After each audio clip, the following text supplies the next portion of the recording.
Hello, everyone. On this Monday night, the music you just heard was called Born from Stale Air by Survival Spheres, which I play a lot of music from. Really good channel. Definitely recommend it. They do a lot of their own versions of horror game music, and this one was inspired by Resident Evil. I really enjoy.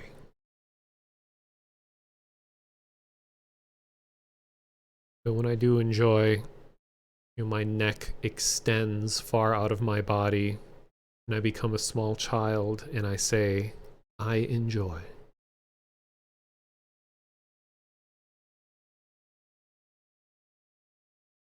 So, and I was noticing, I was just reading in the chat, you're talking about, it's a Genshin Impact character, Paimon, or something like that. It just reminds me of a VR chat situation I had recently where I like to run around as just small weird robot characters sometimes, or I don't really interact a whole lot, but I have like a voice changer kind of thing on, and I ran into some Japanese people who were speaking Japanese to one another, and they were kind of crowding around me and saying things I didn't understand, but they sounded like they were being nice. So it took me like several minutes to set this up, but I just found out how to say I'm a sad little robot in the translate thing on Google Translate, and I listened to it a few times, and so I said it to them, and I'm probably mispronouncing things and everything like that. The phrase was something like, and I had a robot voice, so it was like wakashi wa chisane roboto desu, or something like that. And then right when I said that, they're like, "Oh!" And then they started laughing and saying things to one another, like, "Oh, like chisana roboto desu." Ah, it's really funny. But of course, I have no idea what they said after that. All I did was just say like, "Arigato" afterwards. It's just when you don't know a language, you just memorize a couple things and then hope that it contributed something. But it's something that's been interesting me a lot lately with VR chat. I've been doing a lot less interacting directly with people and a lot more just sitting around and observing. I mean, I always kind of did a lot of that, but something I was thinking of doing sometime is to stream public worlds in VR chat, sweaty frog emote, but I would stream it on alternative stream place so that I couldn't get in trouble for all the bad language and DMCA music and all kinds of things that are happening there, so that people could just see what like unfiltered regular public VR chat worlds are like. And I'd probably interact with people or something. I don't know. Um, and I mean, it wouldn't be recorded or anything like that. I would just kind of just keep it going, because a lot of people are always like afraid of VR chat because all they usually hear about are the bad things or the creepy things. And there definitely are bad things and bad creepy things. There's cool creepy things, but also bad creepy things. So it's just kind of fun to get that kind of perspective on people, I guess. And I can't figure out any way that I could like bring attention to that. I don't know. But the whole idea would be to not be with the right people. I would just be streaming, I wouldn't be explicitly looking for terrible things. I would just be going through public worlds like a regular user would. I would have just moderate safety settings on, so I probably will hear terrible racist things or whatever, but it would be on accounts that could easily be that It wouldn't, but if the account got banned or something, it would just be like no big deal. And that service has so few streams up that no one's going to care about reporting anything anyway. Like that service just straight up has like copyrighted content playing all the time, all hours of the day. I'm not worried about that. I don't know, just something I was thinking about. And also, speaking of VR chat, for people who are interested, they have a lot of October stuff going on there. So if you haven't dove into VR chat yet and you're always considering doing it, is first of all, they have a world jam going on this month, which is like a game jam, but it's for making individual worlds. They call it Spookality 2021. So these world jams usually bring a lot of big name world creators who are really good at what they do. There's already one creator who I know makes some of the most beautiful worlds in VR chat, is already working on something. And there's a new horror experience that looks actually interesting, like not just a jump scare festival like most of them are. So we're going to see a lot of new October scary kinds of worlds being uploaded this month. So I'm really looking forward to that. And there's a online convention coming up called HorrorCon VR, where it's like a virtual convention, a lot like some of the ones that we've been getting recently, except it's all horror themed. Last year they got Nightmind to show up in VR chat, and he just kind of like hung out with people and talked to them. Also, like, what is it, like Mr. Creepypasta or something like that. So a lot of like people who are associated with spooky stuff and different dark media and unfiction, you know, and all that stuff. They're trying to bring in as many people like that as they can, so you can just like hang out with the fans in a horror themed space. So, and maybe discover new ones you didn't know about. So it's a lot of fun. So, the Spookality Jam is happening all month, and it's officially supported by VR Chat. So all you'd have to do is just show up to VR Chat, and it'll have its own row in the worlds, talking about whatever the current world jam is, and you'll just find them there, and you can run into people, new people if you want. This is just how it usually goes. But then HorrorCon is happening towards the end of the month. I think it goes over Halloween. It's like 3 days at the end of October. You can see them getting Lena Lazar, and yeah, I've started watching some of her stuff. She's really interesting, and I especially appreciate that she uses the term unfiction, as kind of annoying of a word, whatever as it can be. It's still nice to see someone who has a lot of influence within like the dark media YouTube realm and Twitch realm and all that, who knows how to differentiate between the different types of spooky, mysterious stuff online. And she even has like a chat, you know, exclamation point ARG or something, where it says like, you know, not everything is an ARG. Some things are classified as this, something is this, you know. So I really like when people do that.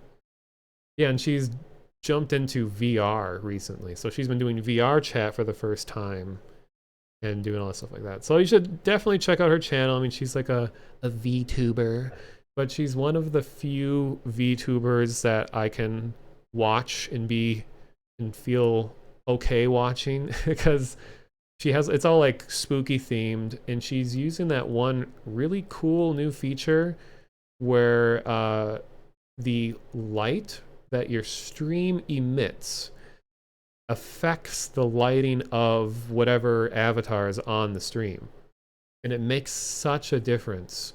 So, you know, because she plays a lot of like dark stuff, and normally they'd be like glowing in the dark, full bright character taking up half the screen, which would be really distracting. But now she has the thing where if the game or the video is dark, her avatar is colored dark, and it works really well for people who do horror stuff. So yeah, definitely check out her channel. Mighty Brand typed her name out in the chat there, Lena Lazar. She's cool. And there was also some other VTuber out there that I thought was interesting. I can't remember his name. It was like Emperor something, where he plays like this super villain. That was a cool new take. Like I think the idea of VTubers is cool, and it's just the thing. The only problem I have with it isn't a problem. It's just my own opinion. Is just I'm so bored of the same old, oh, look, cute anime girl trying to be cute all the time. It's just like, I'm so tired of that trope. And that's like 95% of all of them out there. So if that's your thing, whatever, cool. It's just not my thing. So I appreciate people like Lena and this Emperor guy, can't remember his name, are trying something new. Or I also like the super low effort ones. Like there was one that was uh oh, what was it? Yeah, Lord Commander something.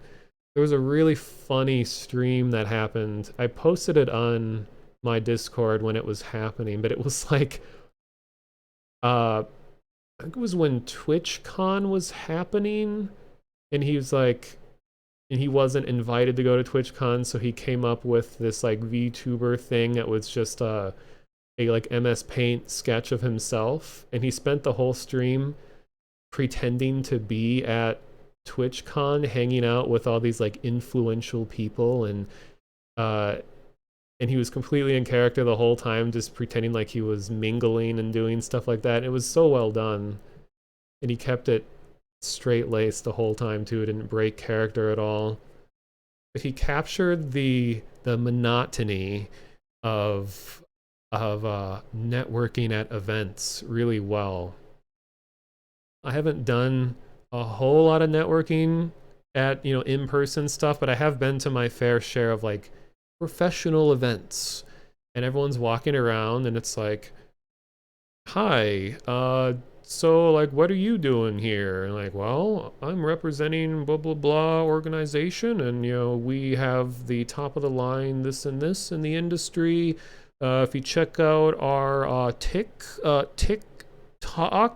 we have videos of the latest this and this. And then they're like, all right, so what are you doing here? Like, oh, I am a part of this. Or it's like everyone has their own like practiced thing that they repeat and say over over and over to everyone, and you start to get in that mindset. Everything just feels so artificial, but everyone knows you kind of have to do it. You want to reach out, meet new people, and it's really impersonal, but it's still important to do. I don't know, it's like a whole different mindset when it's like a professional networking event.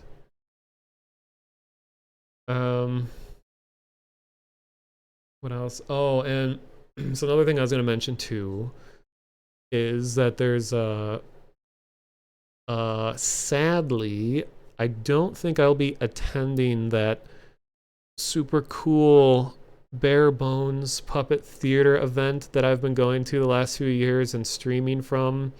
Because first of all, they, well, okay, first of all, it is and could still be my all-time just favorite thing that happens in my state in terms of events. And there's lots of videos of it on my YouTube channel and all that. I have like the most recent one filmed in its entirety from a stream. And it was such a cool thing. I try to summarize as much as possible. It's just a Halloween themed event where it takes place out in the middle of nowhere, in the middle of the woods at night. So it's really cold and breezy. It's around the end of October. The leaves are changing. Everyone's kind of dressed in warm clothes, and we're all sitting around on hay bales as this extravagant performance happens out in the woods. And it's very unconventional. Like when I say it's a puppet show, this isn't like Potter Puppet Pals level of puppet show. This is like giant multi-person handcrafted puppets that are usually like these giant like beasts, and this is all happening in like pitch darkness. So they're covered in like LEDs or various lighting effects. Some have like projections happening on parts of them, so they just are like animated. And then they have fire performers of all different kinds of like fire dancing and breathing. They have this whole choreographed thing that goes on. And there's stilt walkers. Some reason Minnesota has like one of the biggest stilt walking communities, I guess. And they're all out doing just amazing creative things. And there's live music. There's like a whole like miniature orchestra of like 10 people who are playing live music of all different kinds. Such an amazing event. One of my favorite things. And I always donate money to them every year because it's just like, please keep doing this. But like most of all of my favorite things, that the last couple of years have been really hard on arts organizations, and it's massively depressing how in troubled times, unprecedented times, where arts organizations are just like wiped off the map. Like they're the first ones to go because it's so unessential. Which, I mean, it makes sense, but it's for some people like that is their life. That is what they do. That's what keeps them going. That's what, that for some people that is an essential part of life. And it's really sad to see, but in my theory, I don't know this as a fact. Theory is that so the parent organization in Minneapolis here that is kind of like this umbrella group that covers a lot of like arts collectives around Minneapolis. It's called Heart of the Beast Puppet Theater, and they put on most of all of the big cool events that I really look forward to, like the May Day parade that happens. They recently had to sell their historic theater that was called like the Heart of the Beast something theater. It's this really beautiful building, one that they've had in their possession for a really long time. That's where all their workshops happen. That's where they store everything. That's where they assemble and practice. It's a really important part of their culture, and they just couldn't afford. This is a theory. I don't know this as a fact. I feel like the loss of not being able to have any shows and having next to no donations in the last couple of years was too much, and they had to sell the theater. That was like, the world died a little bit when they had to. And then they were asking around for anyone willing to like, who had any kind of storage space, and they're trying to like give as much money as they could, just hoping like, okay, we don't want to throw away all of this stuff that we've built. So they have stuff stored everywhere, and it just got so spread out, and it's mostly volunteer based to begin with. And then the bare bones Halloween show, I'm guessing, was highly affected by that. So it's still going to happen this year, but according to their website, it's not going to be a big performance. It's just going to be a couple days of like a tent kind of event, which is cool that they still exist. It's just where you go there and, there's a lot of just kind of influential people, in the arts community, just there to like meet and talk, and there might be like one like music performer. As There's a really low key thing, and they've kind of partnered with some other events that happen this time of year. It just doesn't sound anything like it used to. So I just don't think it'd be worth, because it takes me a long time to get over there because I usually bike there. And it'd be kind of expensive for me to Uber over there. Kind of sucks, but so I'm probably not going to stream from that. However, I will be. Wait, let me do something real quick.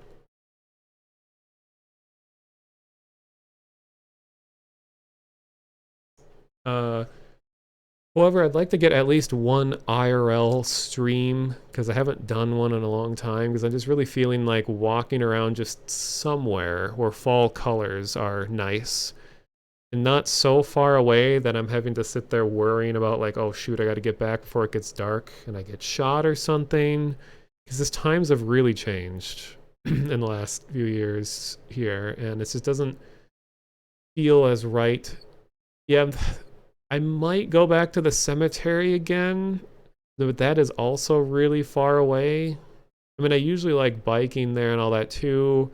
I'm not in the best biking shape. I've biked a couple times, but when I was going to those events in the past, I was biking like multiple times a week, and I had my daily commutes to the job that I had at the time. I was in way better shape. I feel like it might actually kill me to bike that distance when I haven't done anything close to that in like more than a year. And I still need to bring my bike in to get some stuff repaired. And it's just I just feel so like, I'm sure, as a lot of people do, just feel so demotivated and all of that. So there's really any little like glimmer of hope in life and just like latching on to so much. But usually the change in the seasons just has like a whole mind altering effect on me where I just feel like I just gotta get outside. It's like I'm imagining, okay, no, this is gonna get a little abstract. I'm imagining like when you think about the the Greek representation of the seasonal changes, where what is it like Persephone and oh, who's the guy? The Where the image of the Grim Reaper originated. I can't remember who it was. Um, like the harvesting god. And their explanation for the winter, or when winter comes around, is that the goddess of the harvest was coaxed into visiting the god of like death, so that's why plants and stuff die, is because she's like goes on a little like conjugal visit as Greek mythology goes to the god of death or something like that, and that's why everything dies. But anyway, I'm visualizing like this Grim Reaper outside my window, just sort of like beckoning as the leaves die and the cool breeze blows in my window. I'm like, yes, yes, you've convinced me to leave, to go outside and to witness the fall of humanity. No, the fall of the season. And oh, I'm rambling. But anyway, yeah, Persephone and it. Oh, it is Hades. I thought there was another god that wasn't Hades. I don't know. And I get the Roman names. I think Demeter is the Roman name of Persephone, or it could be the other way around. I don't know. Persephone, is that like a saxophone? No. But yeah, this time of year kind of really gets everybody becoming more thoughtful, I guess, because like for some people, as it gets colder, they spend more time inside, so they just end up being more like introspective and thinking about your own life and doing that more. And I feel like that's just kind of like a thing that's always happened with humanity, is that as people spend more time inside, they spend more time thinking about things rather than being distracted. We live in the age with computers and all that, so it's like we have things to do when we're inside. We're not just here trapped, but you still get like a cabin fever feeling for a lot of people. But quote unquote bad weather just makes me want to get outside more, so I have a kind of an opposite effect. Um, just catching up. Oh yeah, some people with seasonal affective disorder. Yeah, that's always such a weird thing to me, because there's some people that will just be like, oh, I don't like the cold, therefore I feel sad, or I don't like how non-colorful or how drab everything looks in the winter, therefore I'm sad. But then I know seasonal affective disorder, even if people do enjoy the fall and the winter and stuff, that they are still affected by the change in sunlight, like vitamin D and like certain wavelengths, all that complicated stuff. And people just generally sleep way more, and I feel so much safer out in cold weather. Maybe it's just an illusion, but it's like there's just fewer people outside, a lot more distance between people. I mean, there's cars sliding around everywhere, so I guess it's more dangerous in that way, but in terms of just one-to-one interaction with people, it's different. And like at night, it's so much brighter because it's just white everywhere, reflecting light. Street lights and stuff are diffused through the snow, through the air, so it's all just brighter out. I have a lot more appreciation for the moon because it's like the moon illuminates so much more. But then yeah, at the same time, it's like because I love this time of year so much that in turn it just makes me get like more forlorn, more introspective about like my current situation in life and just feeling like God, I wish, I just someone to talk to, someone to just be here with outside to share all these like wonderful feelings of the season with and all that. And I promise I won't derail the whole stream talking about this again. I talked about it in the last stream a lot more, but so if you care about sad boy stuff, watch the last stream. It's on YouTube. But I think everybody kind of gets this sort of feeling where it's like, when you spend time with more people and you start to take a closer look at like, how do you really affect the people that are around you, whether you're close to them or not? And you kind of get that, what's it like, imposter syndrome? I don't know if that applies here, but that feeling of like questioning, am I really having a positive effect on people or are they just tolerating me? That kind of thing. I think everybody faces that sort of feeling where it's like, I think everyone's just tolerating me. But I think in reality, it's usually the case that people overestimate how much others care about anything, period. That, I mean, some people just want to be around others regardless of how they feel, but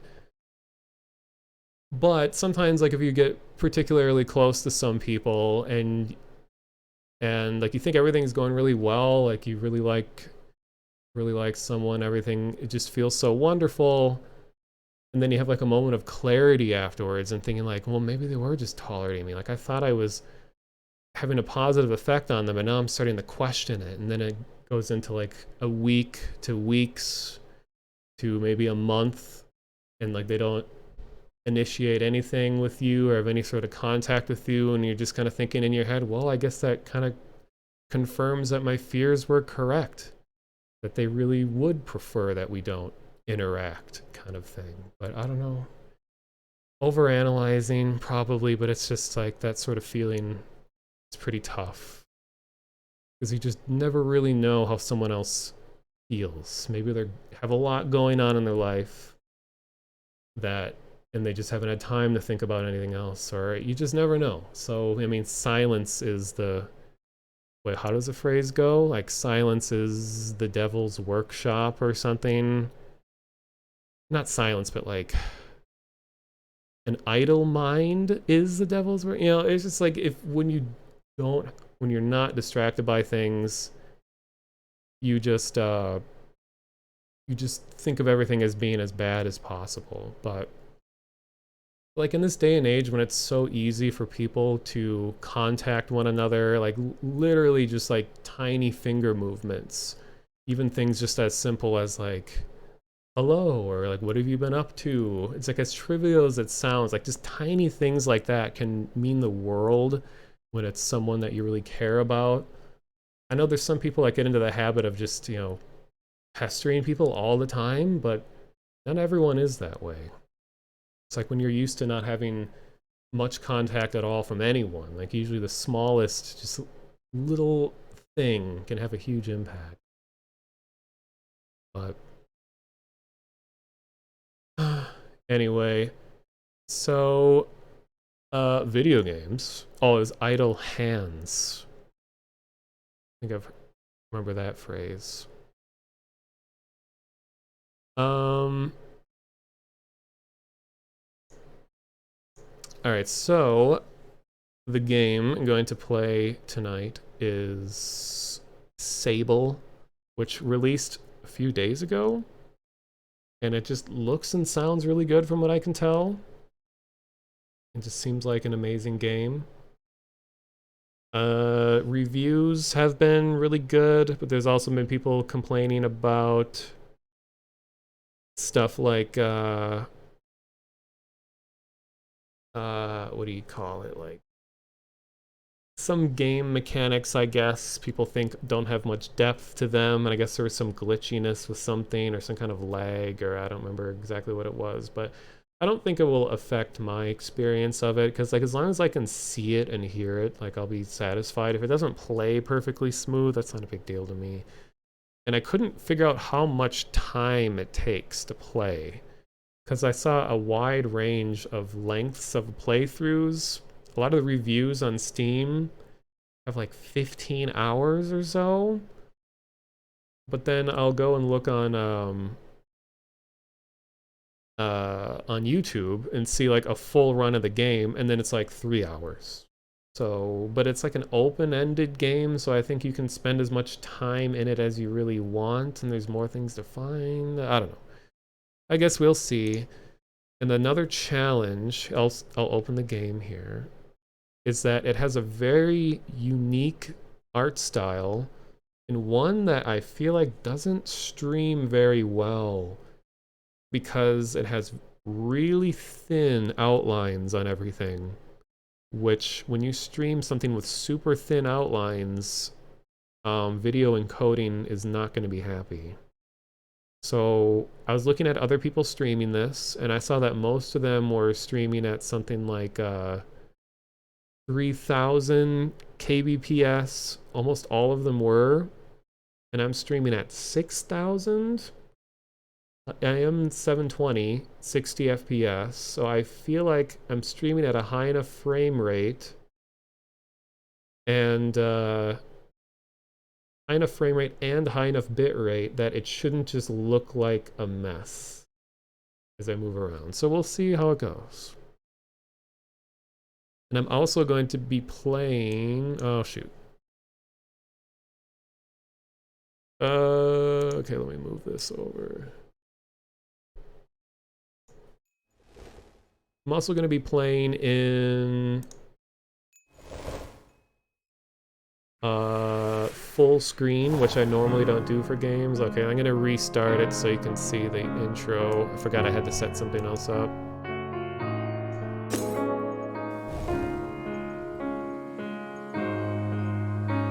Ah yes, the faded man on the left. Only Ludo crypto regulars will understand. Okay, here we go.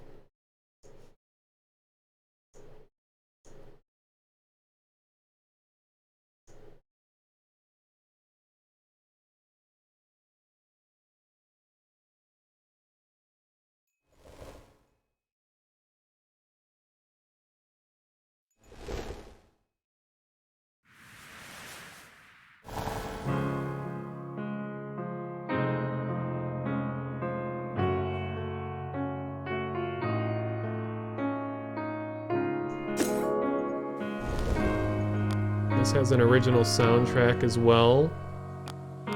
Try to balance audio and such.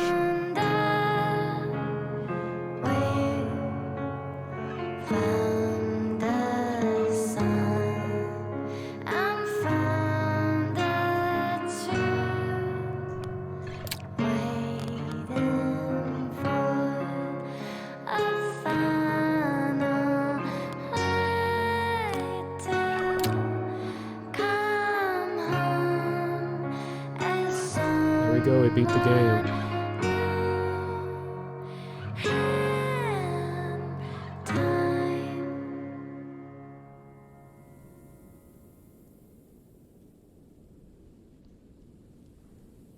Okay, anyway. Hopefully we'll see that again at the beginning, or at the end. Beginning of the end. I don't know why it has my name down here, but here we go. Yes.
Alright. So, one thing everybody has to point out is the apparent frame rate of the character is an artistic choice. If this were the game struggling to render, everything else would be choppy too. But this is an artistic choice, so they walk this way. It's a very animation-inspired world, as you can see. Kind of curious here. I'm gonna bring up my own stream just to see how this looks. I normally don't do this, but I'm really curious. I want to see if it gets blurry. Okay, well, let's do some extreme movements.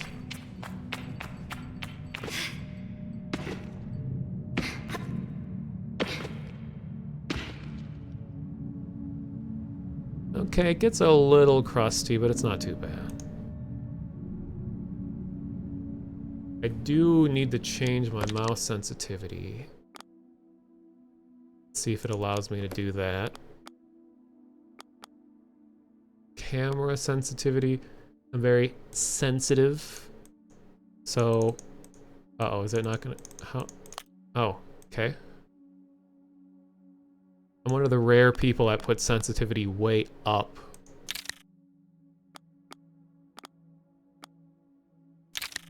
Here we go.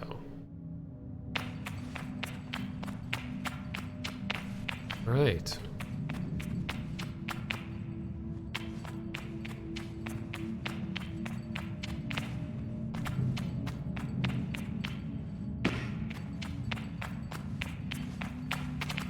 Probably should use a controller for this, but let's just see how keyboard and mouse goes. I'm much more accustomed to keyboard and mouse. Oh.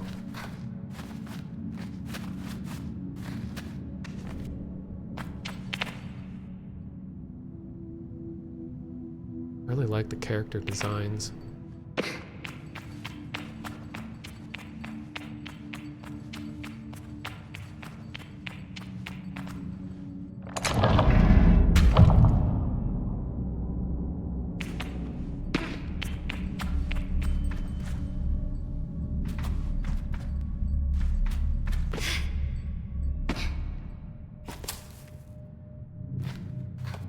Ooh, I like that you can climb. Jumping seems very forgiving.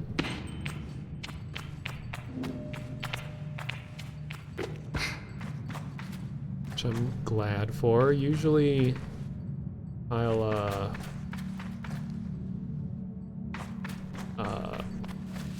I don't play these types of games to be particularly challenged. I'd rather just enjoy the world than to feel like that I completed a difficult task.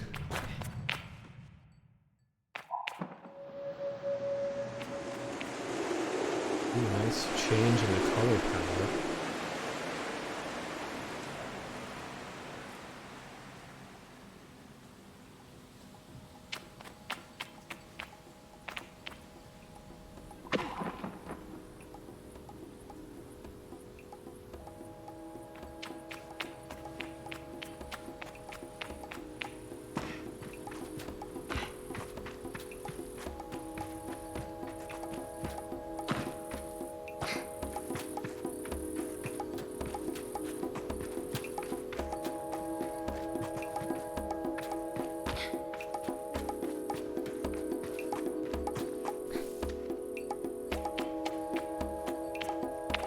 Is that a... Oh, is it telling me where to go? Nice. Apparently there's a lot of customization here, too.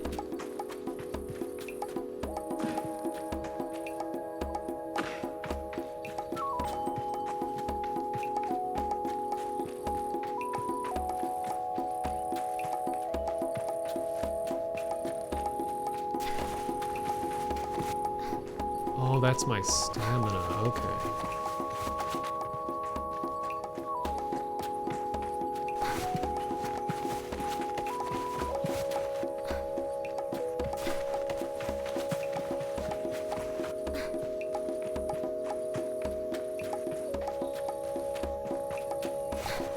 I know eventually you get a vehicle that speeds up your travel time a lot.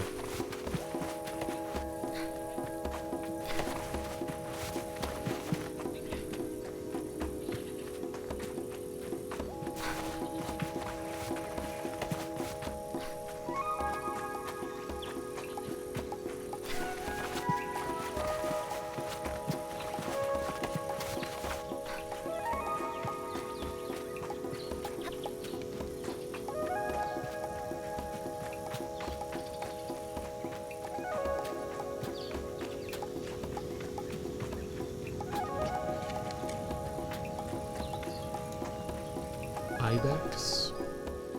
I think that's how it's pronounced. Isn't that a type of really skinny tropical bird that looks sort of like a kiwi? Could be thinking about something else. Or ibex? Is that like a kind of an antelope? I don't know.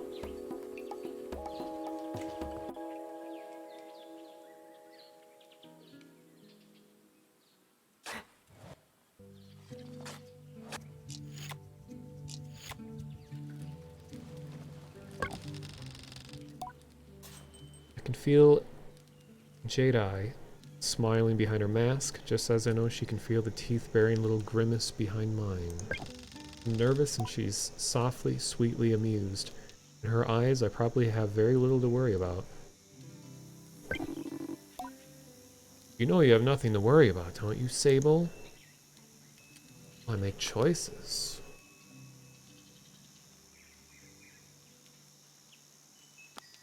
Yeah, no, kiwi are the long-beaked, round birds. Yeah, I think ibex are also similar in appearance, but they're a lot bigger, and I think they're bright pink or something. You know you have nothing to worry about, don't you? I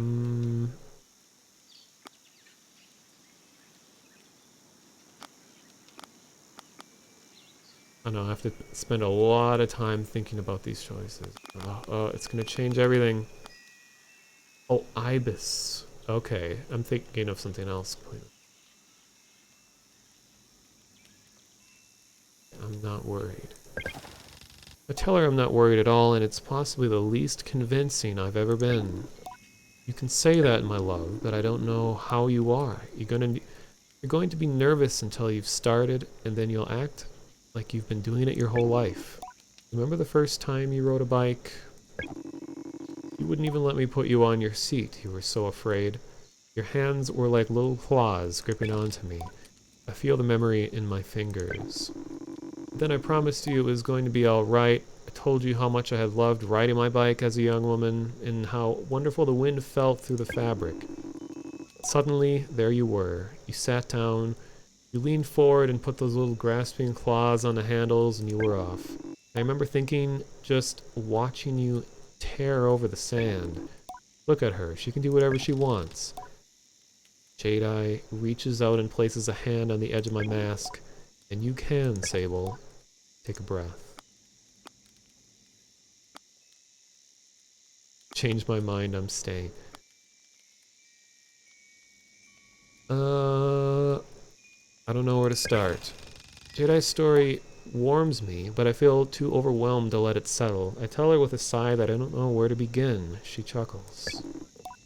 Well, I can help you with that. You'll need to talk to Halal and Driss. Driss should already have made the arrangements for your bike, and Halal will share something. Well, let's just say as useful as it is fun. I think I might suspect what Jadey is saying, but I stay quiet. After that, I suppose we'll see you off. What if I choose the wrong path?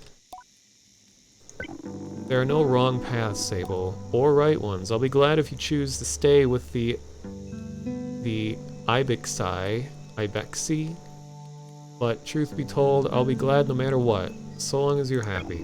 Whatever you decide, you do with my blessing, so don't try using me as an excuse to come home early, eh? She knows me. Now go speak with Halal. I'll be there to see you off.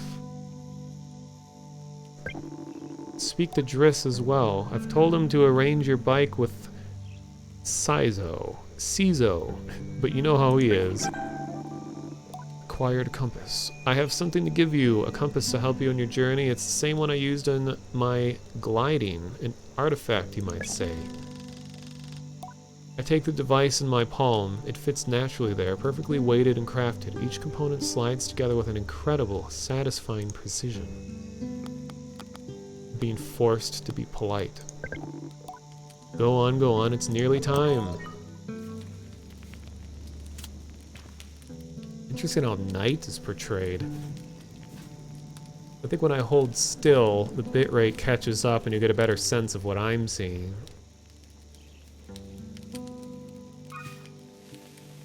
The ceremony. I need to complete tasks for Halal and Driss. Ah. Cool. It spins.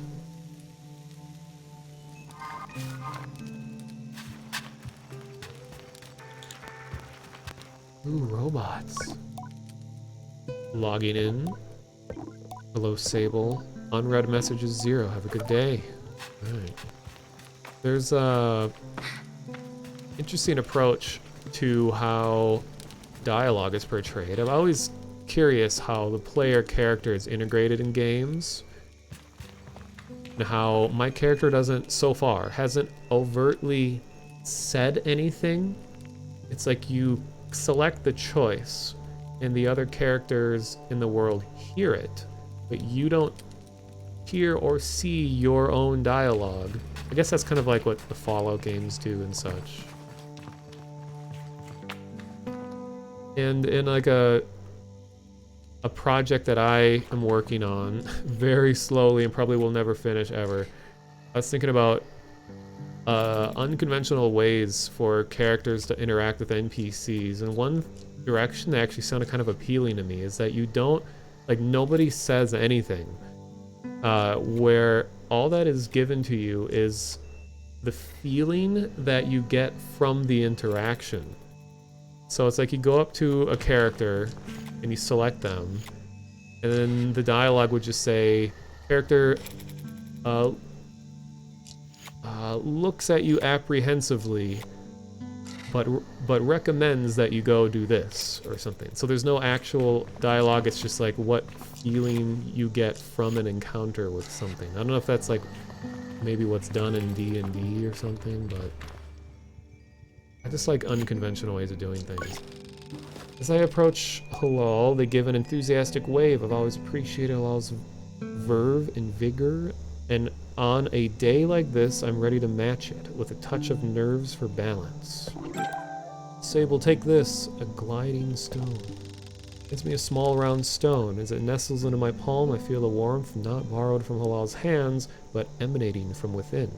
I run my thumb over it and find it softly electric, like static on cloth. What is this? I try to sound less confused than I am, but I ask Halal what it is. Oh, Sable, you can't leave without it. What I've just given you is a gliding stone. What do you feel? I tell Halal that I feel electric. Then you're doing it right. What you feel in that stone is openness. I look at the stone. It seems quite closed. Gliding stones are vessels for the perpetual. They suck up its power like little sponges and hold it there for you to channel. Interesting. Right now it's empty or dormant and waiting for you to fill it up. I ask how I can do this. Take it to the temple ruins at the edge of the canyon. You'll be able to activate it there. While claps their hands twice and bobs a little, I appreciate their good mood at a time like this.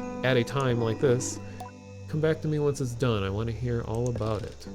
It's about time to leave. Halal stops, or as I'm about to leave, Halal stops me. Oh, you haven't gotten your bike yet, have you? It's a bit of a trek to the temple, so go see Driss. He was meant to get that ready for you, yes? I remember Jedi's words from now and tell Halal I'll go and see Driss. Whispering stones.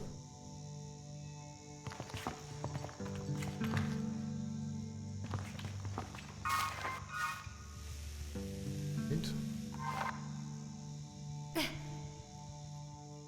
Oh, I can sit. Um,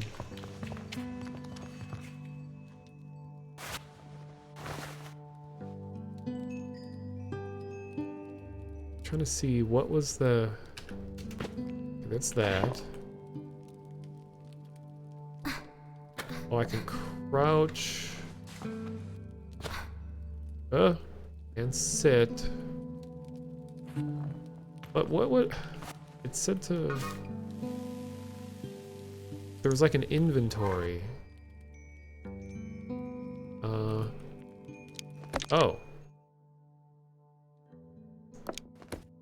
Oh my gosh. Child's mask. A blank-looking mask worn by all children in the dunes. Most kids customize theirs for fun, but more tradition clans frown on that sort of self-expression.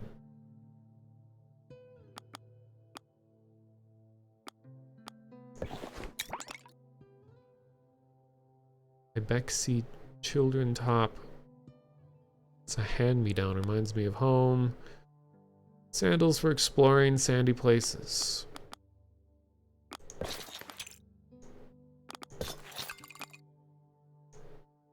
Okay.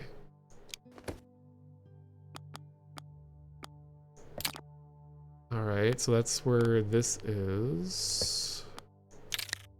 Okay, why are there so many things?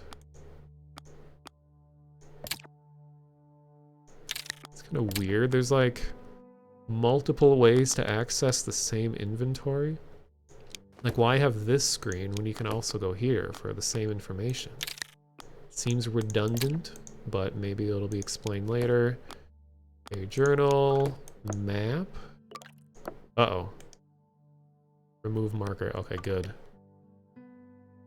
I can't remember what game it was, but there was a game where you could put markers on the map, but you couldn't remove them, and it drove me insane that I was putting markers around that I could never remove, and I just was always confused. But this let me remove it, so that's good. Okay.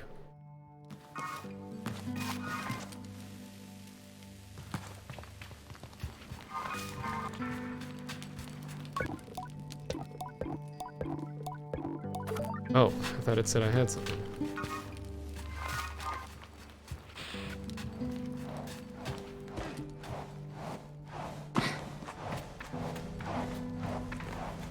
Ah.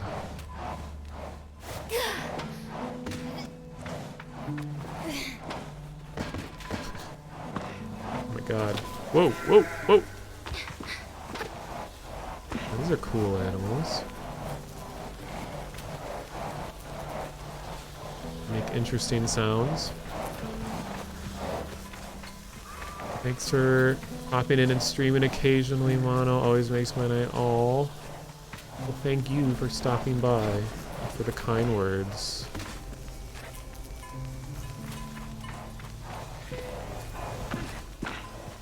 Well, I like the way this guy looks. Umar is a man of few words, and he's nothing if not consistent.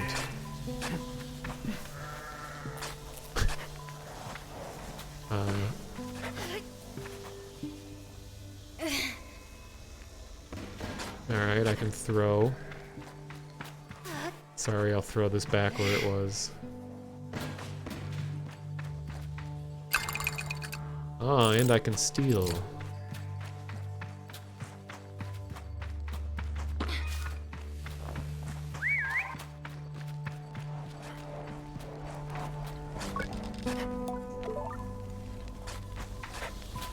Why did it look like he had a message when he doesn't have anything new?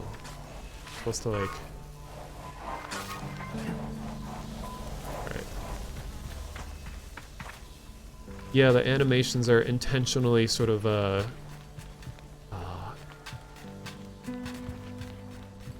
like, animation style, like traditional 2D animation. Okay, so we go to the altar, but is this the altar, I guess?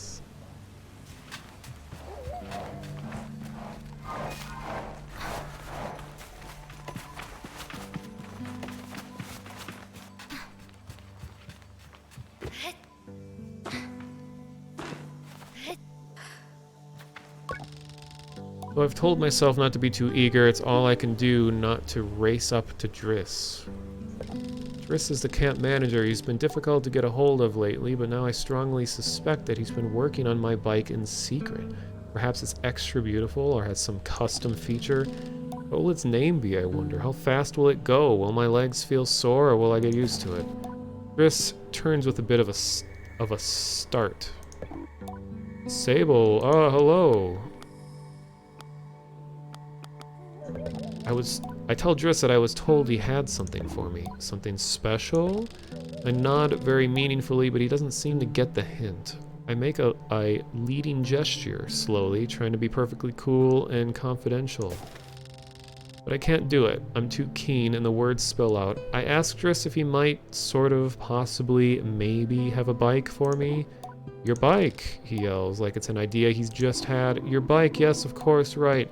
Yes, your bike. That's what I meant to, and I prepared for you, because today's your... Did you forget? An abject horror. I gently ask if he may have forgotten. What? I would never. Obviously, I have your bike, by which I mean I arranged it for you in a, well, it's sort of a tutorial for you. A tutorial? Yes, exactly. A learning experience. You see, Sable, before one can own their own bike, they must prove that they can ride a bike by taking a test ride on a different bike. And think about it, or I think about it, and find I've never heard of that sort of gliding, but Driss does seem earnest, sort of. So instead of worrying about your bike, I'd like you to try out this bike as a test. Driss gestures to the sand cutter at his side. It's quite old and a little shabby, a tester if I've ever seen one. What's the bike's name? Driss seems scandalized. That's a bit personal, don't you think? Just sand cutter will do for now. Youngsters these days, always asking questions. Now, ride the bike through the ring and back. Here's some advice for you, my young glider. Don't fall off. Don't lose your bike. When you're not riding it, your hover bike will appear as a blue icon on your compass. Good to know. Alright, here we go. Strafe, steer, accelerate. Whoa, whoa.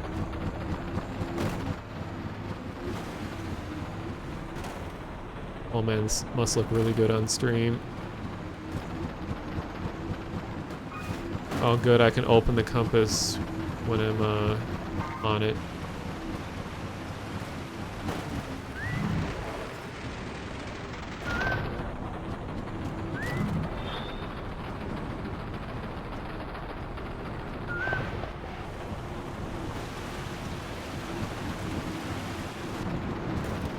You can't just walk up and ask someone what their bike's name is.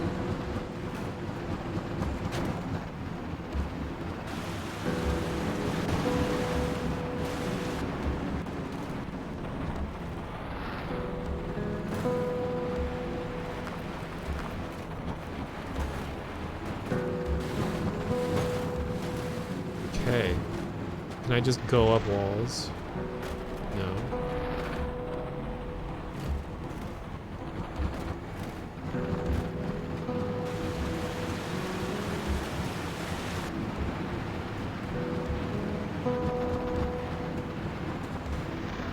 I was thinking maybe I have to jump off something to get up there.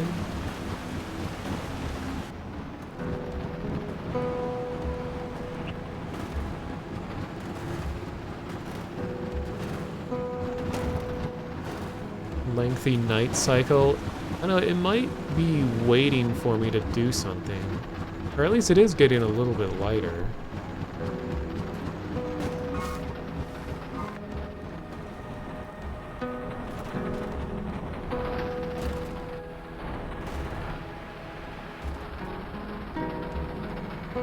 Is that the ring that the person was talking about? I don't know if that's the same one.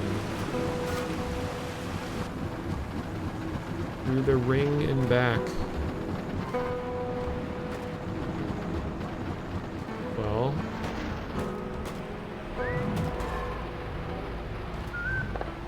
It's weird that strafe and drive. Kind of unusual way to label something like that.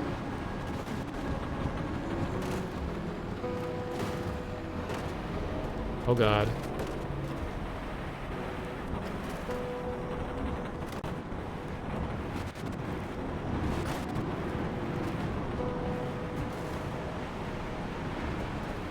A little wonky.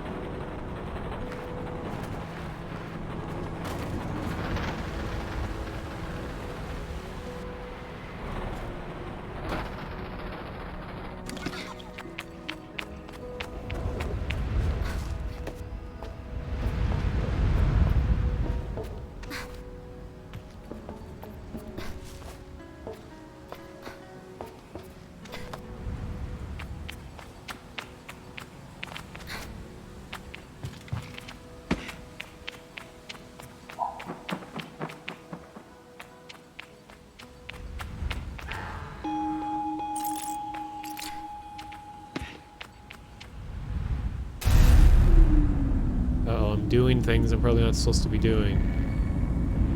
Echo base.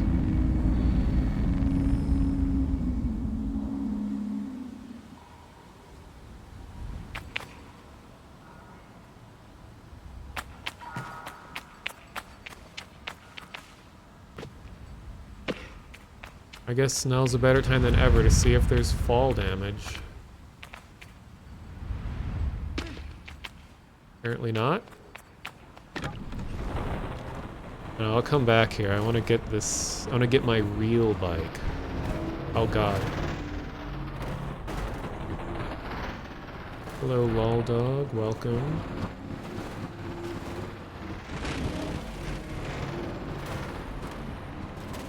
Okay. Let's see if there's another ring. Because I see that there's like a tunnel. Goes through that area.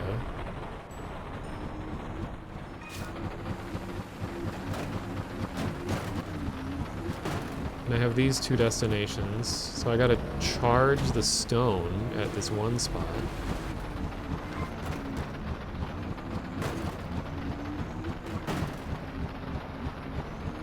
Oh, well, here we go. It was this ring.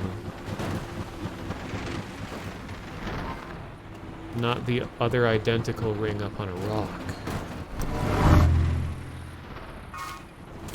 Okay, so that is what that was pointing at. I wasn't sure.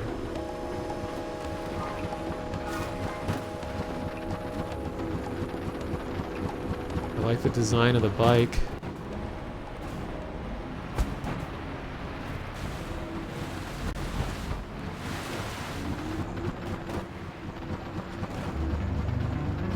Kind of fighting the camera as I drive this around.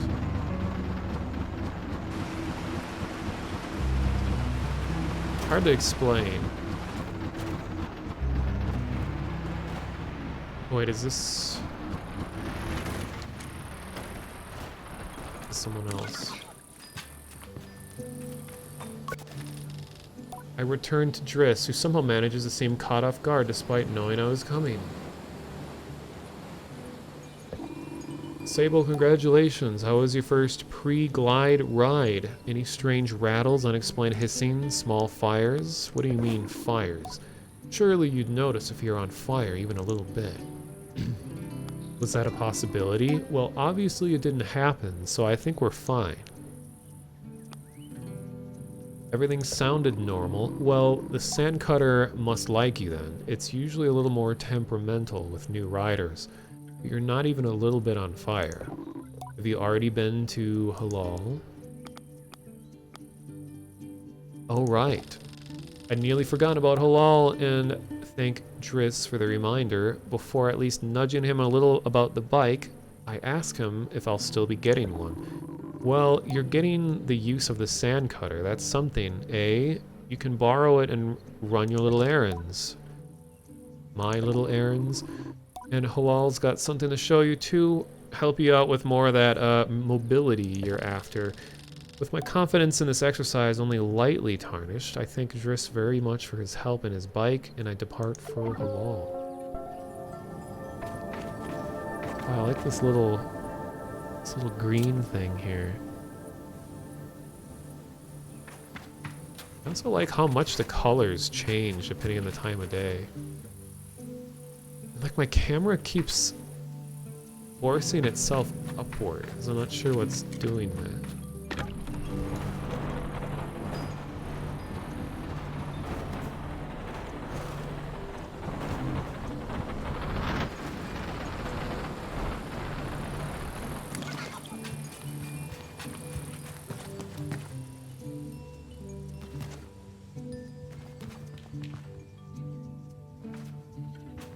Looks like a workshop.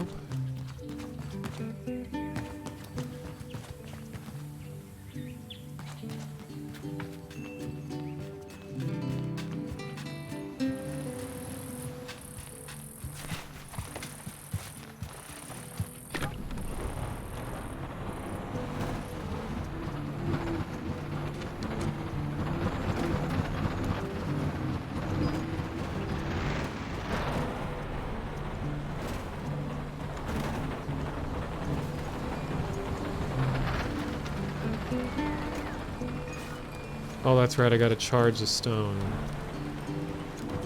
It's a stone, Luigi.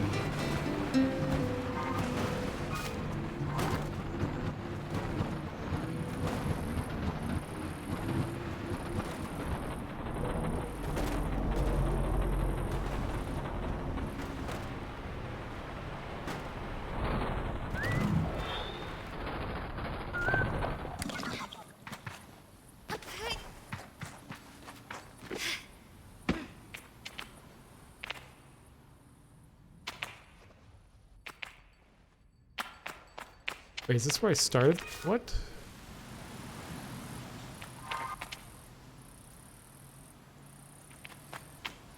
Okay, is this not the place?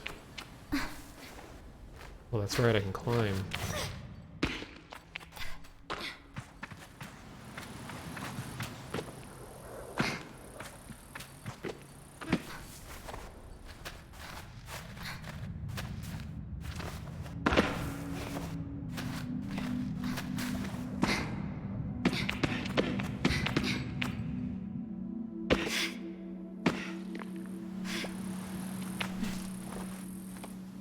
Oh, I see. Climbing has agility to it as well. So this must not be the place. Well, where else could it be?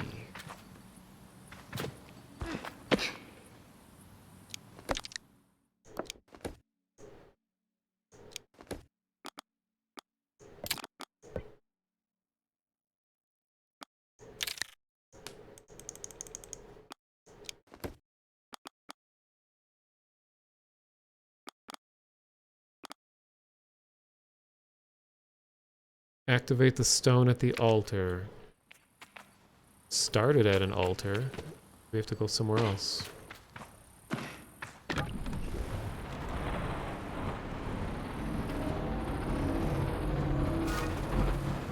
Wait, no, there's two?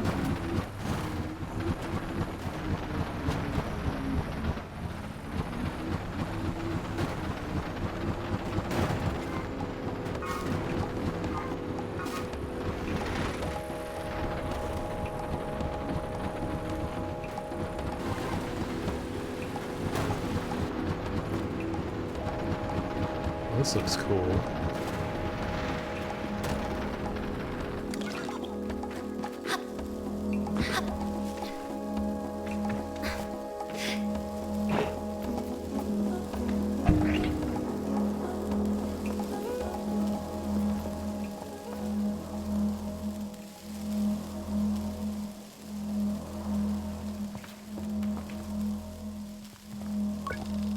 There's nothing of use to be found in the ship, but I notice a blinking light flashing on the dashboard of the cockpit.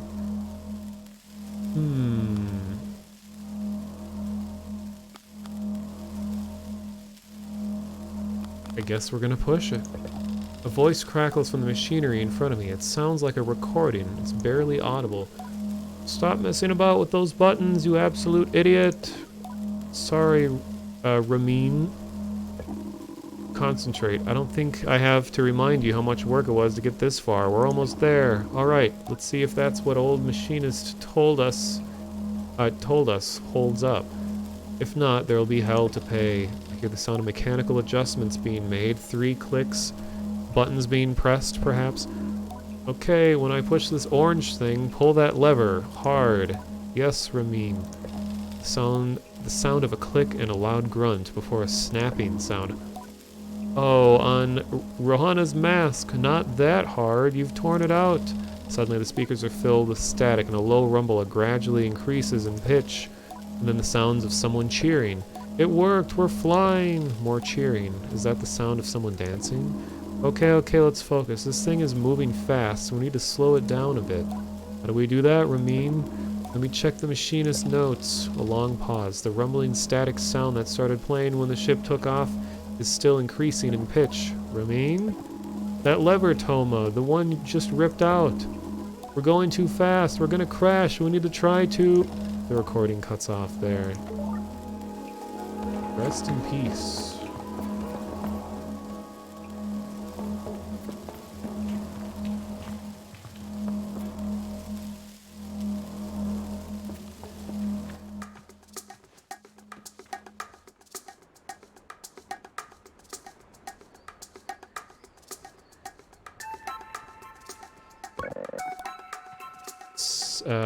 Saima, are you looking for a calibrator?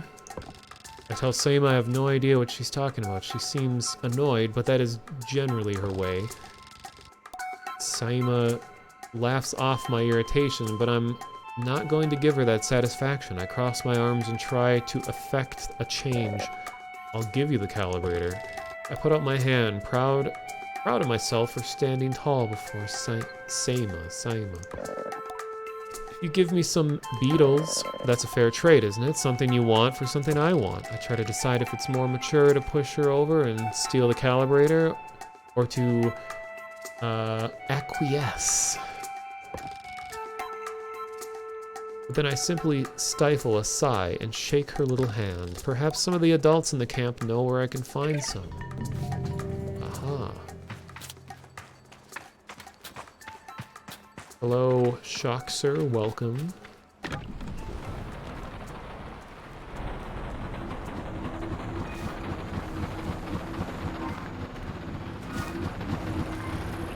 Still looking for the altar to charge the stone.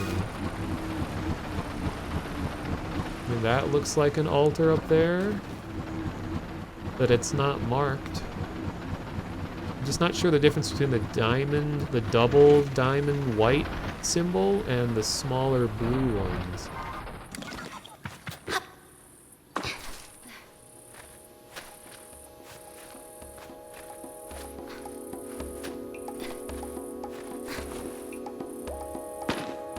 Thank you for the host, Maho.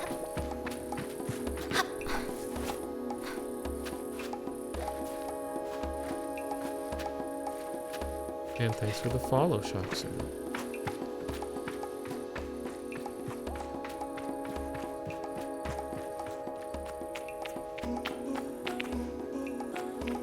Oh my god. I think it's speaking in Metal Gear Solid 1 music.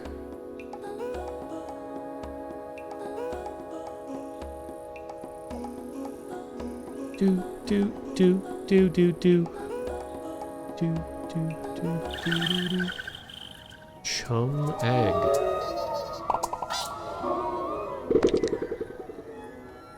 Offered up by chums when planting themselves into the ground. Perfectly smooth and hard as a rock, these eggs seem to float. How light they are. It must be a good place to deliver these.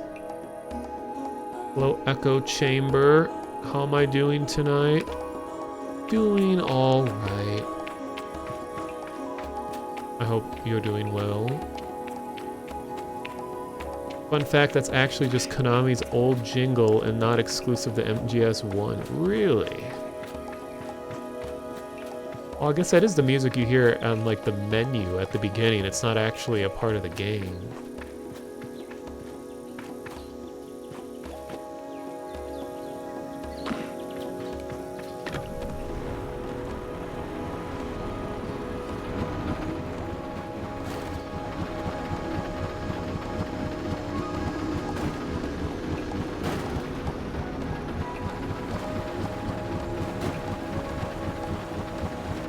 I always like this sort of like volumetric smoke looking stuff where it's just especially goofy looking. There's no transparent aspects to it. It's just like just really puffy, I guess, and solid.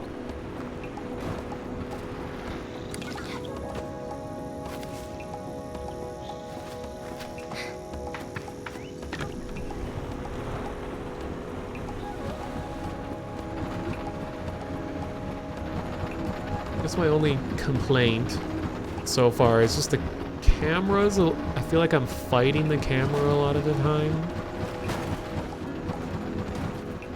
And it gets a little too wobbly when I'm on the bike to where it like makes me feel weird, especially at 60 FPS.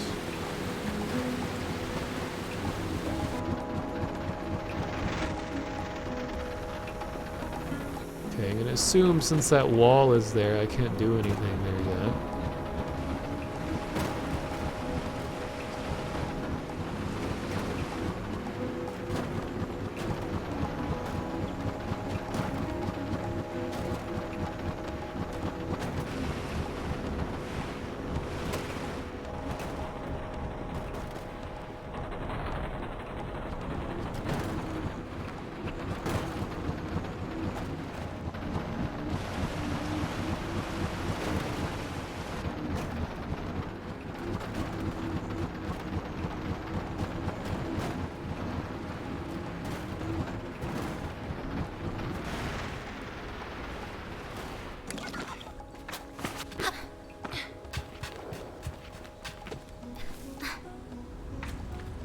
Ugh.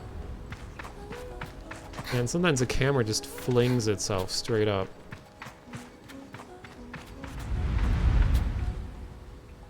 That noise.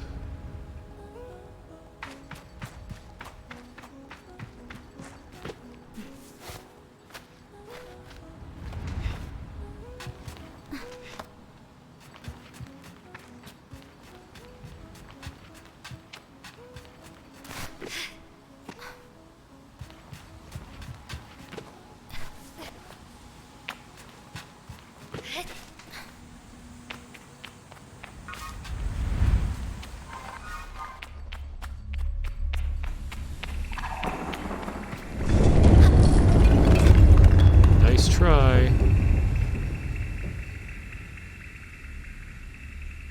Alright, I'm gonna come back to this spot later, because I feel like this is a whole thing going on.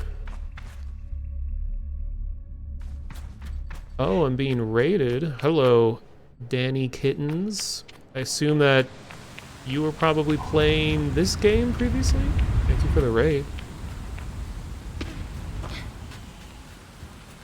Nice. How do you like it so far? Did you play all the way through, or? Got some more egg. I'm only like, despite what my stream time says, I'm only like, maybe 15 minutes into it. And I'm really kind of taking my time exploring. So I haven't just gone like straight to each objective yet.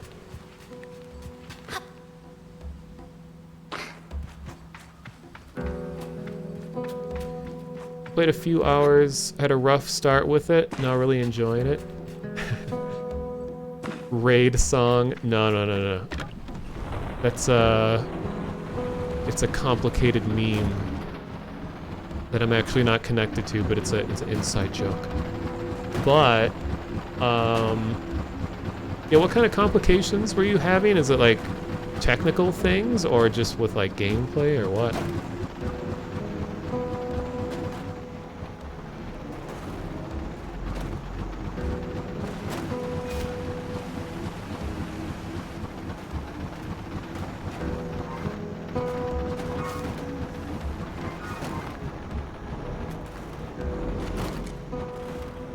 Oh my god.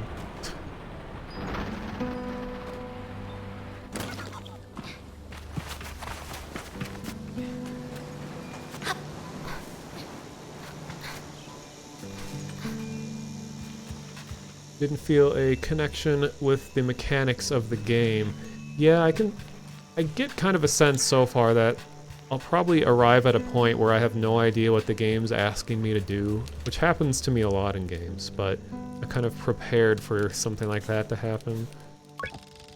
But ask about catching beetles for that awful little Saima. I don't know how to pronounce any of the names in here so far except for Sable, but maybe that's a part of the mysterious aspect of it? I don't know.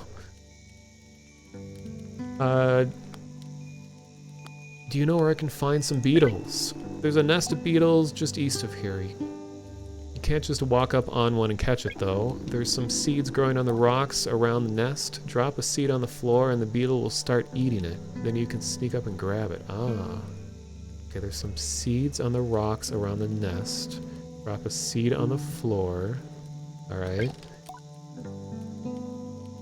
Jadi greets me warmly. Hello there, glider. Saying hello to me after we've already talked.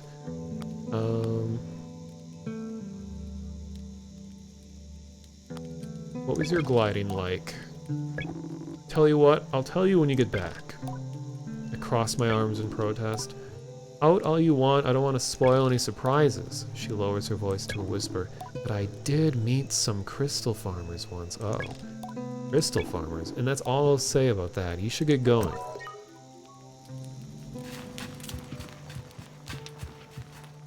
Right, yeah.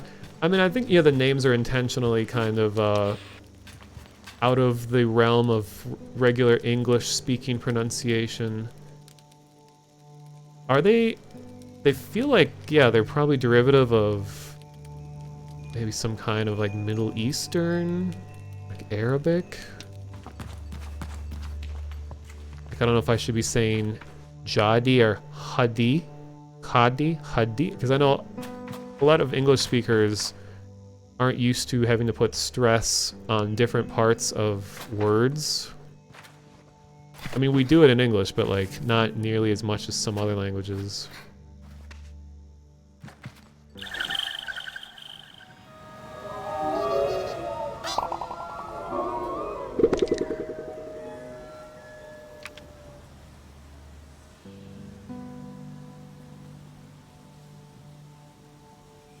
And I know just the visual style is hard to fully appreciate if you're not playing the game, just because it's like, it has lots of really thin lines and things that don't translate too well over streams, but hopefully people at least get the idea.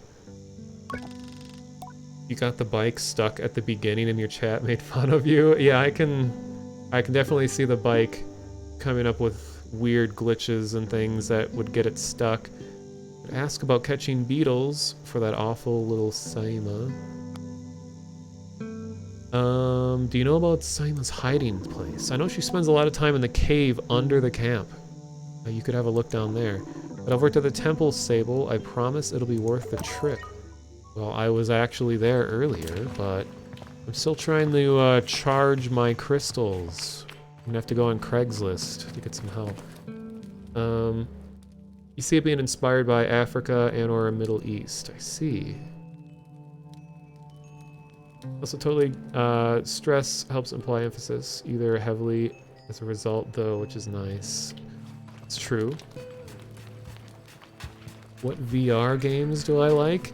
Well, VR chat, I have a huge amount of hours, and I'm, well, compared to some, not many, but I have like 800 hours in VR chat.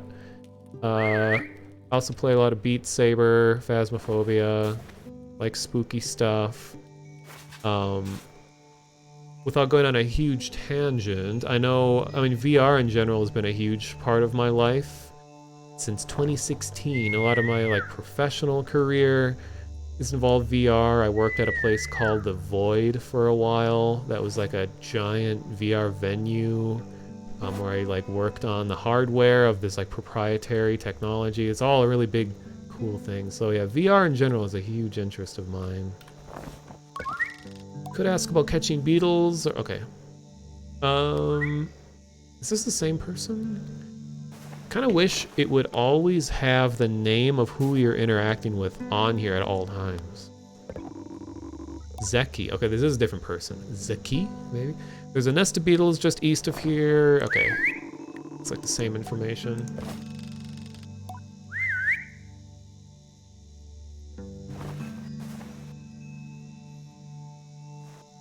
Hello, Daniel is a penguin. Yeah, thank you for stopping by. Following along with Danny Kitten's raid. You seem tired. Zeki's voice is weakly incredulous. I don't know how she's done it. That's Ilaria over there. I follow her gaze to a little speck in the distance, which I now understand is her daughter, Ilaria. Does she need help? Zeki shakes her head. No, she's fine and I'll get her. I'm just... She shrugs. Parenting. I suppose I'll know more about that when I'm older. I don't see anyone over there. Oh wait, is that them on the rock?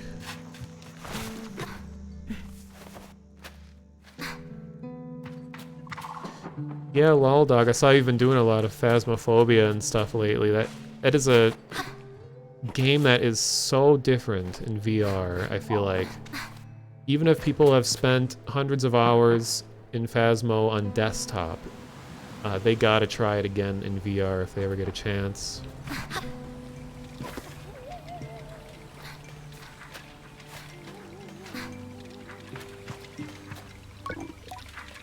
Ilaria, I love climbing. Alright. I want to get higher, right up there where the balloon goes. Good luck. Bet you didn't think I could get up this high, did you? This is great. This is great. This is great. This is great. Great. Great. Great. Great. Alright. When am I gonna get a giant leaf that allows me to parachute?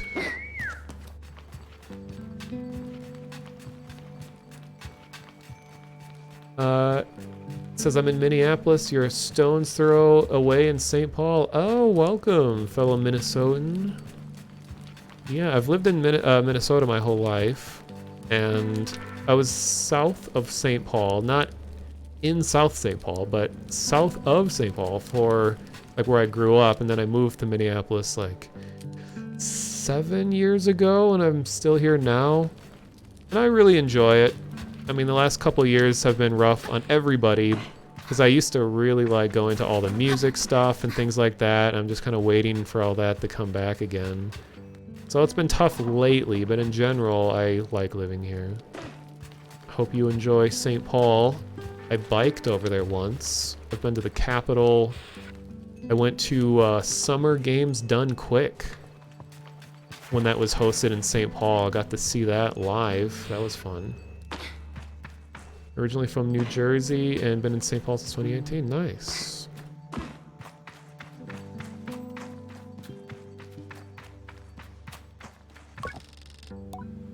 Alright, everyone has the same questions. Yeah, okay.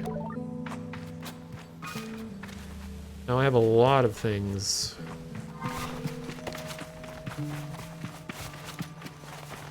Okay, where is my bike? Should be over here. There we go. Okay.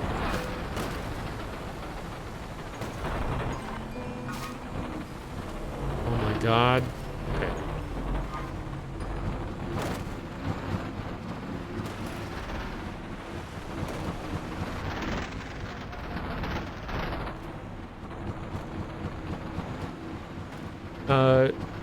Yeah, St. Paul City Hall, the inside, it's pretty incredible. There's a few buildings around Minneapolis that are great examples of Art Deco. There's a Rand Tower in Minneapolis. Has a really amazing lobby, which is like the epitome of Art Deco. Like it just straight up has like really huge, like brass statues with long limbs looking down on you. I don't know, it's hard to explain. It just looks like how you'd imagine Art Deco being.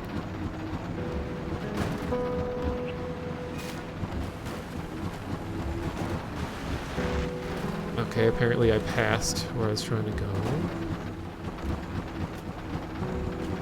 I think I must just have to climb up here, not use the bike.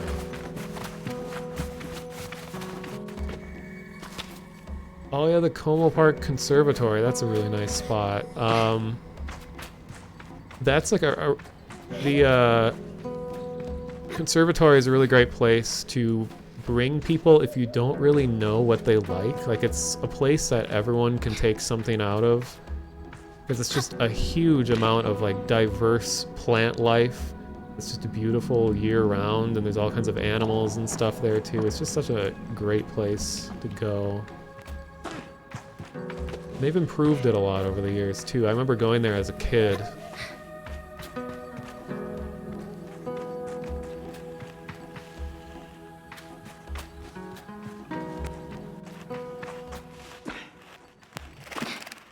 Ah, I think this is the beetle hive.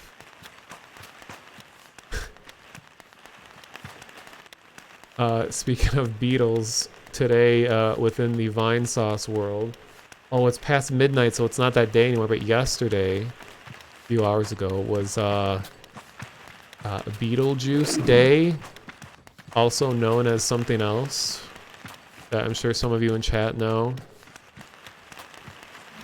related to things, something being rusty.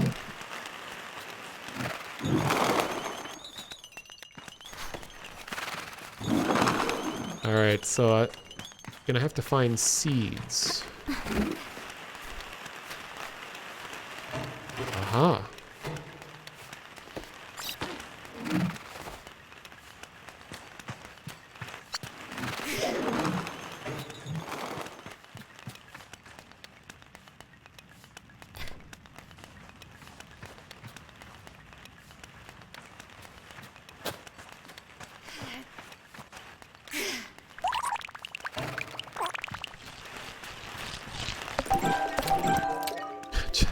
Just putting these in my pocket.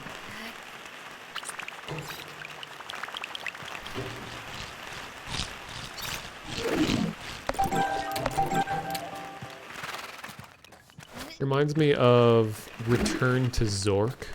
If anyone ever played that, it's a very old game. That game let you put a live rat in your pocket, and if you left it in your pocket too long, it would inevitably eat through your pants and kill you. I remember that was really scary to me as a kid, because like it just out of nowhere would like have this cutscene of this rat killing you. And I don't know, that was a lot to take in as like a 4-year-old playing an old game.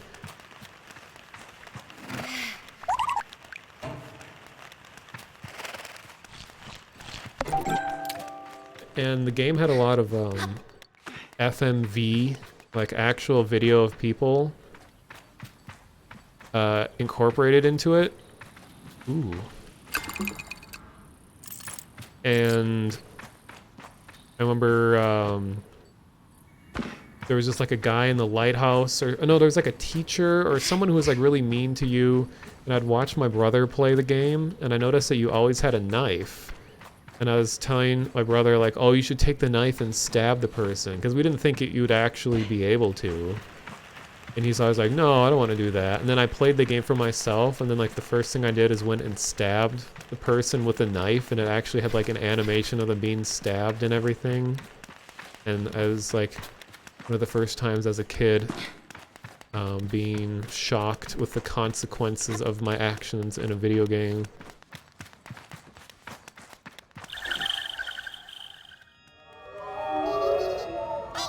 Only played the DOS Zork. Yeah, the classic Zork is all text-based.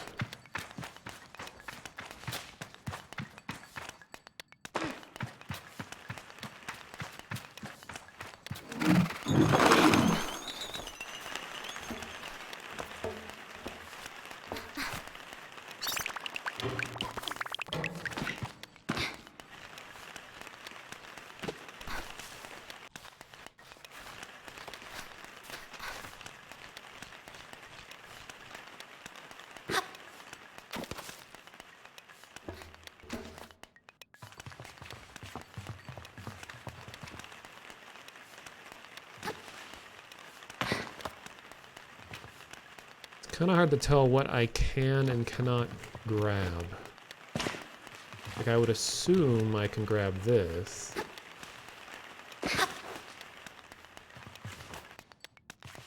Oh, geez. But instead, I'll try... Rip. Okay, well... I'll remember one of these worm things is over here. Oh, that noise, that kind of wobbly metal sound. Oh, what is it called? I remember in a high school band, I played percussion, and we had one of those. It was just like a piece of metal that had two mallets, one attached on each side. Not a theremin, this was all, it was just like a really analog, you know, just piece of metal that you would warp and push back and forth, and it would make wobbly noises. It's used a lot in cartoons to represent someone being dizzy, like it's hard to, but the sound just played a little while ago. Then we also had a vibra slap, which is the even harder to describe device. It was like a two-pronged piece of metal. On one end of the prong was a big wooden ball. On the other end of the prong was a wooden box, and the inside had small metal pieces that were loose. Not like maraca loose, but like they were attached so they wouldn't just roll around loosely, but enough where they could make a rattling sound. So when the vibra slap is you would slap the wooden ball onto your palm, and it would just kind of make like a like I can't even make a mouth noise to represent it. It's used a lot in like samba music.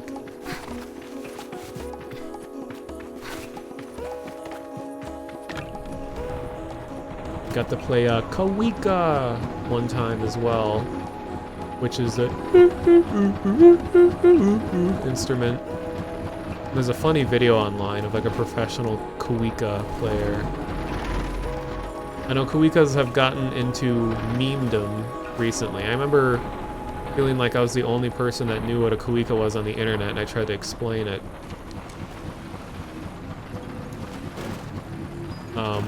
But you really notice it. And you look so embarrassing when you play it, because it's a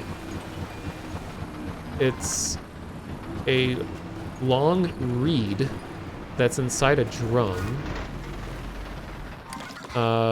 and you hold the drum on your lap, and you take a wet cloth and you stroke the long reed back and forth so it makes that kind of noise. And then you and then the reed is attached to a head of a drum to help the sound reverberate more. And that's also used a lot in, what's it called? Not samba music, but the kind that's unique to Brazil, that Brazil is usually really proud of. I like the genre a lot too. I can never remember the name.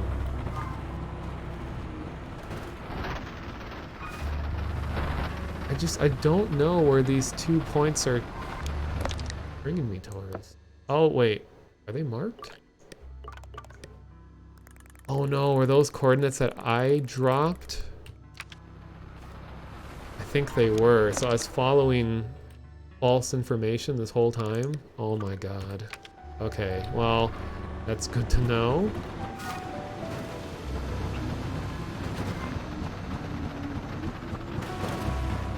Yeah, Skeletoxin, exactly. It's like pulling a straw in and out of like a soda cup. It's the same principle. Okay, I gotta find the girl under the camp. So how do I get under the camp? Is there like a secret entrance?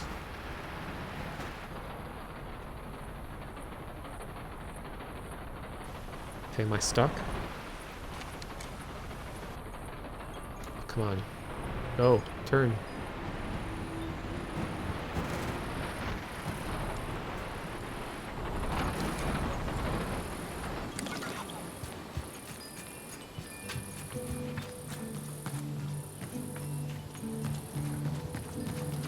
These buttons keep attracting me over here. I feel like at some point this is going to be used to upgrade a bike, just based on how that's there already.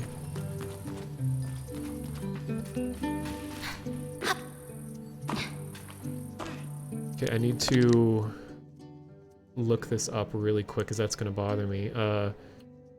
Traditional Brazilian music genre.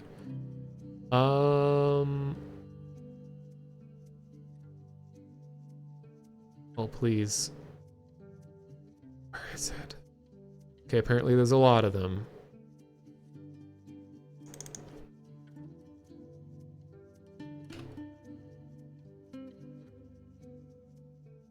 Bossa Nova, there we go.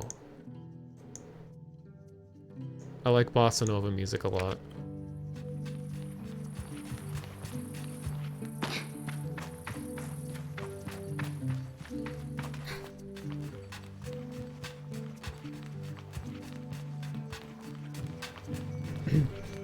And while I was listening to a lot of like music that comes from that culture, there's I start to hear a lot of common lyrics that show up. And one I always hear is Mi corazón, because it's like love stories, talking about my heart, like mi amor. And of course there's Que sera sera. Whatever will be, will be. And then mi amor is like my love. And then Te quiero is I want you. So I would do really well in Spanish-speaking countries. You can see just a dude going around telling him that he loves things. I would get arrested.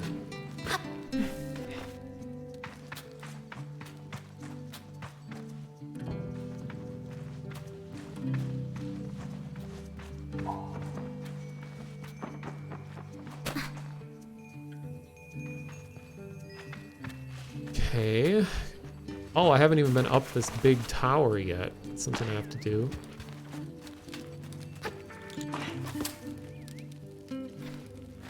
But it always makes my palms sweat when I see someone bare hand climbing rocks. Just, ugh.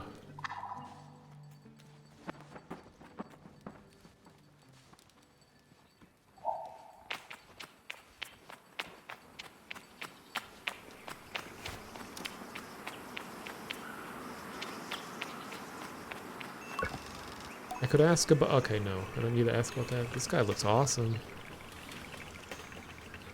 Do you know about the hiding spot? I know she spends a lot of time in the cave under the camp. Okay.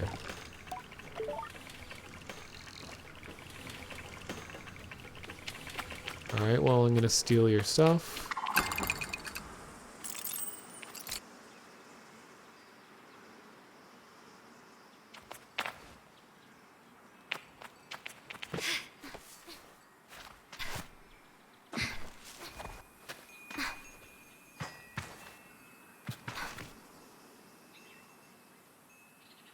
Nice view.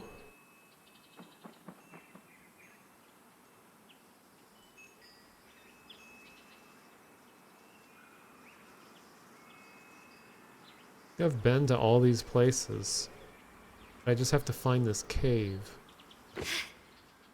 Yeah, that was a good thumbnail spot. Oh god. I'm glad there's no fall damage. Oh, I think I fell exactly where I need to go. Maybe.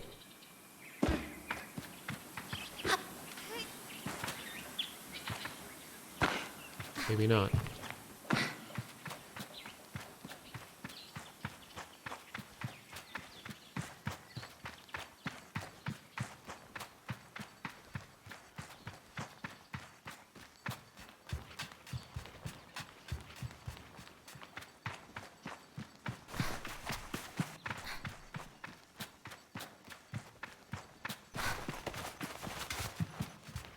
Oh, here we go.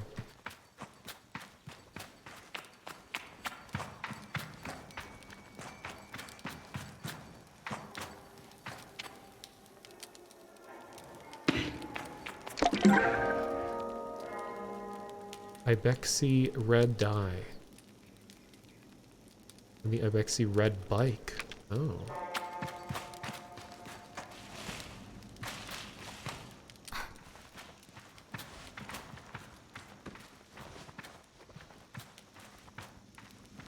Okay.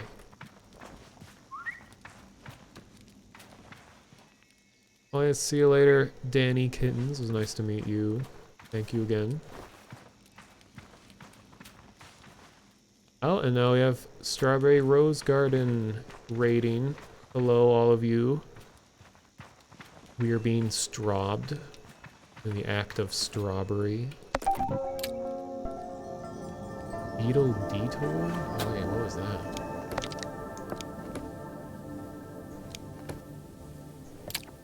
Some sort of ancient calibration device. Saizo asked me to retrieve from a ruined atomic ship.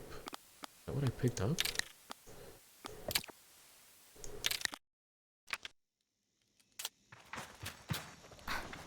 Welcome, everyone.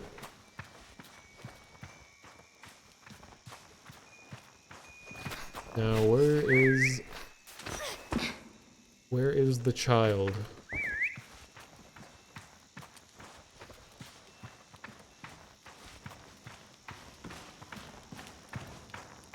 How's the game? I'm enjoying it so far. It is left very open-ended, so you gotta do a lot of exploring yourself. I love the art style. Music has been good so far.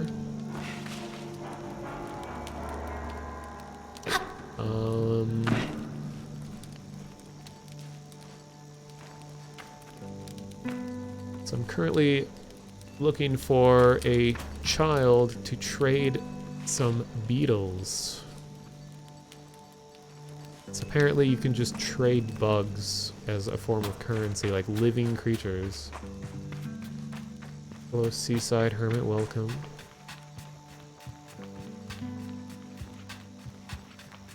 Is that the only cave?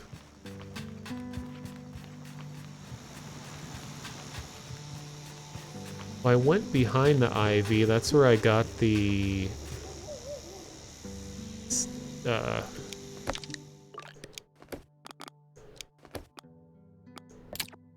this thing. Atomic calibrator, I'm pretty sure.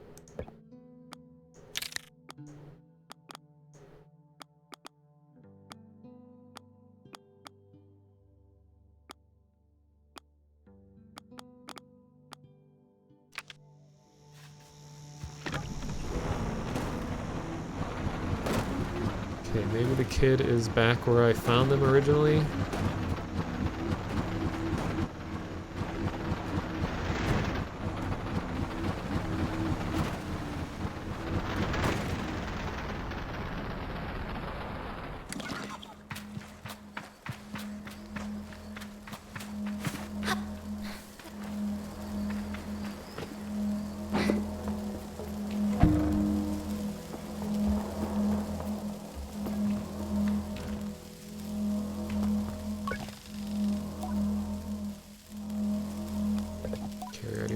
This. Apparently there's a crew that crashed over here and I don't know where they went.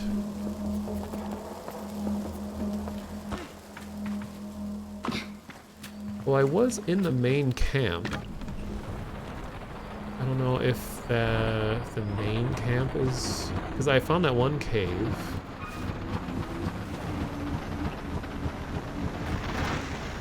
And I don't have any more waypoints. Is it? Oh my god, it's annoying. No, stop. Okay. See, we're so used to navigating maps by clicking and dragging that's my instinct, is to click and drag, like Google Maps. But you just kind of old RTS style, put your cursor on the edge.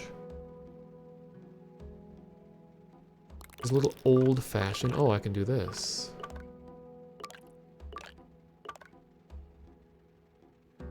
In the kids' little camp area, not the main one. Was there a smaller camp somewhere? Oh, I can see the moon rising. Oh, that's the sun. Or is it? No.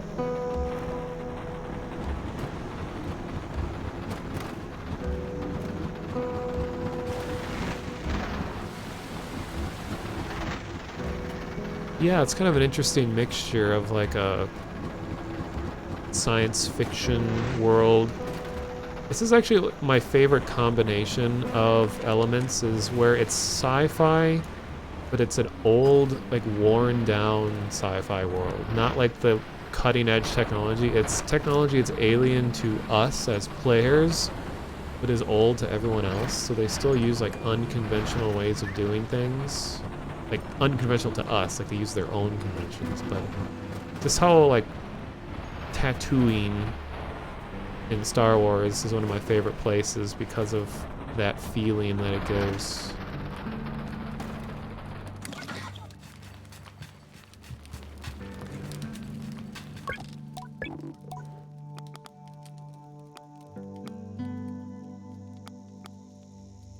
Strange being called that. I tell Jadi how strange it is being called Glider instead of Sable or even Clan Child. Just trying to get used to it. She seems to really like it, and maybe I like it too. My little glider.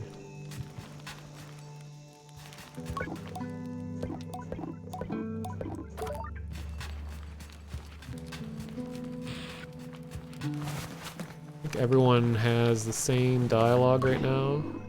We'll head over to the temple. I promise will be worth the trip. Was I not at the temple already? Oh, now? Oh, that's my bike.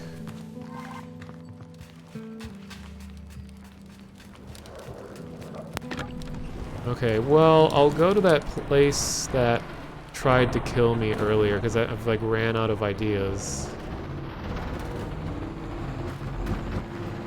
I'll do one last circle around this camp looking for the cave.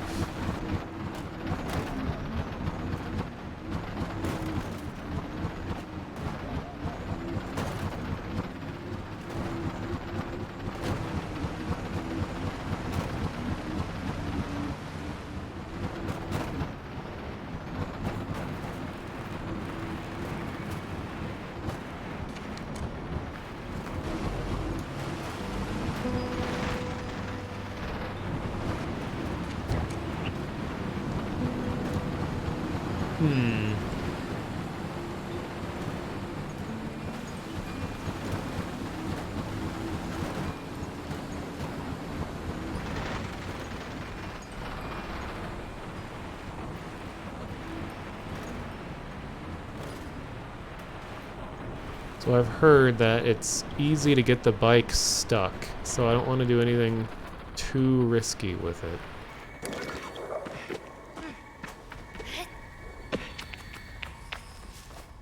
Wow, this is the beginning spawn. Shoot. Okay, other temple.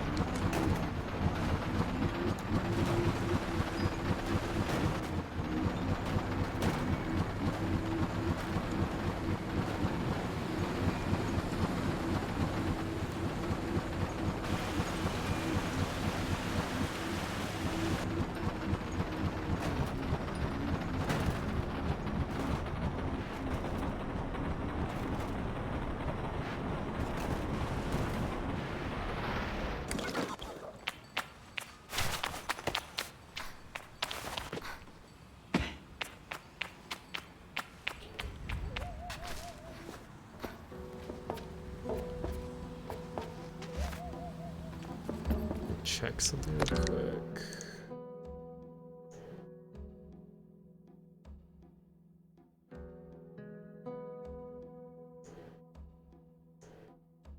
Alright.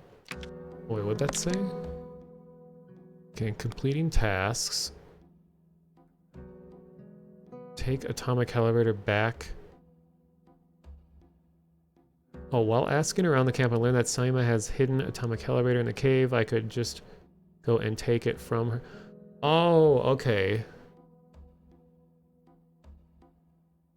So I wonder, was that a like branching decision that I made to either collect the beetles and give it to the kid, and then the kid would give me this calibrator, or just go to the camp and steal the calibrator, which I guess I unintentionally just stole it?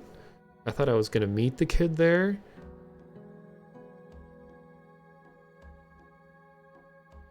So I have it. I just don't know where to bring it for sure. I don't know, I'm already starting to get lost.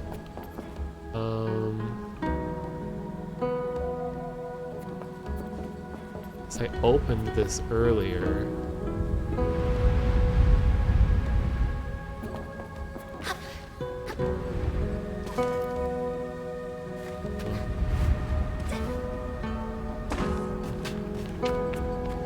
It's kind of cool how your shadow is an outline as well.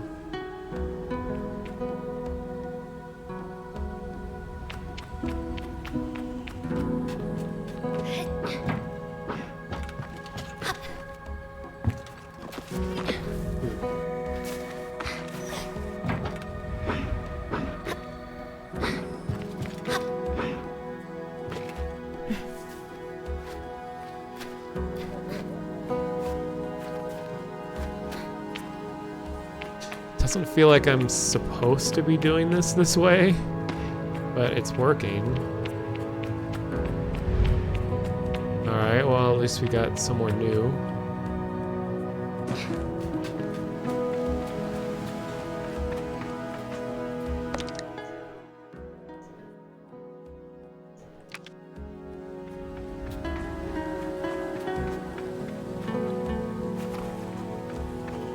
Guess I'll do this.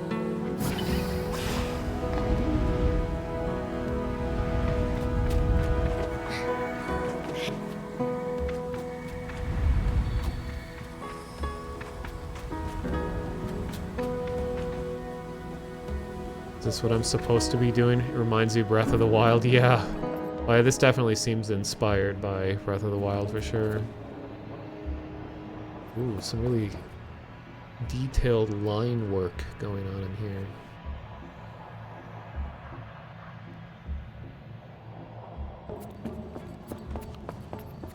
Oh, if I do this, the stream is going to be unrecognizable. There we go.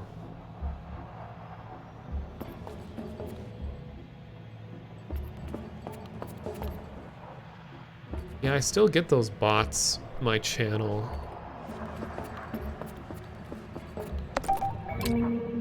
Control panel. So I'm getting pieces of a ship, I guess. My ship will sail in the morning. I wonder what is for dinner. Dinner.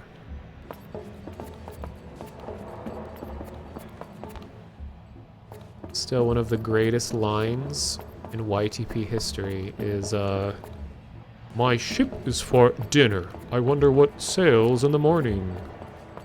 So simple, yet so eloquent.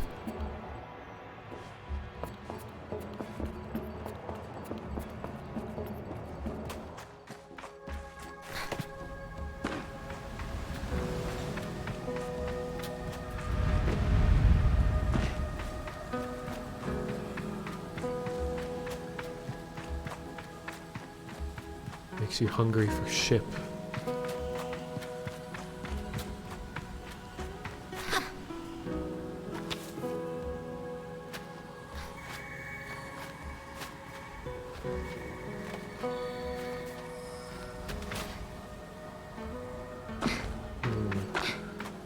I do appreciate that you don't have health, as far as I can tell.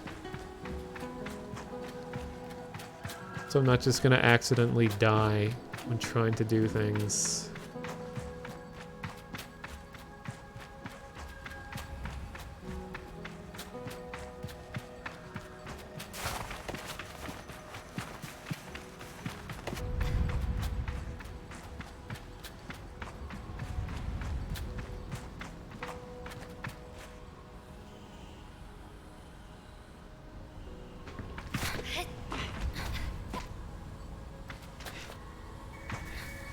Whoa, that was kind of weird.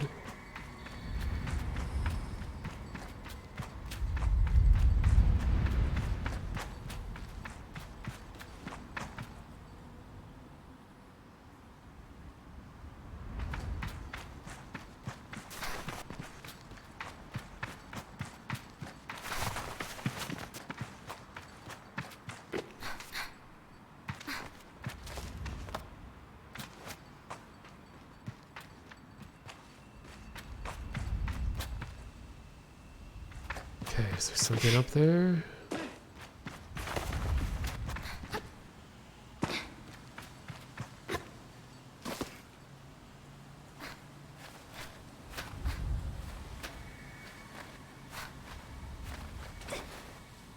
Damn it. Oh. Uh-oh. Okay. It's probably nothing important up there. Let me try this other place.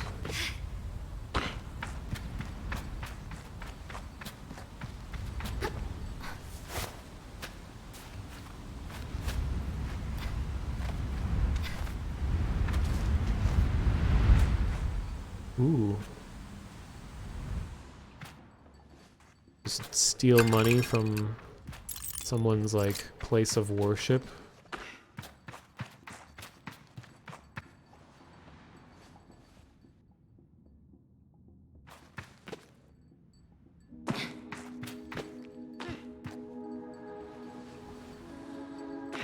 I mean, apparently later on I'm supposed to get things that allow me to traverse a lot faster than this. I kind of feel like I wish I had those earlier on, unless I'm not following the intended path.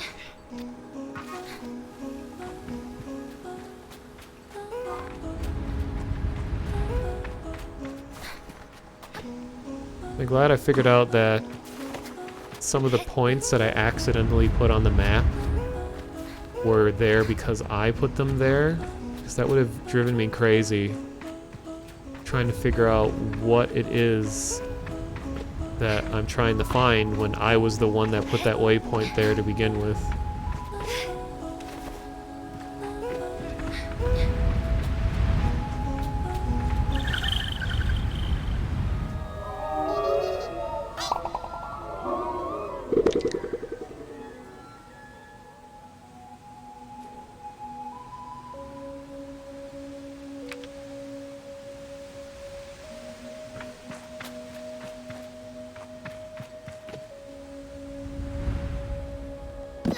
Oh god.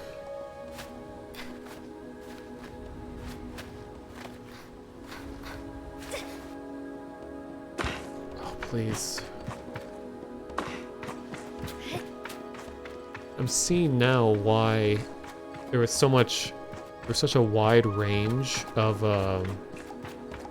play times of this.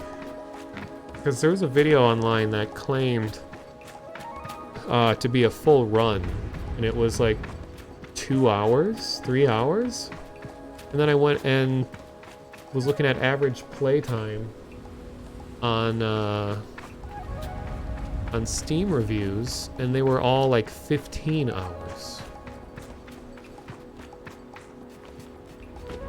So I've seen a lot of variety.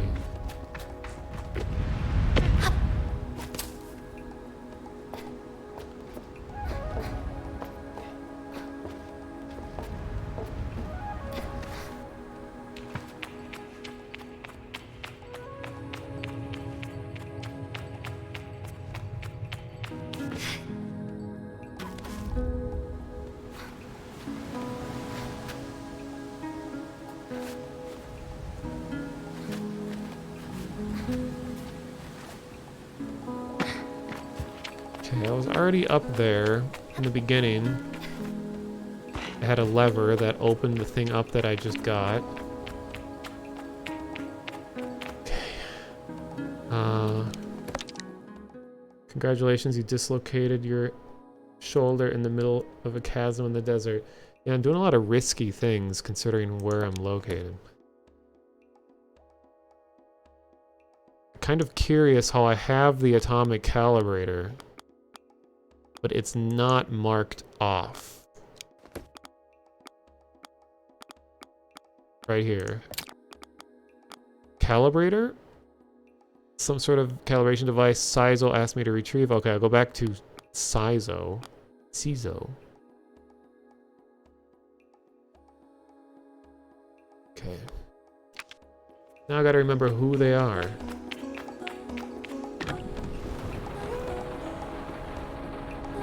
Oh yeah, VR Josh. Yeah, the Void, the place where I used to work.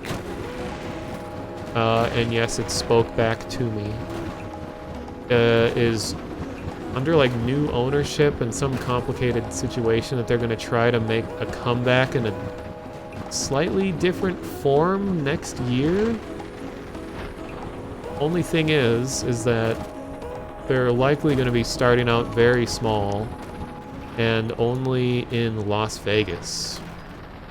So if by some miracle they end up becoming really successful again and expanding, by the time they would reach here in Minnesota again, would probably be many years from now.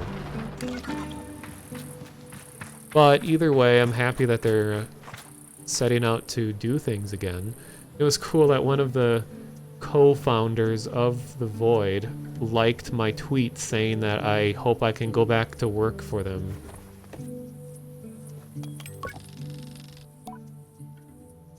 Chris asked me a series of increasingly strange questions before I make an excuse and take my leave. Okay, so that wasn't the person I thought they were.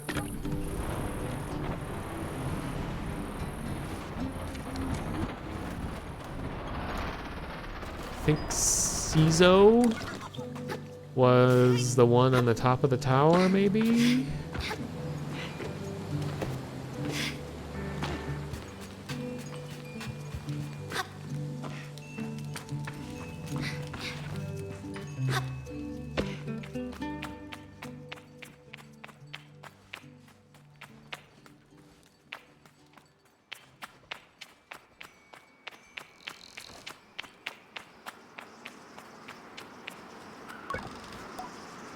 Looks busy, I should leave her to it. Well, I have the thing that you wanted me to get. Hope it's not, like, glitched. Do I have to, like, equip it?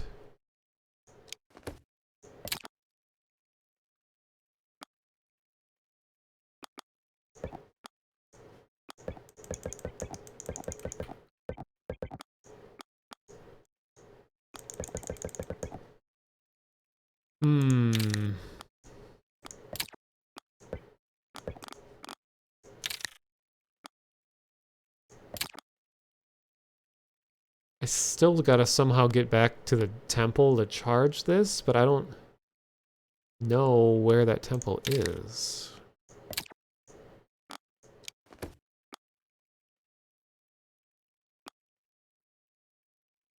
At the altar. What altar, though?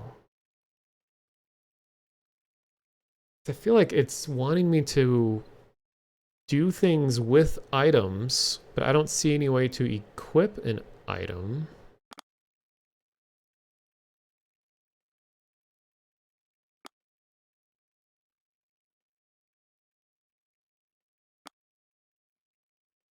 I just gotta talk to everyone and hope one of them progresses stuff. Okay, stop putting oh my god, I put so many markers by accident.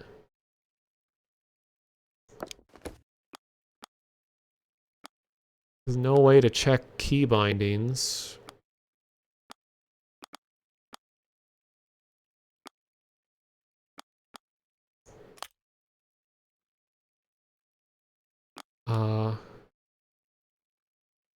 Guess I'll save.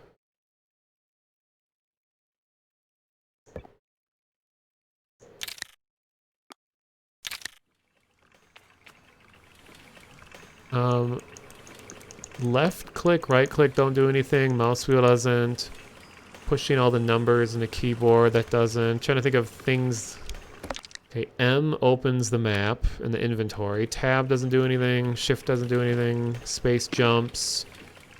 Z and X do nothing. C crouches. Oops. Okay, Q opens this. And why does it keep dropping waypoints?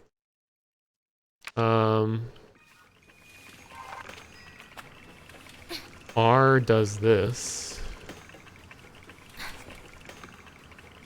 T, no, none of that.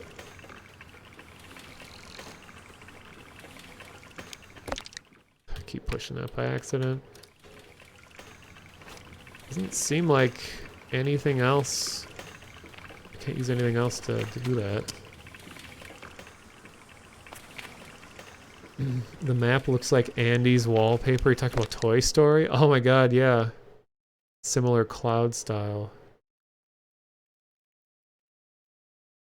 Oh, you think maybe that progresses time faster when you sit down? That'd be interesting.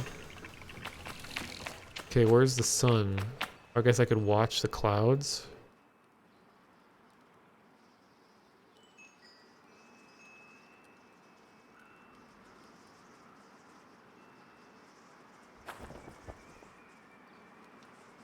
The clouds seem to be moving at the same rate. I'm not really sure.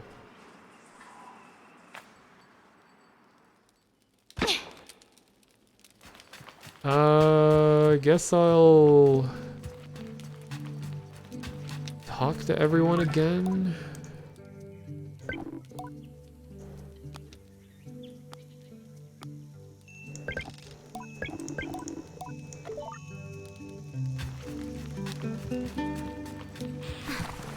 This guy wants me to charge a stone at the altar or the temple, but I have no idea where that is. Steal your money. The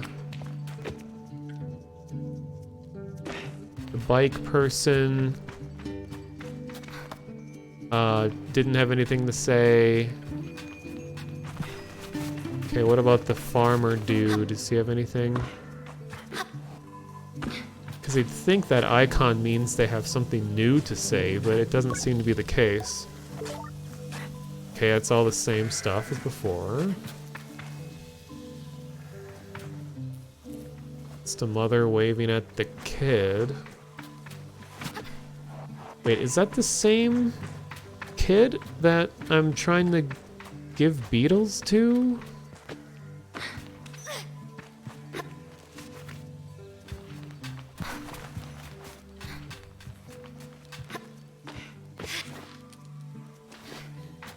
Oh my god.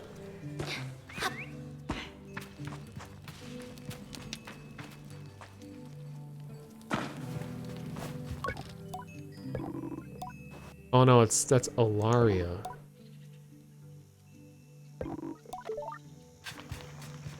Does the kid have anything new to say?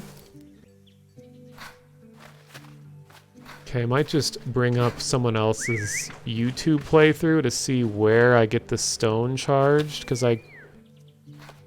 okay, there's still that one place where I almost fell into. I don't remember where that was. Okay, I forgot about that place. That's somewhere else to check.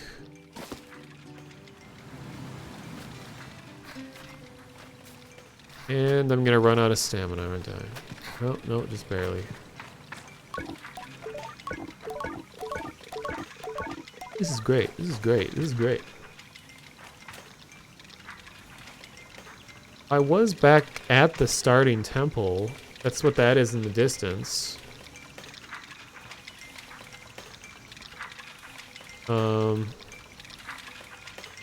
But I couldn't get back in.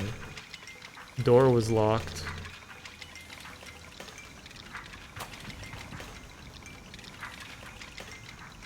Okay, now where? Okay, that's where the bug hive is. That's where I found the other machine part. So I guess I just gotta travel south.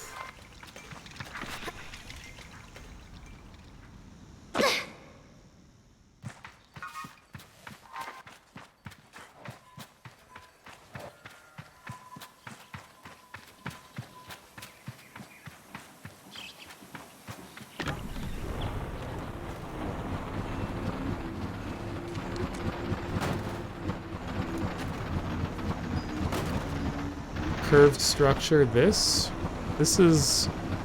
I had to drive through this for the bike.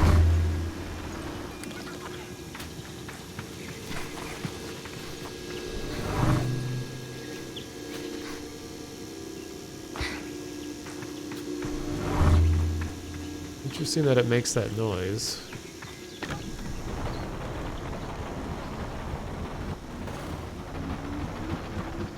This is just a closed door.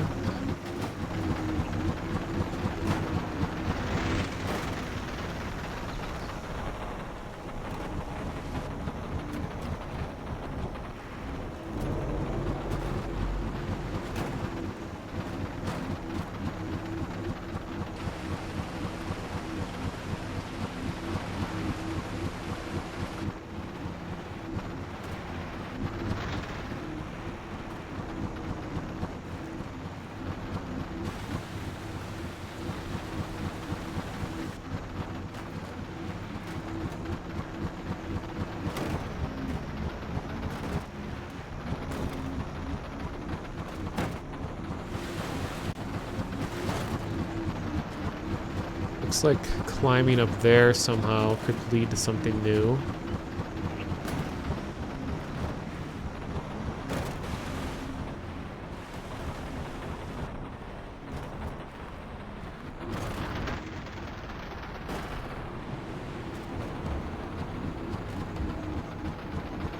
Alright, this is where I fell before.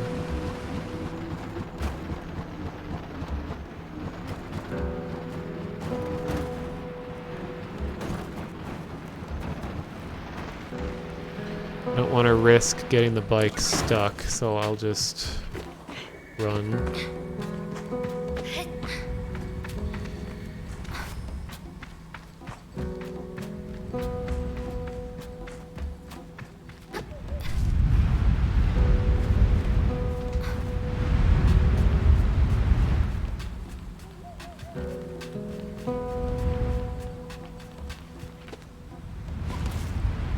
I like those ominous rumbling noises, not sure what it is.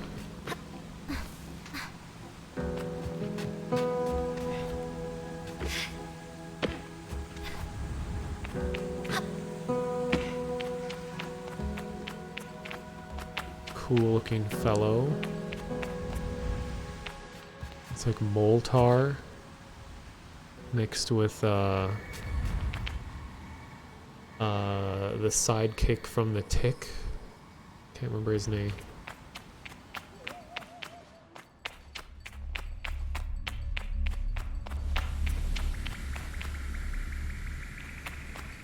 You got floating rocks.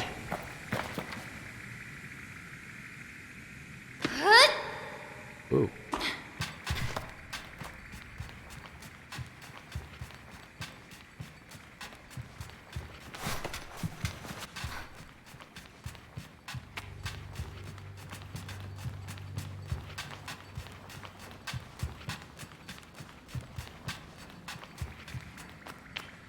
You know that ancient ruins are one of the most beloved environments in video games.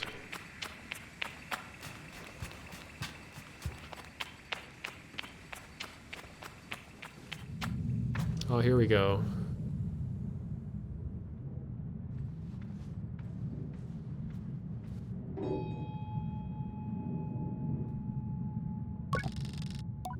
The stone thrums like the beat of a heart as I approach the altar.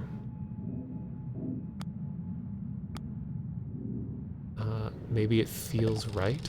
I'm ready for Rohana to know me. I'm ready to know myself. I feel her curiosity in this sacred place. I know I am in her sight.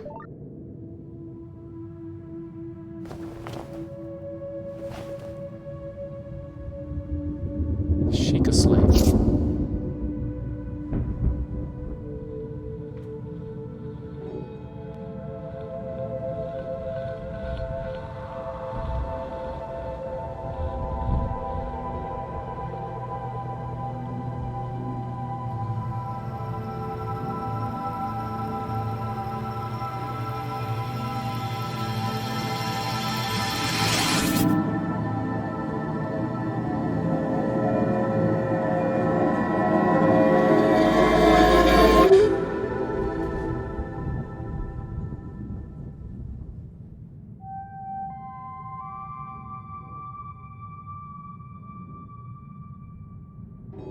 Looks like we got our crystal charged.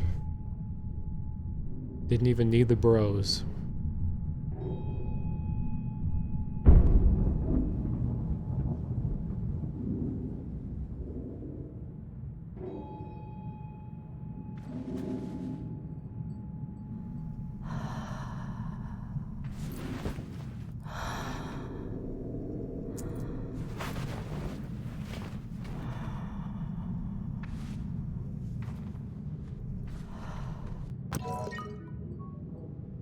Show Halal the activated gliding stone.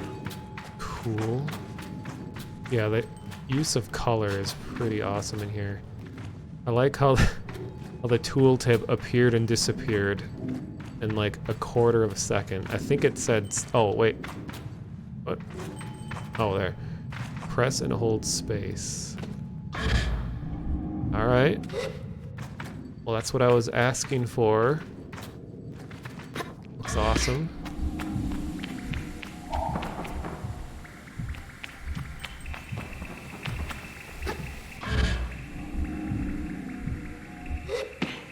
Cool.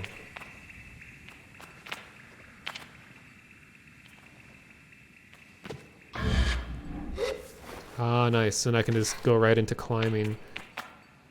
Yeah, it's the Deku leaf.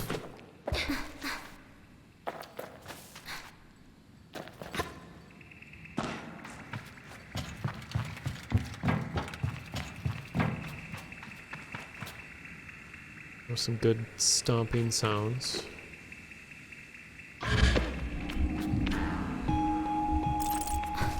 Steal money from the ancients.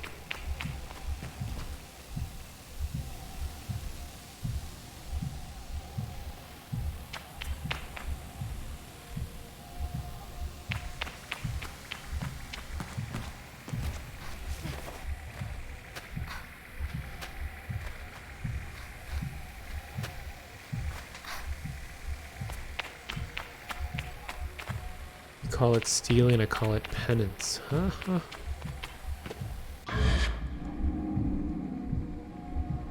How long can I do this?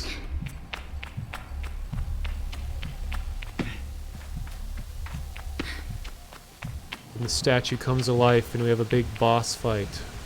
I destroy everything.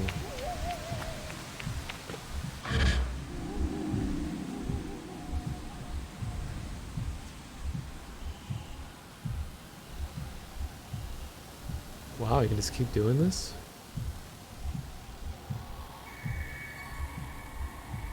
Nice. I had dreams like this. I like it.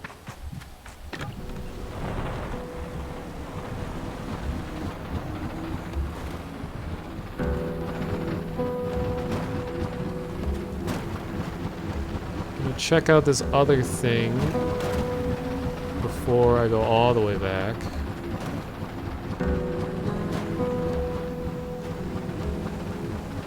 Yeah.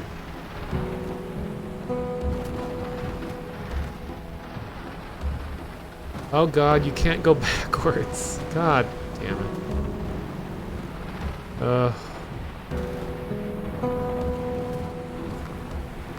Whoa.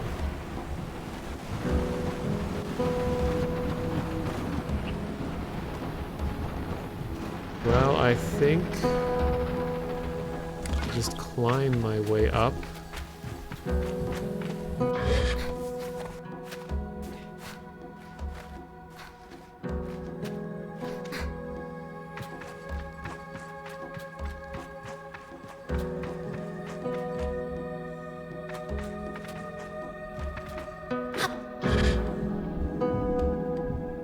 Nope. Wait.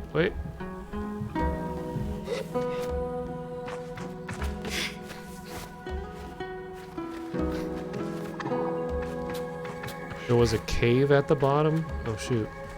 Well, this is kind of working.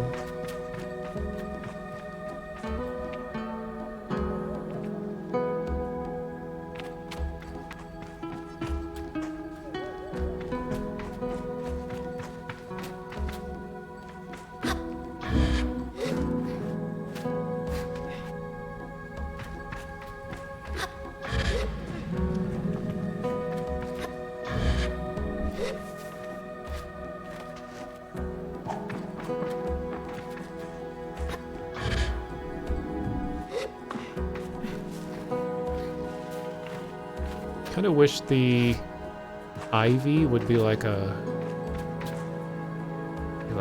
free climbing area that wouldn't exhaust stamina or something. I don't know. I know it's just sort of like a visual cue.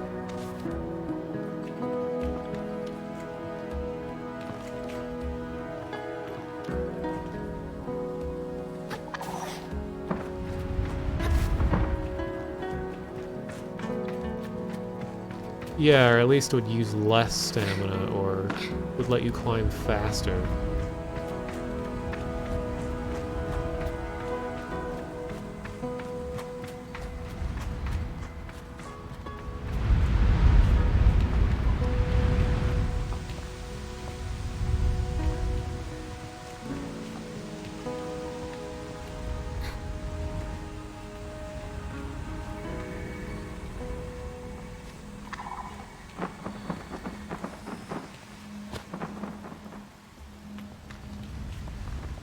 Oh.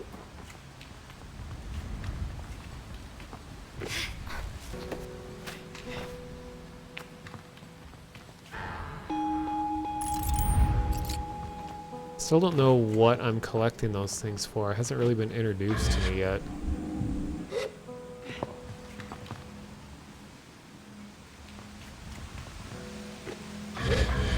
What am I climbing for? Cool machine parts. Okay. Power supply. I tried climbing ivy in real life? No. There's a building in downtown Minneapolis that has, that is covered by actual, like, vines. I've never touched it. But it doesn't seem like climbing stuff like that is actually something that can be done in real life. I feel like that's just something we see in movies. It's really fragile.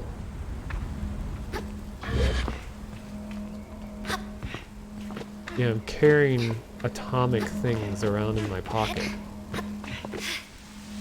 Just gonna Skyrim my way up here, hopefully not get stuck. I hope it's been saving. Something I would like... Okay, my cursor disappeared. Why don't I have a cursor anymore? What? Wait, I can click on those? Oh no. Has that been a thing the whole time? Okay, where's my cursor? Cursor disappeared even though I'm in full screen.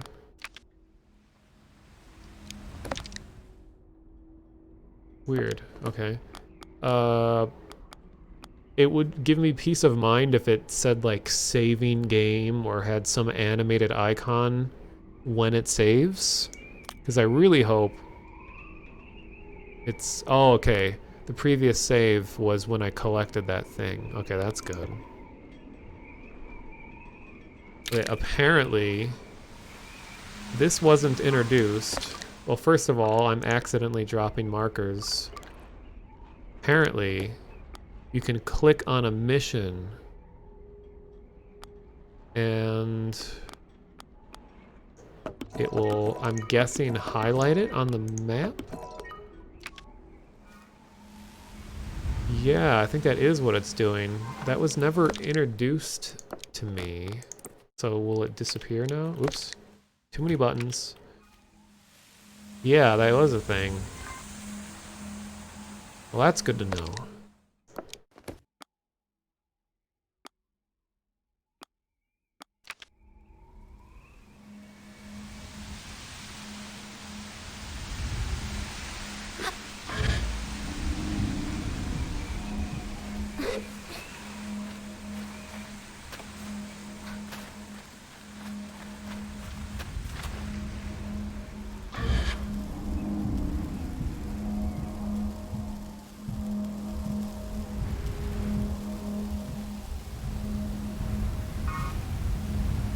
Well, even better. I can open this up while I'm floating. That's really nice.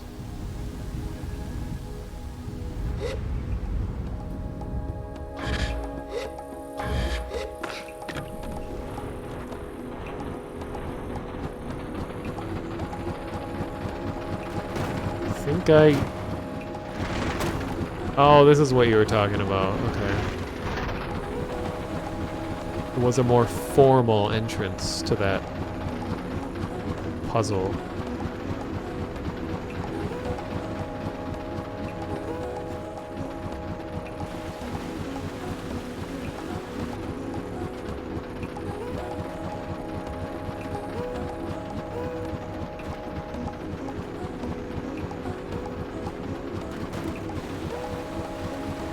I'm guessing the bike is gonna get upgrades eventually, so I can move faster.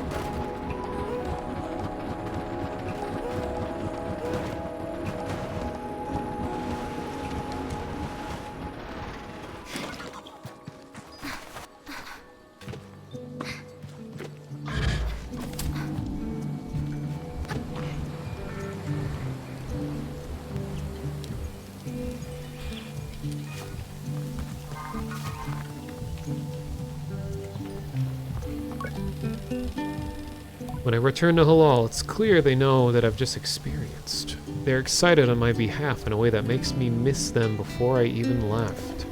Isn't it incredible? How does it feel?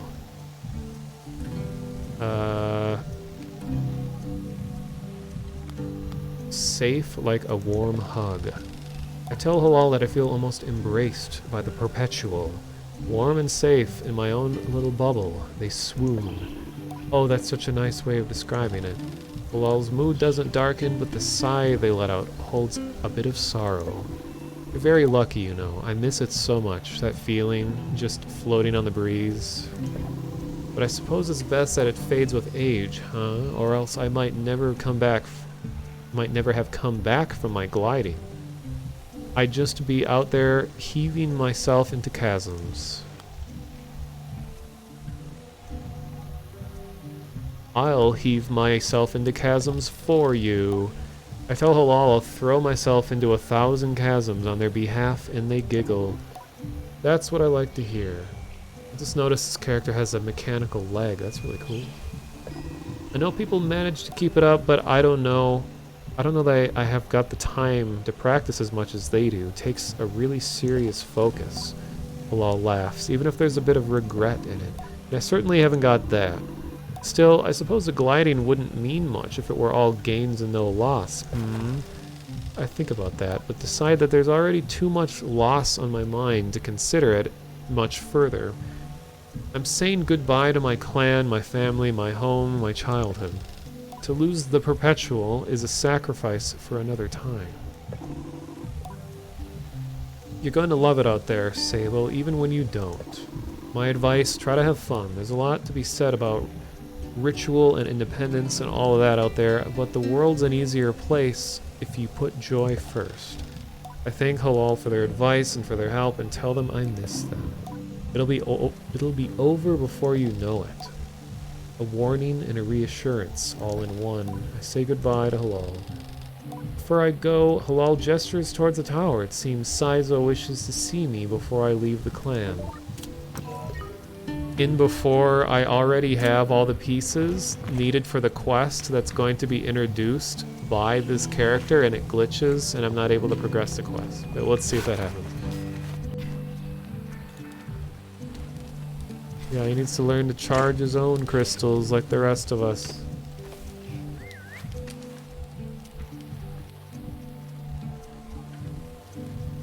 Wait, where did that come from? Oh, that's the balloon. Okay. It's now down here.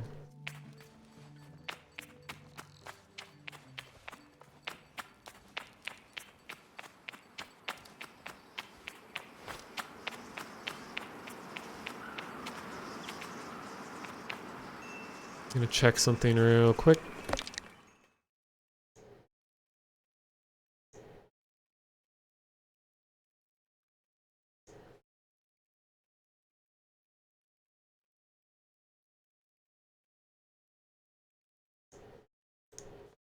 And I'm back.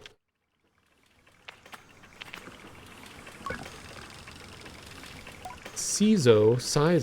Oh, I'm gonna have different pronunciations every time. Saizo is an outclanner to the Abexi, but I've known her for nearly as long as I can recall, and think of her more as a kind of distant relation than any sort of outsider. Machinists, I'm told, are given their posts, and by their training and their code, must go where they are needed. But Cizo has been among us so long that it's easy to forget it's an assignment, first and foremost. As far as any of us are concerned, she's one of us. I think there's a perception among the other clans that the Ibexi are quite insular, or that our designation of Ibexi versus outclanners suggests some nervous othering of those who are unlike us. Othering. But in practice, such things are more the result of our nomadic nature. We seek to know who will travel with us and who we must leave behind, but all are welcome to join. And I'm always pleased that Cizo did. Sable, how do you do, clan child? I can only think of one thing. Whoa, whoa, holy crap. That's fun.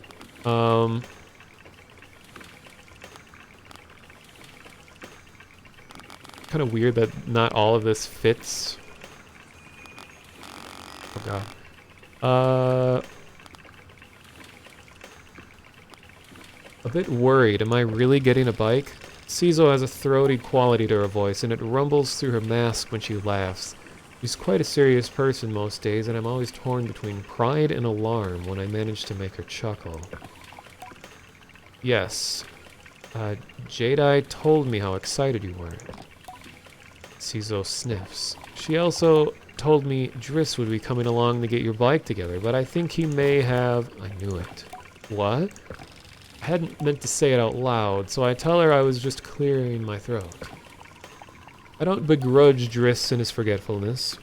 Were I tasked with so many odds and ends, I might just be as scattered.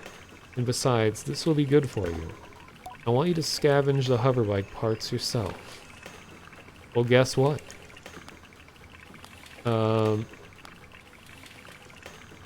I gonna make my own hoverbike? I asked Cizo if I'm expected to make my own hoverbike. No, you're not going to make your hoverbike, you're going to build your own hoverbike.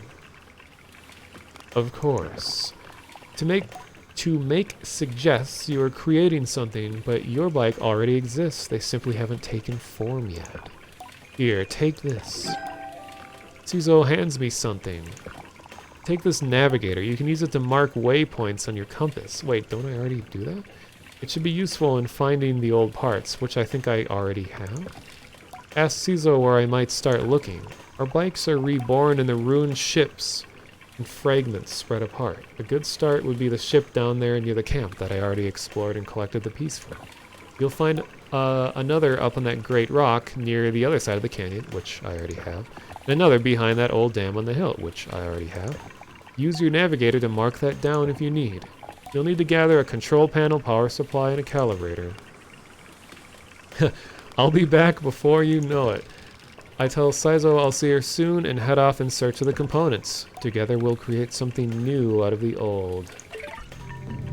Please don't break, game. Please acknowledge that I already have all the pieces. I return to Cizo with the parts, and it's as she waves me over that I feel a pang of sadness in my chest. When will I see her again once I'm gone? Well done, Sable. Yes, this is everything we need. Are you ready to assemble a bike of your own? I'm ready. Wait. Actually, there's something I must do first. Well, return when you're ready. Okay. I don't know if this is gonna... Uh-oh. Oh, push N, because it's not letting me move. N. Mark interesting landmarks to appear on your compass. You can also add and remove markers from the map screen. I've already been, like, accidentally adding, like, dozens of markers every time I open the map.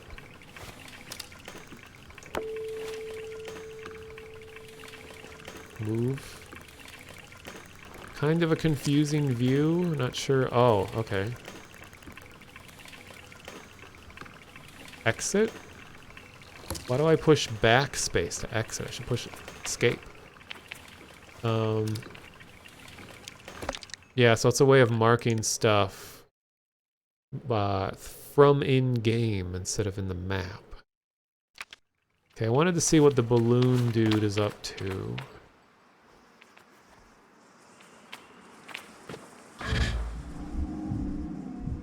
Let me glide over in style.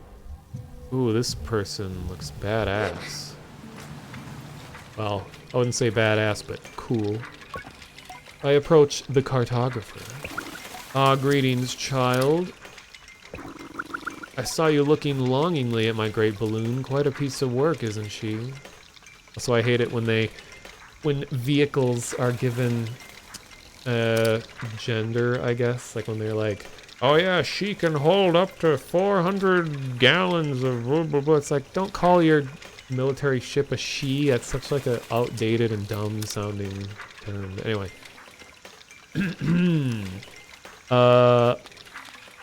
Longingly, I clarify that I was looking curiously, and that balloons aren't exactly my ideal vessel, the newcomer shrugs. Fair enough, I suppose when you can ensconce yourself in a peaceful little bubble and float around from the sky, the balloon loses some of its charm. Wow. But I'll accept your curiosity. Yeah, this is basically Tingle. I give the balloon an approving nod so that he doesn't feel so bad. Well, good to meet you, and oh, I should introduce myself. I'm Jordan. I tell him I'm Sable. Suppose you've come all this way to see me. It's probably a map you're after, eh, Sable? Here is the map. Where do you wish to go? I would love a map. I tell the cartographer I'd love a map. Of course you would. That'll be 50 cuts. To my ears, it's a fair price for the map, but too expensive for a pre-gliding glider with empty pockets. Yo, I have like 300. That's easy. I tell Jordan I'll be back. I need to ask Jedi for some money. Yeah. 50 lashes? Farewell, child.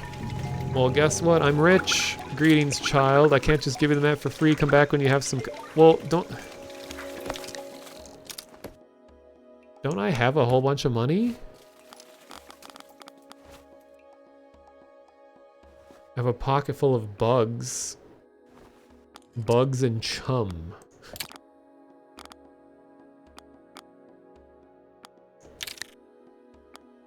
Oh god, I'm gonna chum... Oh yeah, on the bottom right. I have 180. Can I steal money from the kid? The balloon is more fun than the person in it. Wow. I want to be a chronogrammer too. When I go gliding, I'm gonna be a climber. Hi, I'm Daisy. Hi, I'm Daisy. Uh-oh. That was cool.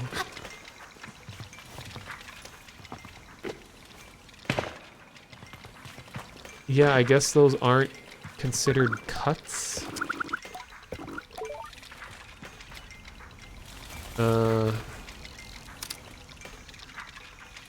Okay, I guess I just go to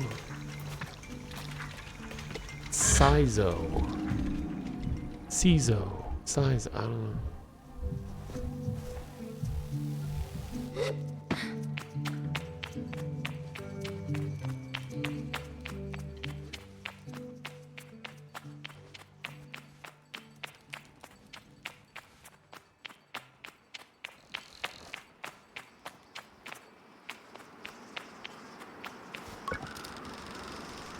Alright.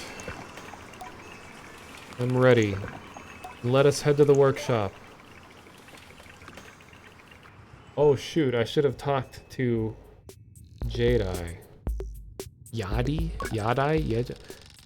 Saizo relaxes in the workshop. It isn't that she's particularly rigid or anxious ordinarily, but there's a certain calm beauty that one only truly appreciates when Saizo is in her element. Wonder if it's this way for all machinists. What you must understand, Sable, is that the components you acquired, they fit together, not by chance, not by effort, but by nature. They belong to her. They have always belonged to her. All we are doing is assembling her from what she has already been. I nod and feel a soft buzzing in my ears. Among my clan, we believe that machines have names held for ages like deep secrets unheard by those unequipped to listen. We find this one's name together.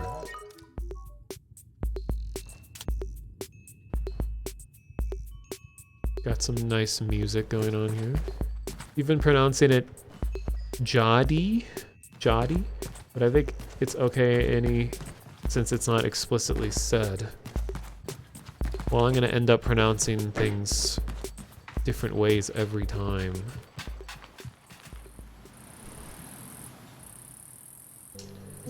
Okay, yeah, go talk to that person. Maybe I have a message.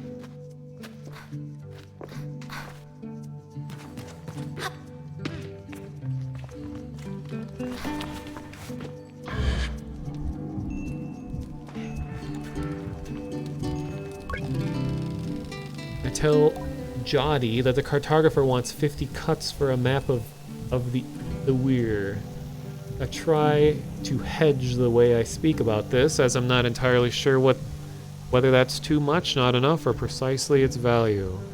It tells me not to worry. There's some money. Here's some money to get you going on your journey. Use it most wisely, and then a little unwisely when the mood strikes. So those are cuts. It's good to know the value of money, but you never want to be ruled by it. I think Jody, effusively, wow, someone loves to write, and head out on my way. So I did have enough money, but the game didn't want to acknowledge it because I had to go through proper channels to learn about money after I had acquired it already.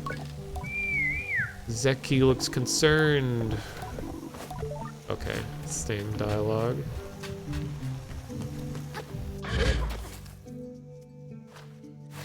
Effusively, meaning intensely and graciously. Alright.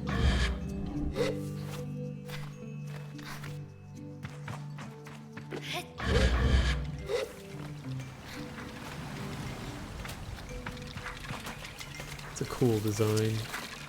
It's Gearomatic.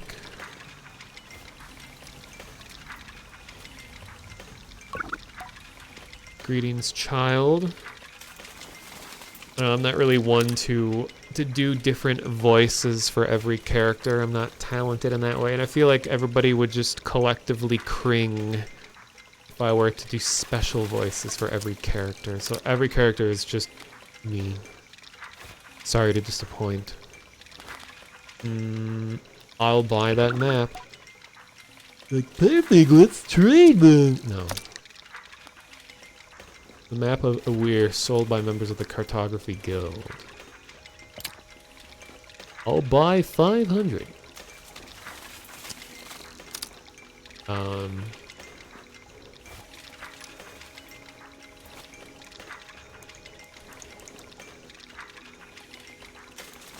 Do I click? What do I click? Wait, what? Clicking everything.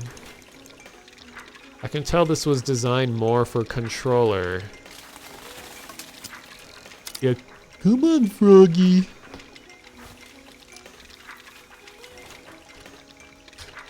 Okay, enter doesn't work. Space, E? Okay. E is what I had to press. Weird.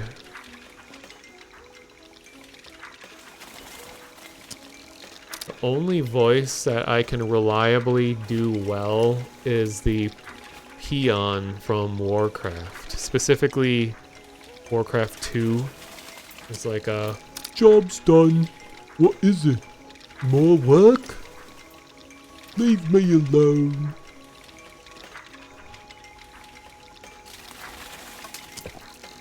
We found a witch. So usually I can only do voices of like pitiful characters. It's fitting. Oh, then I push backspace to go back. It's so weird. Thank Jordan for the Uer map. And it's all in all its vast possibilities. Something about this makes it feel more real. Good luck on your gliding, Sable. I still remember mine. I asked how it was. Short. I knew since I was a boy, cartography was for me. But I spent a little extra time out there just to enjoy the world. Speaking of, keep an eye out on the skies, eh? Plenty of my colleagues out there, and they'll have more maps to sell you. From Hakoa to the Sodic Waste. Thank Jordan for the tip and say goodbye. Farewell, child. Suddenly lost 50 IQ.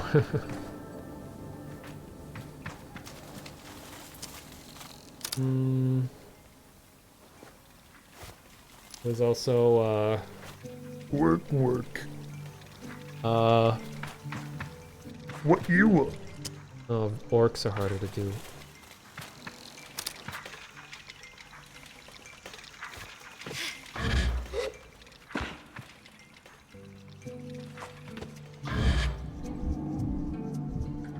So, what? Oh, he's still talking.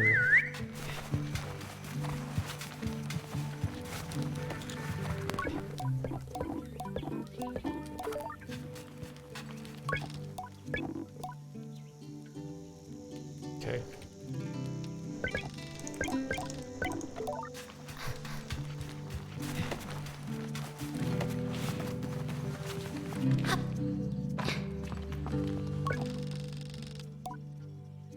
Halal quotes from a selection of obscure and lyrically mediocre Abexi historical ballads whenever I pass by. There is a great verse that says much about our folk, buried under the sand. Okay. Wait, what do you say when I do it again? We look up the cliff edge, the sure hooves of the ibex anchored to the steps. Horned sentinels guarding the high plateau. Our boots find purchase in the stone, and we remember the days when we could not glide. Seems like gliding important. We should get some astral glide. I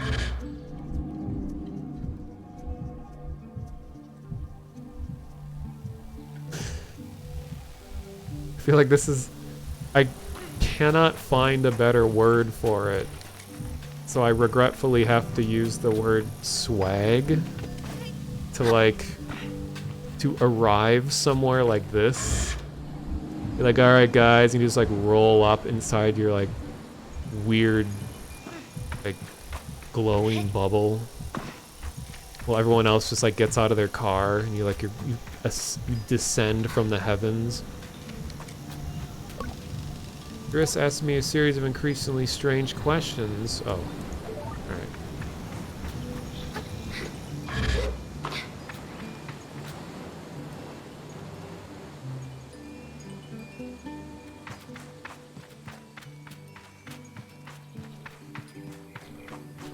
Yeah, I know people that do voice acting do a lot of practice.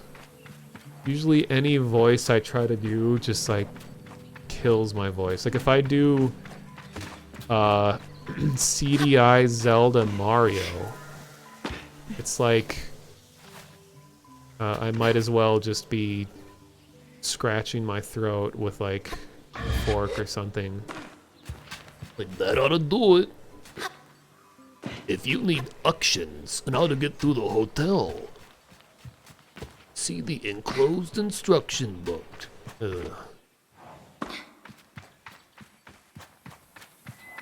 Luigi, look, it's from Bowser. Dear pesky plumbers, Koopalinks and I have kidnapped the princess.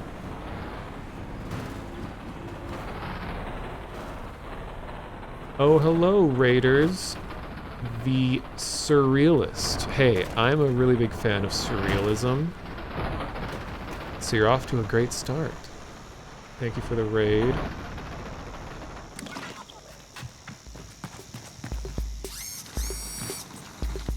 I'm guessing you were also playing Sable? And if so, how do you like it? And how long did you play?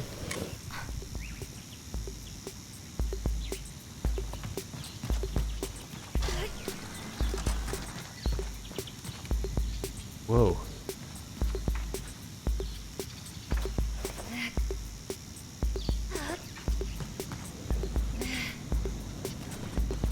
And I'm doing okay. Usually just okay.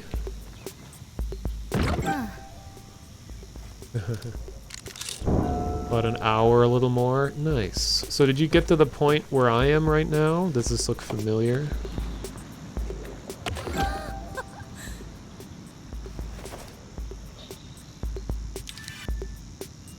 Thank you for the follow.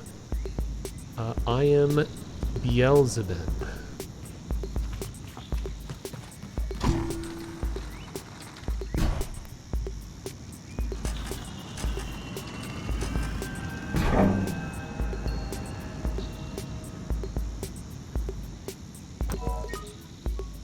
Okay. Listen. Cizo tilts her head a moment, leaning closer to Simoon. All at once, I knew the hoverbike's name, Simoon. I say it in a whisper to let Cizo know. Simoon. Well done, Sable. Okay, Simoon. Oh my god. Okay, I'll say Simoon for the sake of not being confused with another word.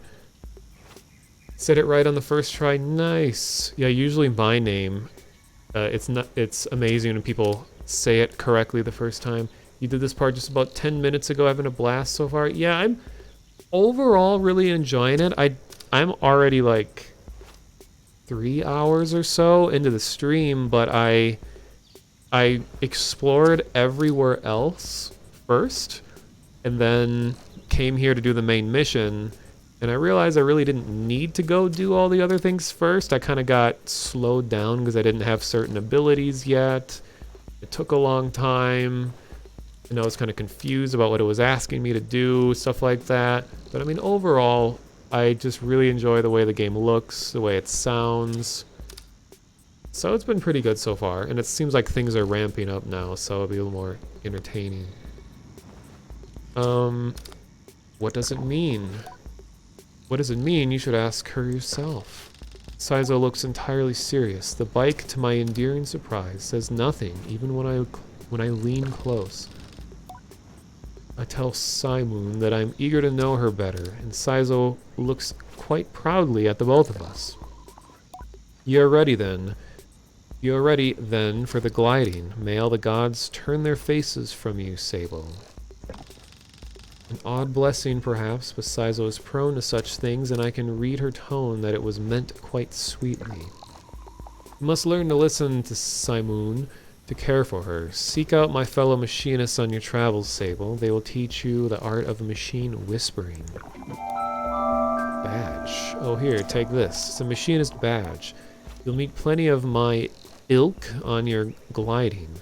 Show them your worth, and they'll give you more badges. I think Cizo twice for good measure and give a bow. I am ready.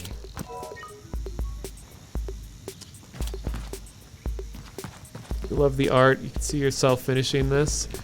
Yeah, see how I generally like to finish games like this, and I tend to stream at ridiculous times, so it's very likely that I could get through the whole thing.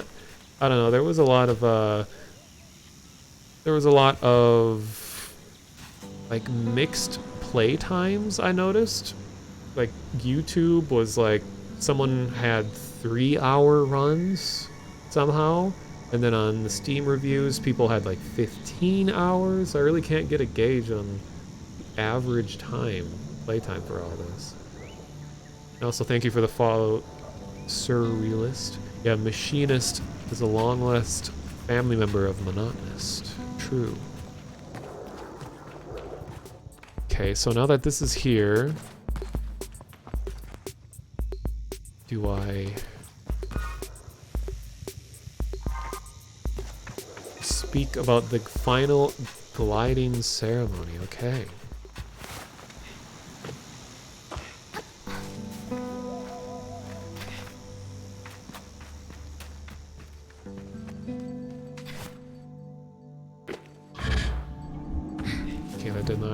as expected.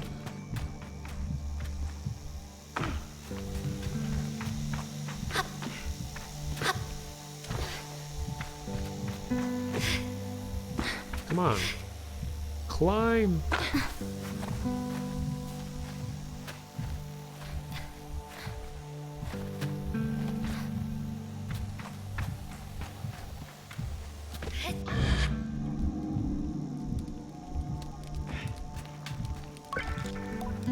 Return to Jedi with new lightness. It makes the weight of my departure feel heavier still. What a strange day. Sable, is that a badge you've got there? Look at me, Jedi, I'm already gliding. I take up the badge and I hold it for closer examination. So close, in fact, that Jedi chuckles and has to take a small step back. Saizo must have really felt you earned it. Well done. I give a bow of thanks. Well, Sable, if you keep this up, you'll be headed for the Mask Caster in no time. Try to think about going to a mask caster, but it seems impossibly far away. Imagine choosing what I want to be. Imagine choosing what I want to be forever. I know what you're thinking, but don't worry about it. You'll get plenty of badges when you're out there, and once you've got 3 alike, you can trade it for that mask. But don't feel like your first mask is your final choice. The gliding is about freedom and exploration. I suggest you claim as many masks as you wish. Only at your final ceremony will you be asked to choose one.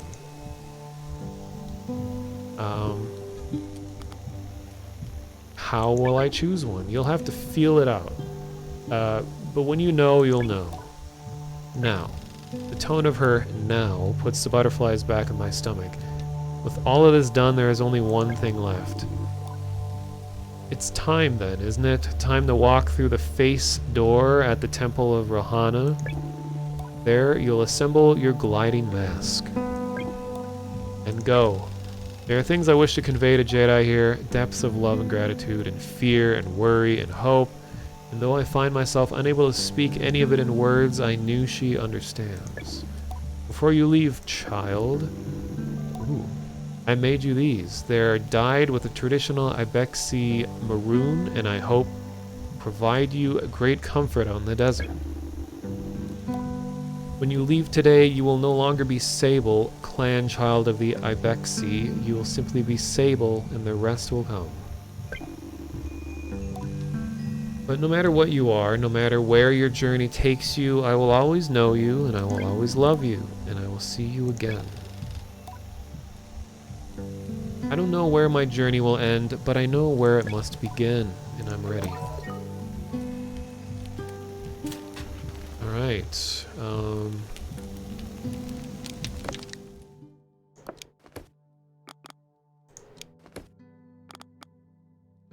wow.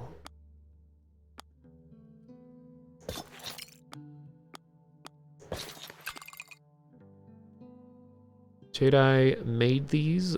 The pattern is unique to the Ibexi. The fabric seems to have been made at the Burnt Oak Station. Unmistakably Ibexi red. Well, I got that dye earlier. Can I use that?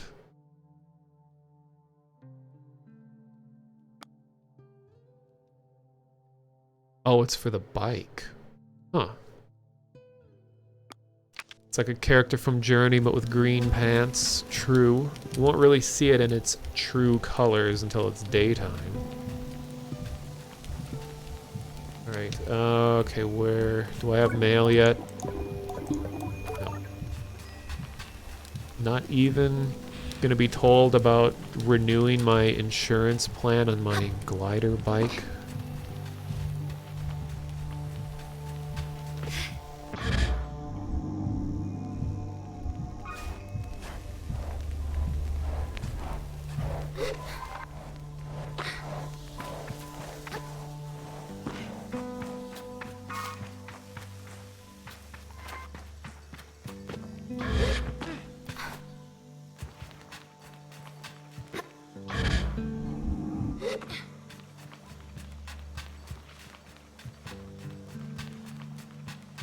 That's right, extended warranty. That's the meme. Even though it seems to be more than a meme, because I do actually get those voicemails all the time. So I know the feeling. The only time my phone ever rings is when it's... I guess spam voicemail. I used to get voicemails just of someone speaking Chinese before too. I don't know where that came from.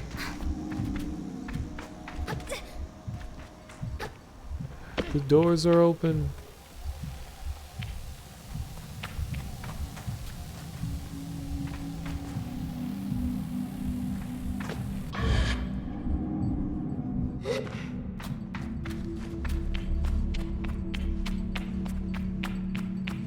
See how the little particles in the air.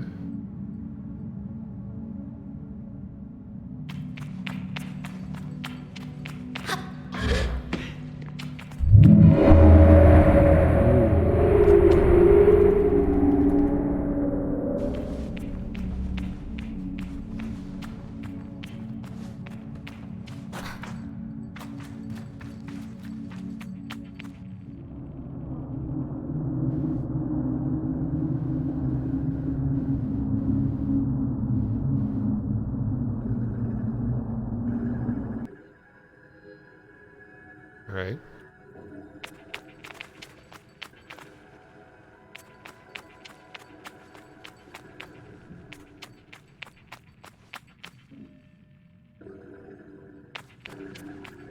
What you've heard, people tend to get less spam voicemail if you leave your voicemail to the default bot reading your number. Yeah, I've always left my voicemail just as the default thing.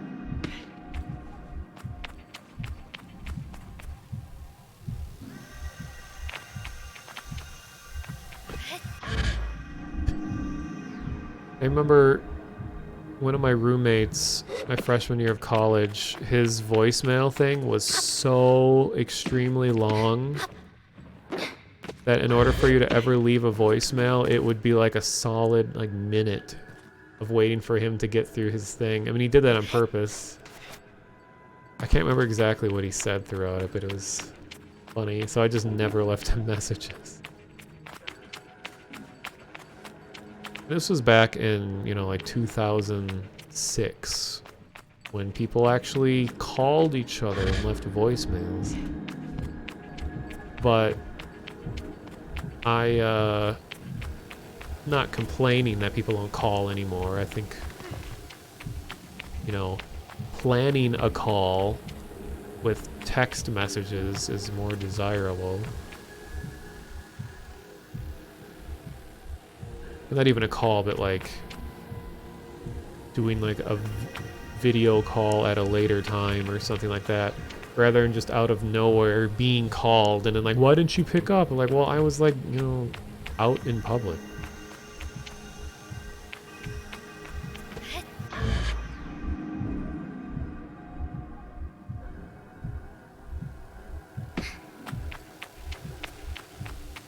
Thank you, Sir Realist, and thanks again for thanks for the bits and also for the raid.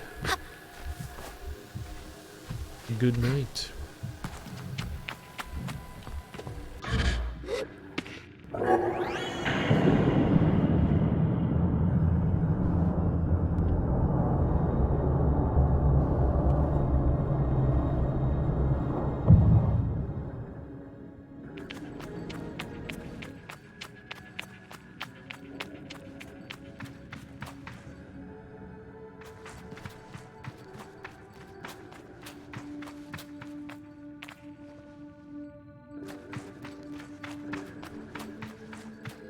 You don't like video calls, conventional calls. I only answer if I expect them and have a number of my contacts. Yeah. Well, the only times I do video is if it's for a work-related thing, and if it's someone that I know really well. Because in the times that we live in, when having long distance connections of people is harder than ever before, it's sometimes nice to have, you know, the human element to it, where you're more than just a disembodied voice. But most of the time, voice is more than enough.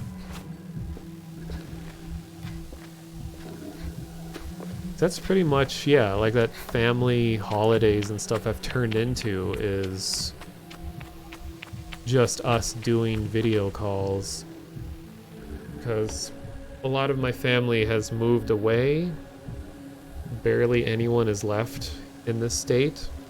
They're all in different parts of the country, so getting together in a group video thing is really the only way that we can stay in contact somewhat.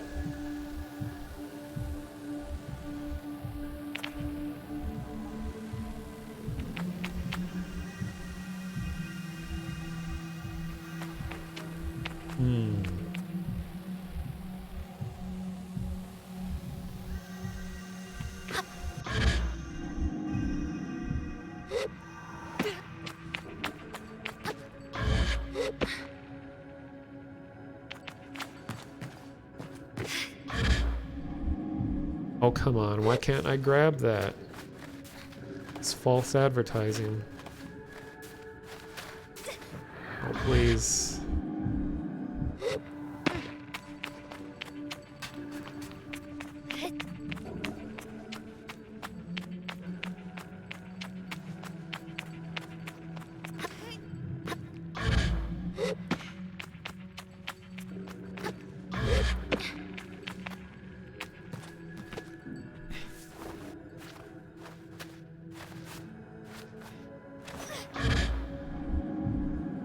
God damn it. Gotten so many voicemails from your mother about pick up the phone when she uses a new number I haven't. Nice. Like, someone I knew in college used to, when anyone would call, he would just like seductively say really close to the phone, he'd be like, talk to me. Or like Spanish speakers be like, bueno.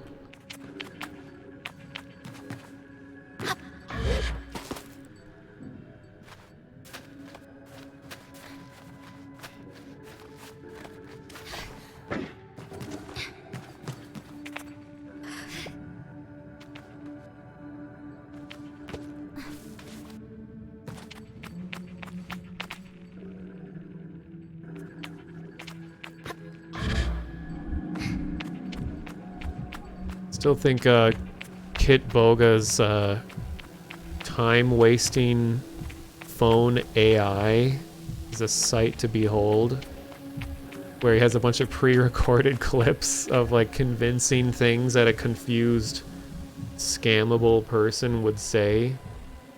So when a scammer is on the phone, they'll think that they're talking just to a confused, like, old person. They can keep them going for a long time. I don't know if he finished it, but I was just watching some of his iterations of it. It's incredible. I love the patterning on all this.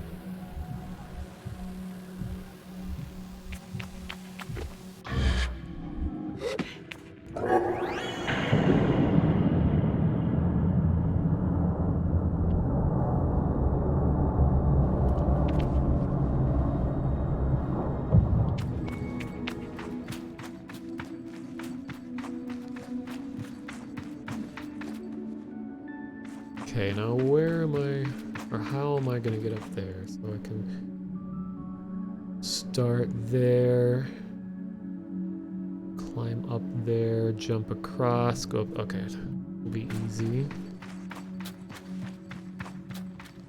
His 4-day call video on YouTube? No.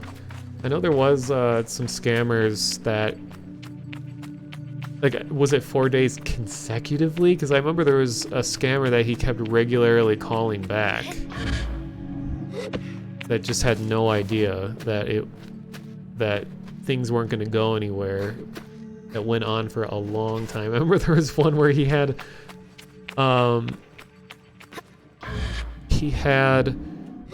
two different scammers on the phone at the same time that I don't know what they were doing. It was like they were talking to each other for a while, but he was just kind of in the middle, not knowing what to say in the situation. It's so much so that he opened up like Apex Legends and was playing that on stream while these two scammers were just confused the whole time, and it went on. Like he played an entire game, like multiple games, while they were there on the phone wasting their time. He had the timer going. Hello, aphids. Do I recommend the game? I think so. I mean, if you're into just simple puzzle-based exploration games and you really enjoy the art style like that you see here, I think a big part of enjoying this game is appreciating the art and the music. And hasn't been too challenging so far. So don't go into it expecting that you're gonna have like serious like Breath of the Wild level of puzzles or anything. This is more so to just enjoy this little world that they've come up with. So I think it's worth it if you're someone where just a good looking and sounding world is enough for you to want to pay money for a game.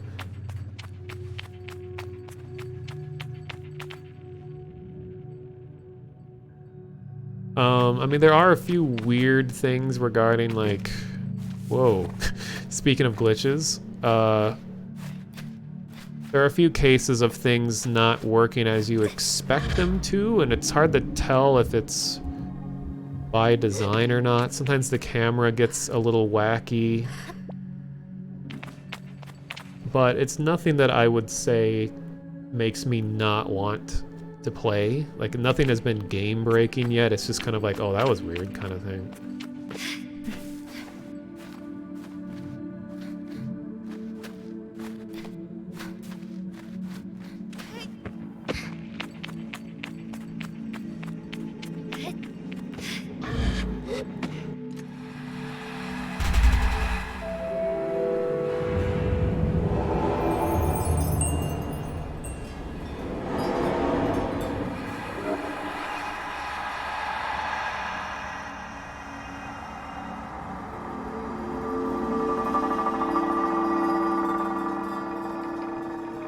Alright, see ya. Thanks for stopping by.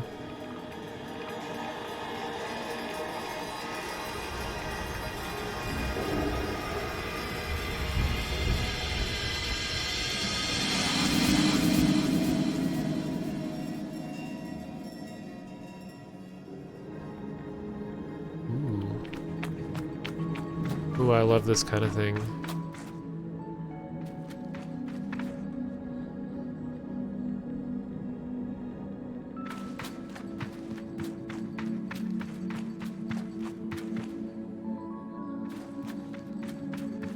But why is this one unlit? It has no mask.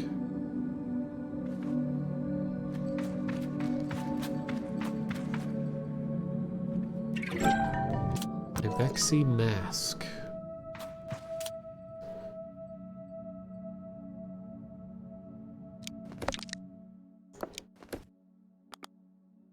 Mask worn by those in the Sansei made of bone. The ones particular to the Ibexi are made from the skull of a mountain goat. Interesting. Well, I guess we gotta wear it. Cool. Kinda reminds me of traditional Japanese, like, demon masks. I forget what they're called. Like Akuma mask or something, I don't know.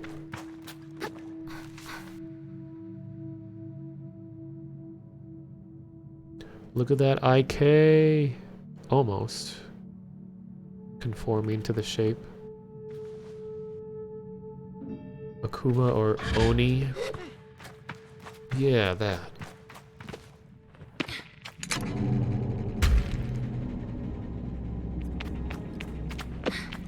What did that do?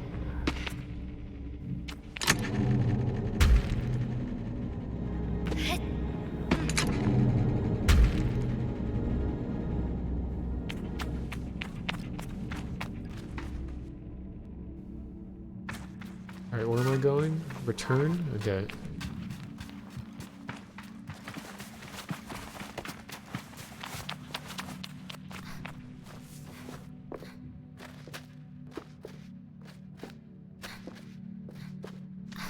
Just masks in general are a big interest of mine, of all different cultures. It's like seeing abstract renditions of facial features.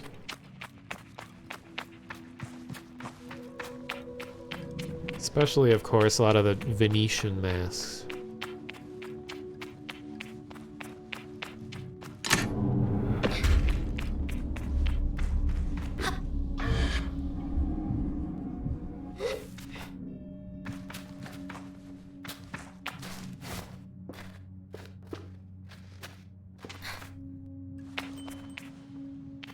Tutorial.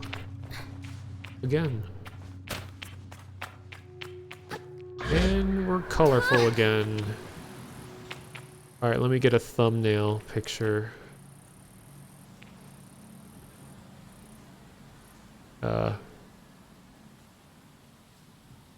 Wait, I need something in the foreground to give it some depth. Here. Wait, let me...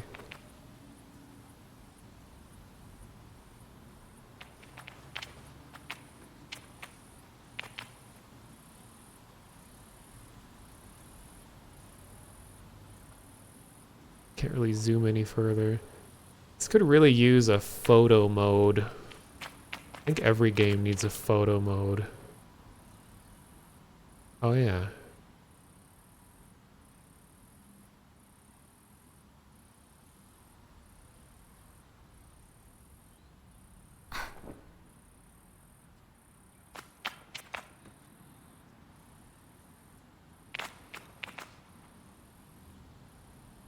Where's my bike? Or my rental bike? Look at all those waypoints I've accidentally placed since I started this mission.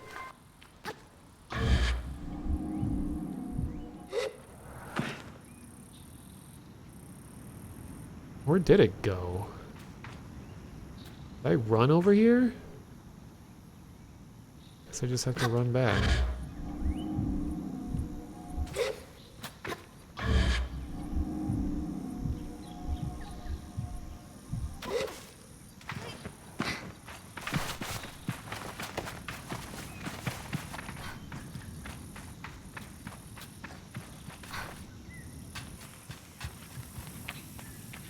You plan to go the entire month of October with your Plague Doctor mask at work? Say it's for Halloween, nice.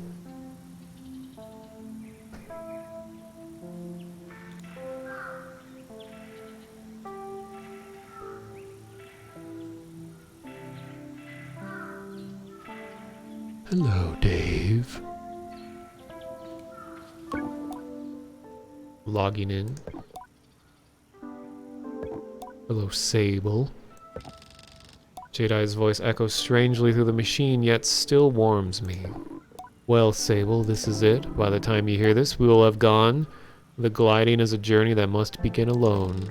There's a certain nuance lost in the transmission, and for that I am grateful. It would be far too much to hear the cracks in her voice and not run weepily into her arms to stay forever. But I'm ready, and so I close my eyes and listen. But though you go by yourself, you are not without friends. You are not without family. You are not without love. These things you will always carry with you as you do your mask. And I know I'm not supposed to do this, but if I were you, I might go and see Utari. They're the machinist at Burnt Oak Station, and among Saizo's closest friends. Utari is a good contact to have on one's gliding, and a fine way to get another machinist badge if you're so inclined, only a suggestion though. As for us, I'll send another message once we've returned to Awir, so keep an eye on the post boxes and try not to forget us. She takes a long breath, and I forget that things as easy as breathing could ever exist. The world is waiting, Sable. Good luck.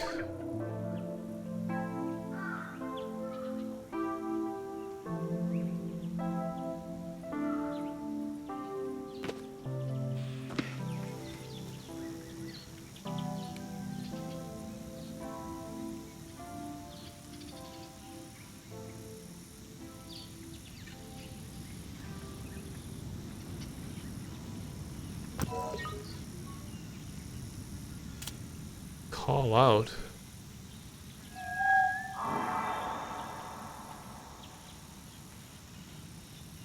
Oh, here's a thumbnail shot. Oh! Okay. Well, there we go. Here's my steed. Speaking of vape pens. Alright. Ooh.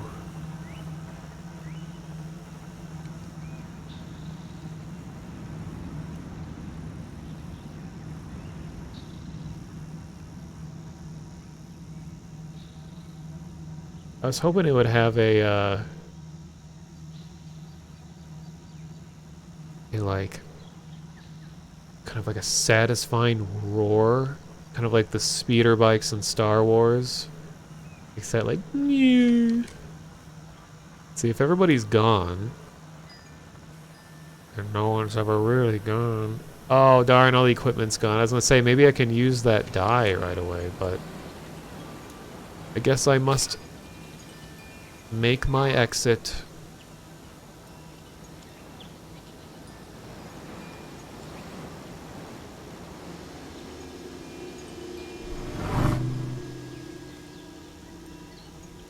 It is weird that this vehicle is completely silent.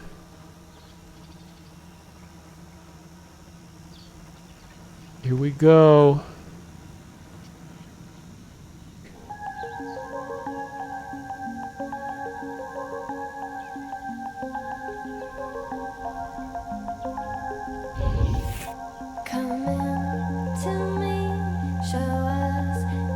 That was just the tutorial.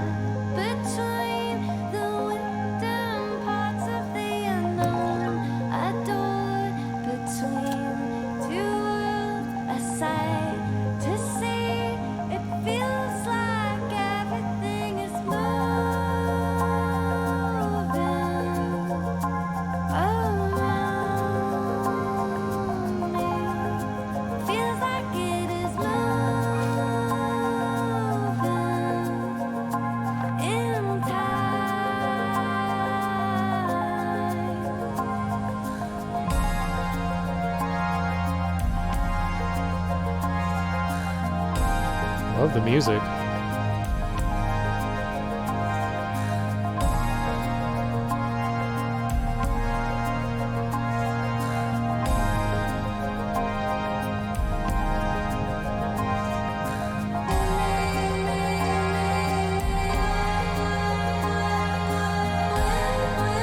Whoa.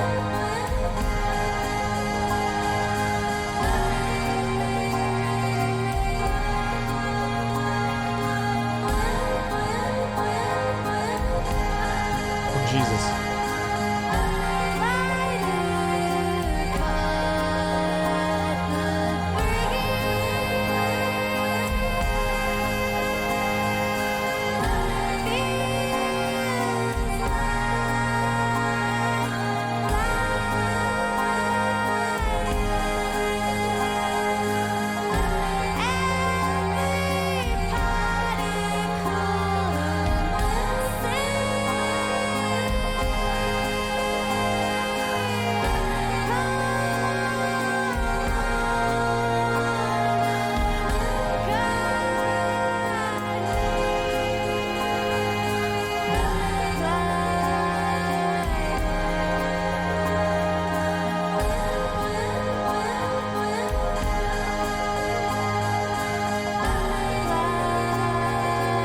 Just wandering around until the song ends.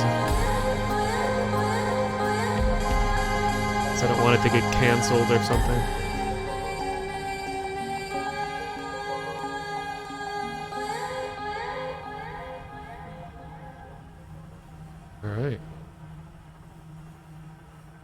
Yeah, that was a great song. I do agree, though. Yeah, if it was just instrumental, I feel like would fit the tone of the game better. But from what I understand, the group that did the music for this game is a pretty well-known artist.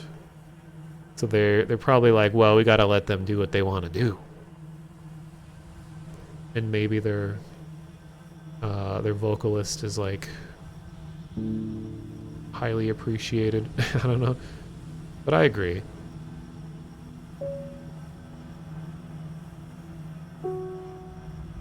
Oh God, I really like how the front part of the vehicle glows at night. It's so cool.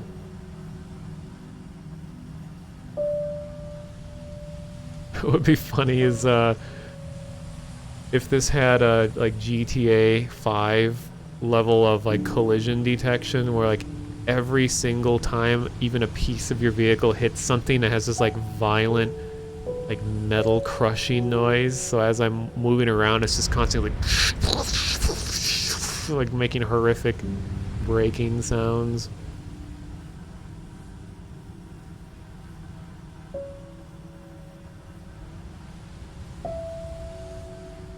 So we got some gentle piano.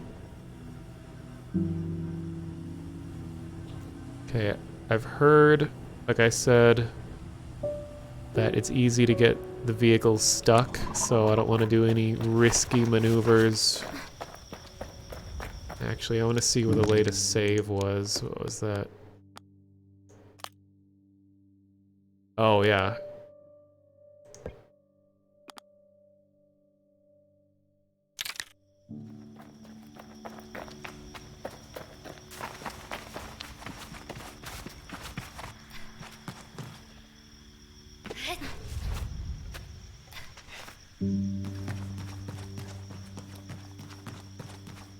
I don't think there are multiple save slots. Oh, but it says there are. Save over the active save slot? Why would it say slot if there's only one? I don't see anywhere to access others. The thumbnail for the save position is me looking at the save menu. Dude, it's so meta.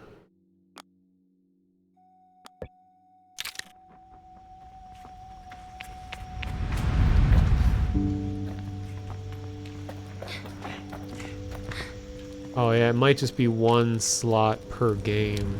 Per new game, yeah. Found a nice place to sit.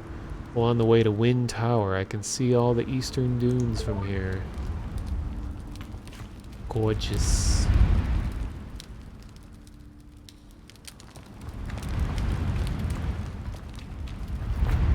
I mean, the game claims that you can take your own path, and by me not going the route that the dude told me to go, hopefully won't screw me over. That killer cacti.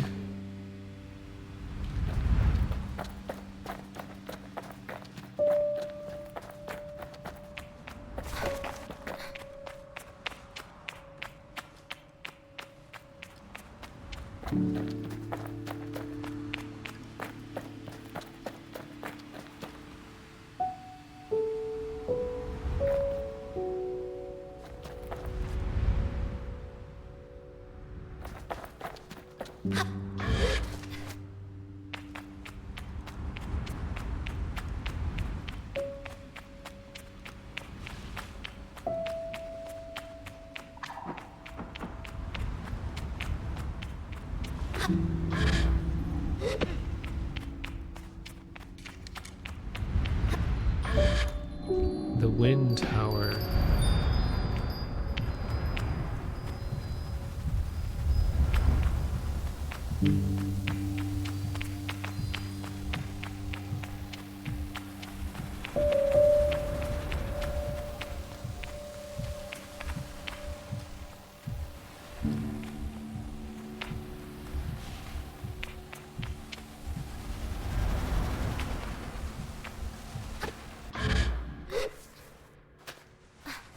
Ah,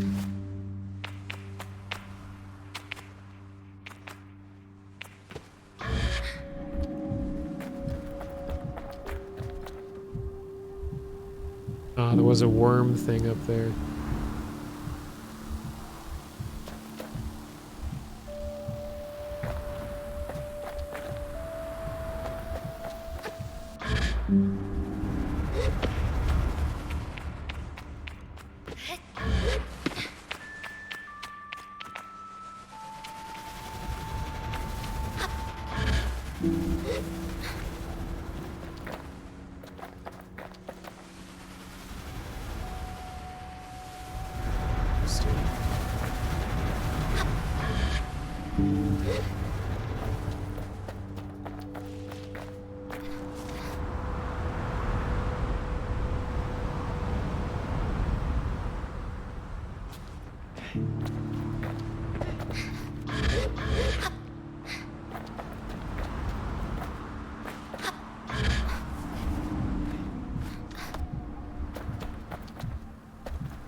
Sure is lovely.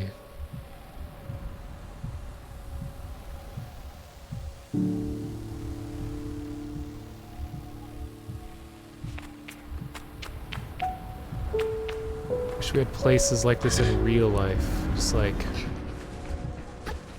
cool, abstract, thematic structures that, you know, you wouldn't accidentally die in. Like somewhat near where I live, there's a really tall grain elevator that at least 2 people have died in because teens keep breaking into it, but they're super tall.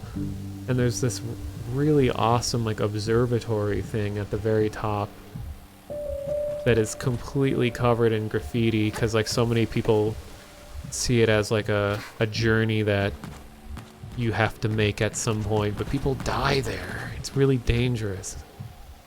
But it's an extraordinary view of the city if you make it up there.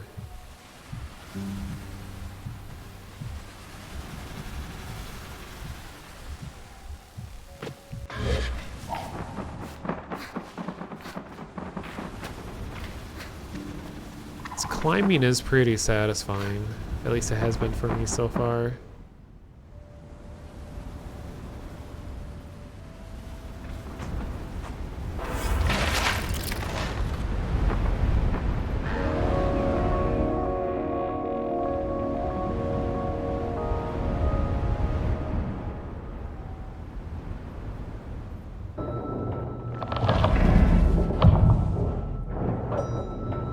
Gonna get the hook shot? What do I do with this rock? Do I have to take this rock with me the rest of the game?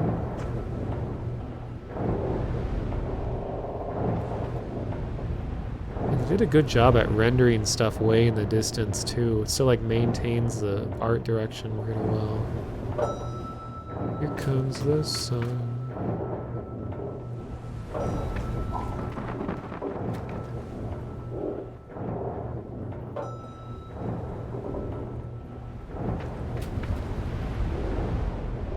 Well, I will leave this rock over there. Oh, that wasn't a very far throw. Okay, I'll leave it up here. Now, where was that door?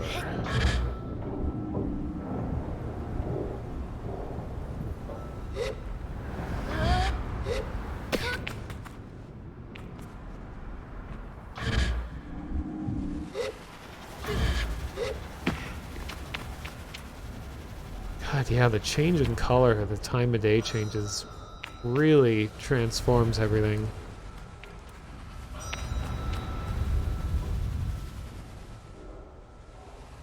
Yeah, I want to see what this looks like without all the special shaders. Yeah. It seems to be pretty low polygon to begin with. The closest I can think of is they added I think like a Snapchat filter or something where you can wear this mask. So I think like if you search for Sable or something on, I don't know how all that stuff works because I'm old, but you can wear this mask, but it doesn't have all the special shaders, so you see what this mask model looks like without the special stuff. And I mean, it's kind of just what you'd expect. Machinist top. Ooh.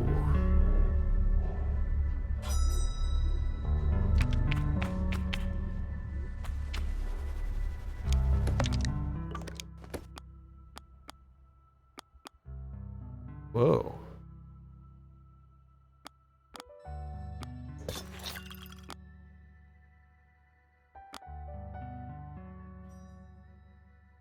Wonder, as cool as it is, I'm much more of a fan of being cloaked, being obscured. I'll use this for now. Unless I get the rest of the machinist parts.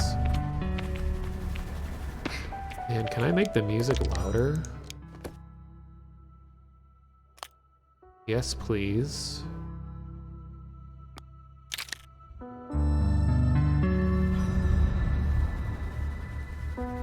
Hello, Red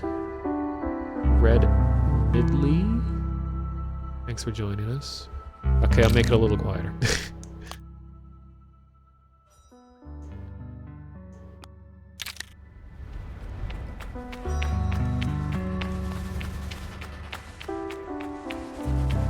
Oh, that's the name of the group. Yeah, Japanese Breakfast is the composer of the music in this game.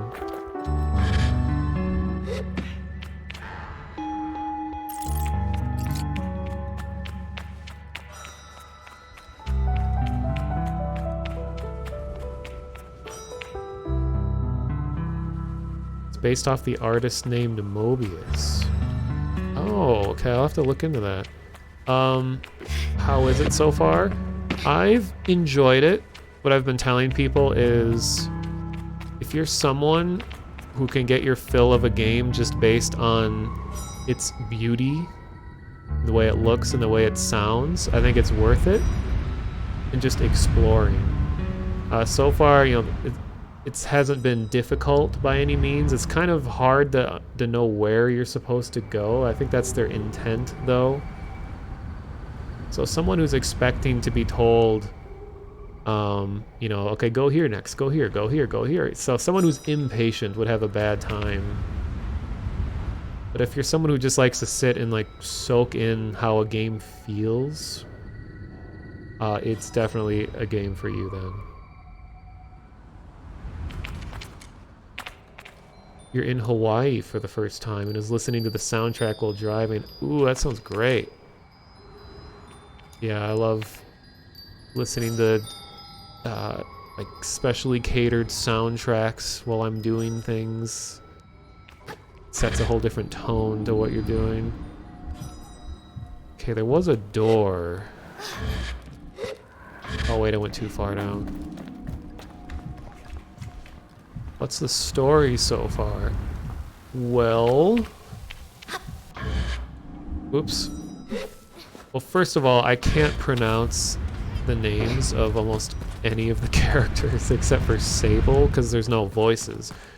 The story is, I'm a child, and I was a part of this camp where it's a rite of passage for you to get this, this stone that gives you gliding power.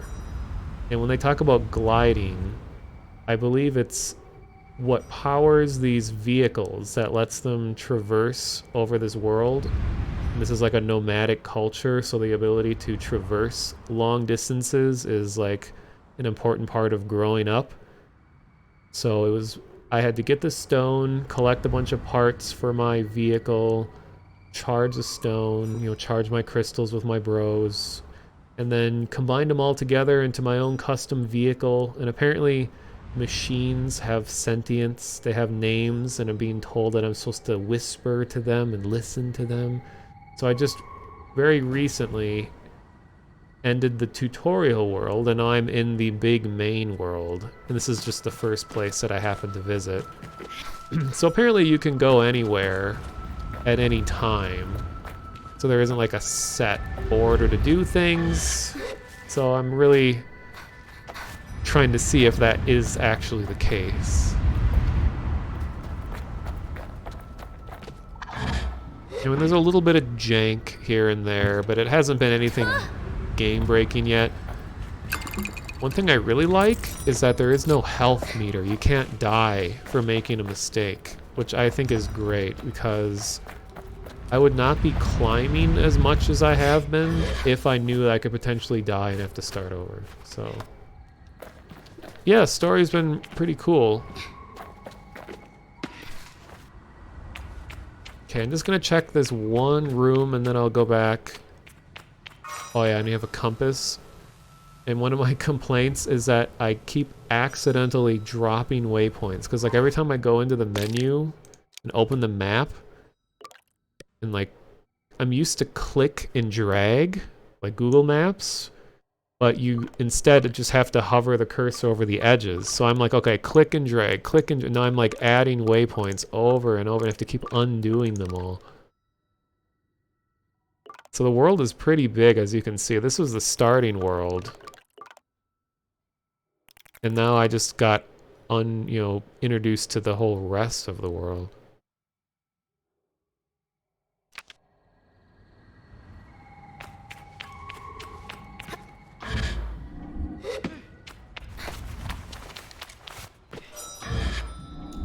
Yeah, I just left the Great Plateau.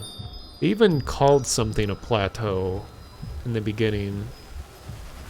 Like I said, there's so many names and like world-specific terminology that is really hard to remember. But it makes it feel mystical, I suppose. Like you're not supposed to understand. Okay, that must have been the only door that opened, I think. I could swear there was another one. Oh, wait. Wait. There's a chest in there that is not open.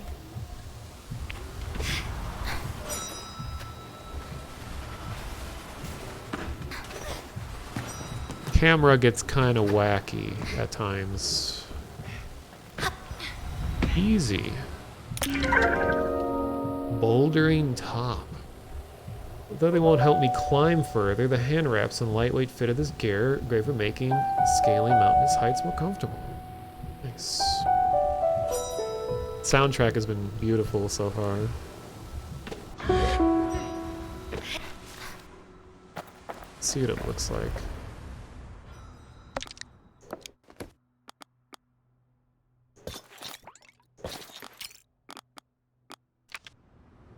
Alright. My character has hair. Didn't even notice. I don't know. I'm a fan of mystique.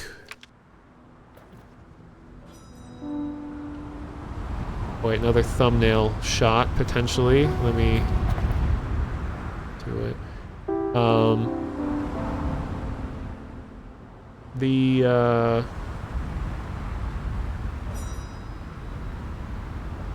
What was I gonna say? Yeah, it's hard to fully convey what it looks like, because on stream...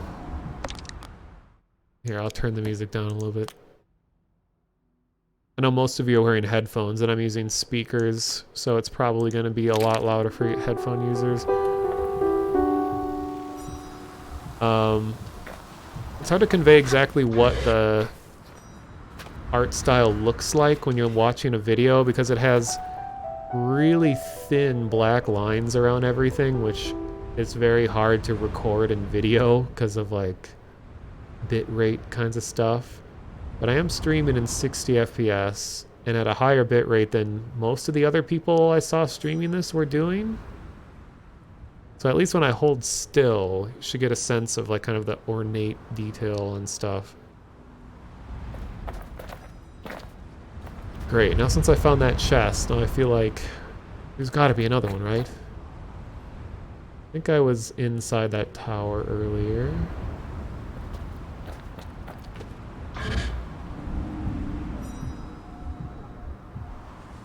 Yeah, there's no anti-aliasing, so stuff is purposefully kind of jagged looking.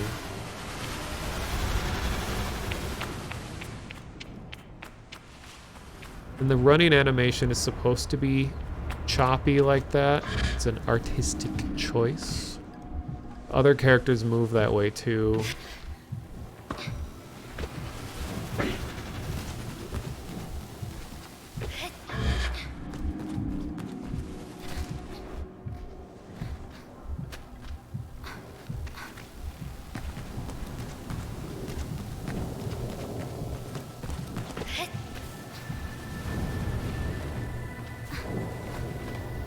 Alright, well, there may or may not be another thing here. I'm not gonna 100% the game, so let me just progress. By going this way. Now this is gonna be a very long bubble.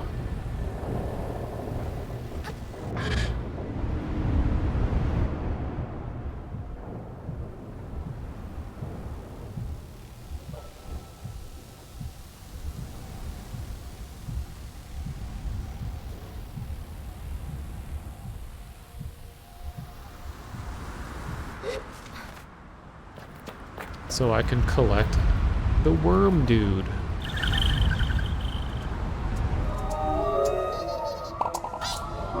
Yahaha! Alright.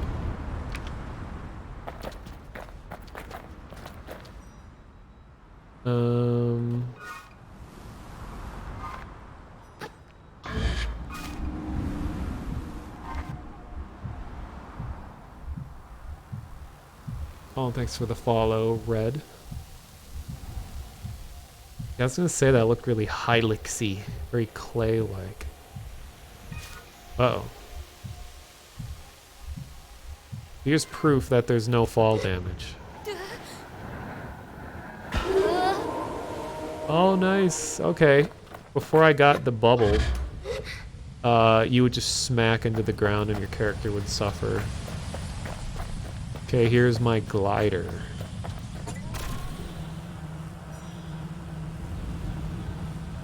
There are some frame rate hitches here and there. The game defaults to 30 FPS, so I think they're aware that it doesn't run smoothly at 60, but I'm trying to run it at 60 anyway. And I have all the settings as high as they go. Yeah, that posture on there is, oh god, is definitely a very speeder bike. Scout trooper. Alright. I'm going to...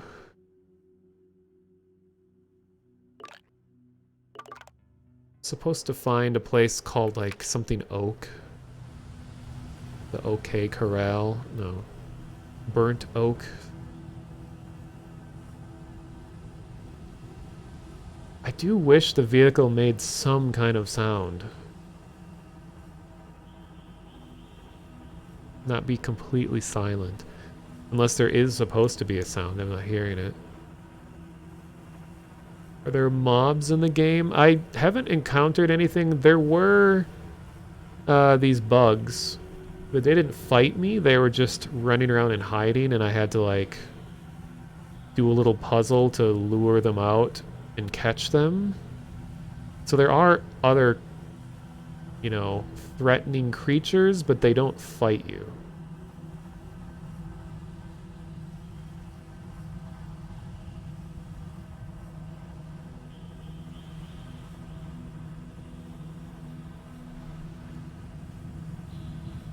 I hear a really quiet sort of hum that I think is the vehicle. Whoa, sky change. There is a day and night cycle. It's pretty dramatic.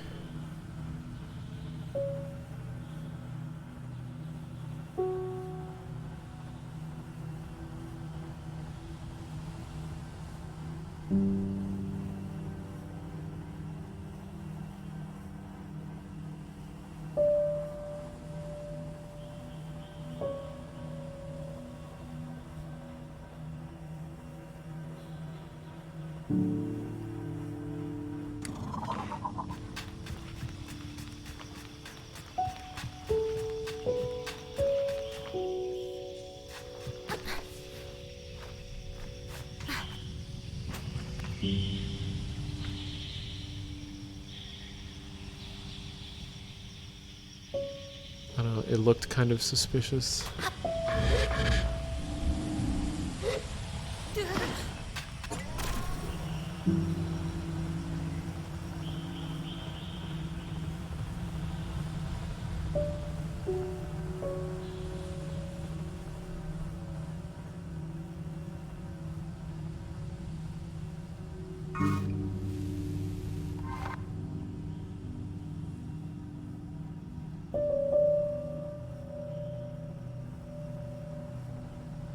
Da da da, da da dun dun dun dun.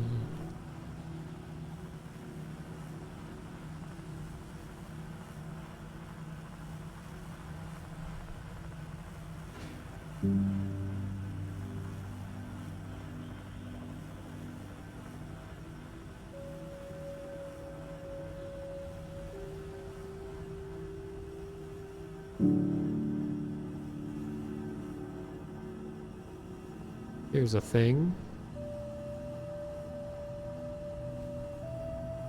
I thought it'd be funny, like I mentioned earlier, is that if this had a like GTA levels of like vehicle collisions, where every little mistake you make is just like a loud, painful, like metal scraping noise.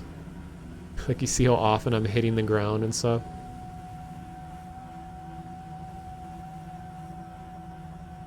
Okay, one thing that keeps getting me is you cannot drive in reverse. So if I'm like, uh-oh, I'm going over a cliff, I'm holding backwards and I can't go back. So I just keep drifting forward. I guess you can keep forgetting there's this mode, which I haven't had to use yet, which is like a precision driving mode, which I can go back. And I didn't notice that whistling sound before.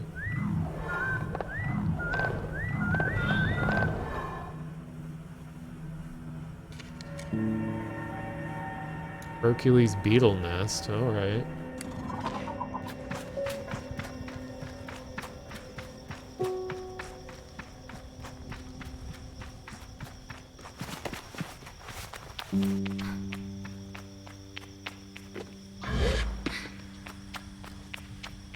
Okay, maybe I will take the vehicle in here.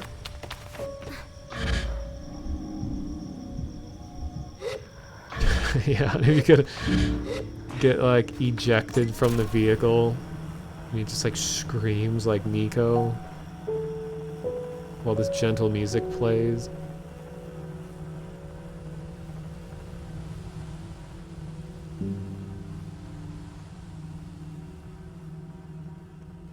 Oh, hey there.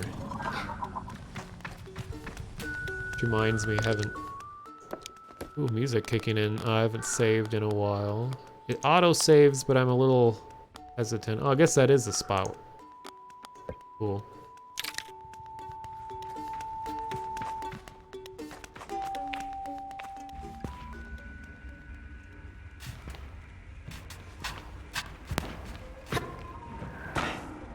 Okay. A statue.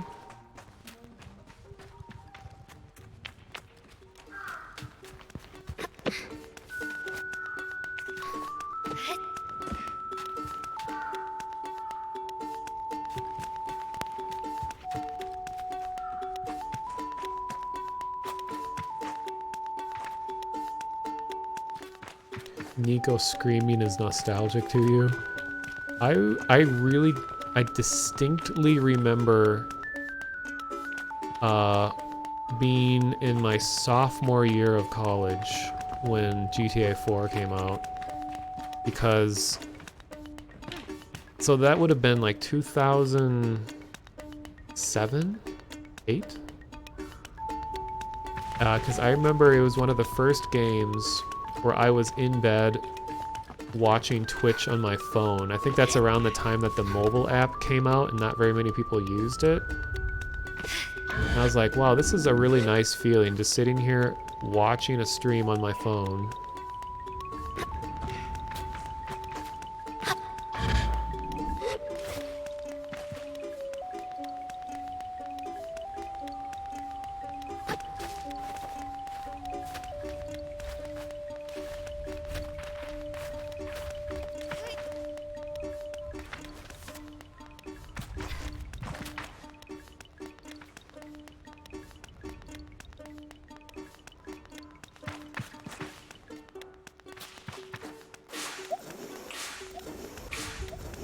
Alright.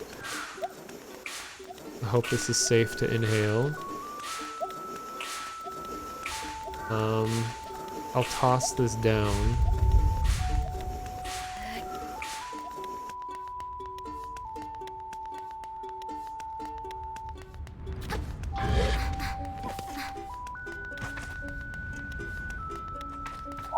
Oh yeah, I had the first generation iPhone.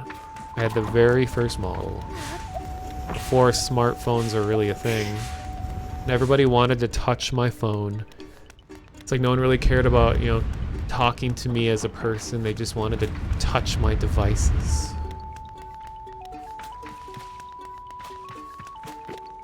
And it was before the App Store was a thing. So whatever apps came with the phone is all you had on it.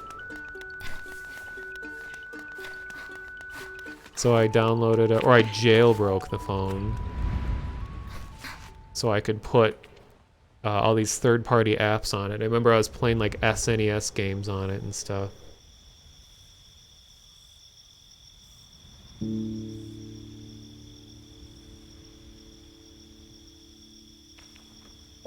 And I played through most of Indiana Jones and the Fate of Atlantis.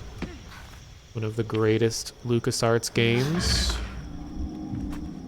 On a tiny phone. I installed, what was it, Mudbox on it.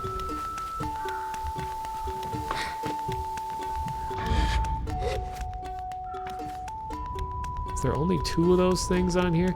Kind of wish there was a first-person like camera that you could just swap to look around.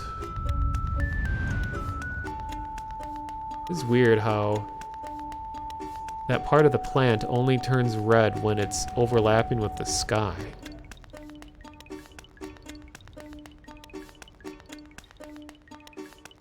Jelly car, I don't know what that is. I remember installing EnviroBear on my phone and playing that. You guys remember that incredible game?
Uh-oh. Uh-oh.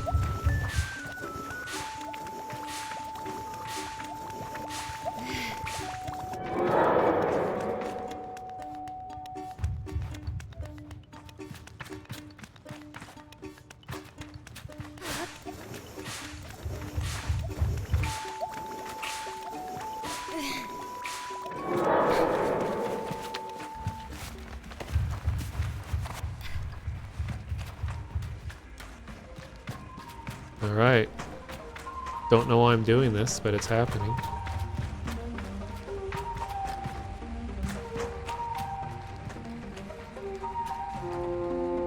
Got some dead animals, that's a good sign.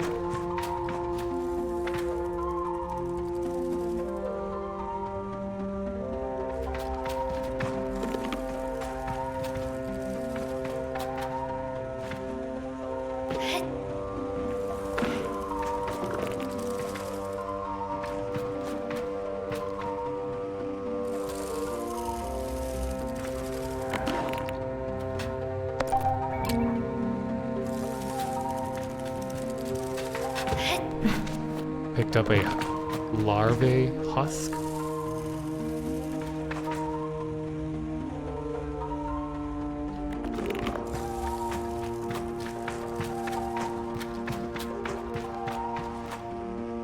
Yeah, cell phones didn't even start being a thing for me until or it didn't start being a thing for the world until I was starting college. Actually, it's kind of around the end of high school. So I was the last generation to go through high school without a cell phone, or even specifically a smartphone. But I didn't even have like a basic phone or anything. It was really rare for anyone to have a phone. Usually a whole family would share one. So like whoever is driving the furthest away would have the phone, the cell phone. It's unheard of that everyone would have their own because it was expensive.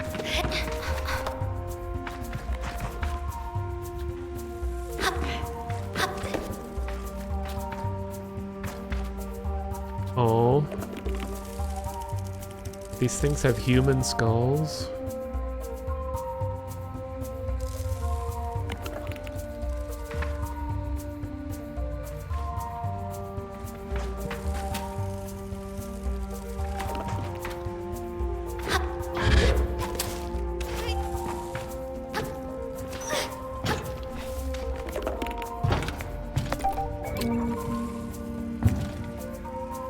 Camera's getting a little annoying.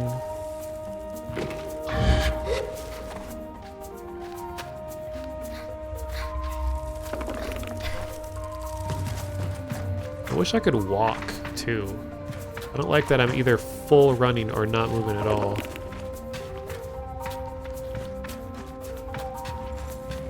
I can see outside.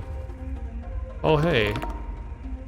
Here's kind of what the world looks like without the cell shading looking thing. At least it's it still looks great. It's just without the black outlines. It still is doing kind of like a flat shading look to it though. I guess the clouds are still outlined, but like the terrain isn't.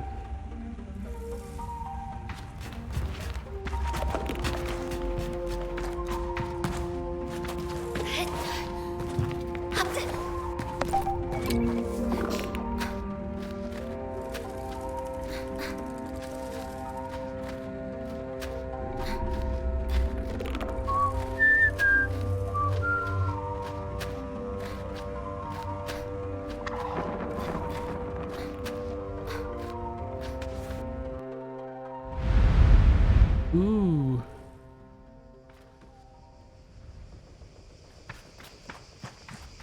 Oh, it's like a big dead tree. That's cool. Didn't even notice.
puzzle A.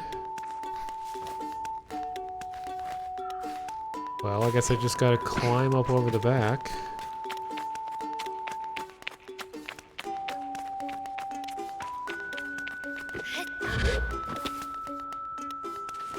What I really wish in regards to cell phones is that they would bring back foldable phones. And I know everyone's gonna say, yes, there is that one foldable OLED one that I think Samsung's doing or whatever, but it's like, I don't need the screen itself to fold. I just want, sort of like a Nintendo DS, I just want two screens where the entire phone is two screens with no like extra, you know, stuff or buttons or anything around it. Two screens that just fold over to face one another, and I want it to be small and just like a hinge in the middle. And a good example of what I'm talking about is the movie Her.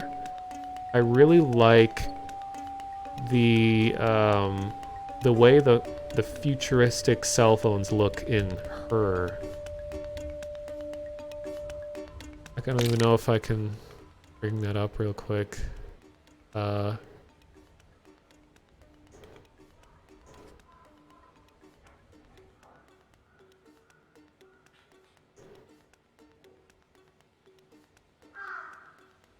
Well, I guess the movie doesn't have double-sided phones. It's just like a...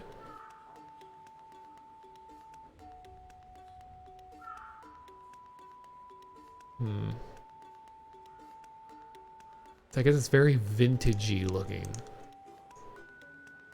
How do I bring this on stream?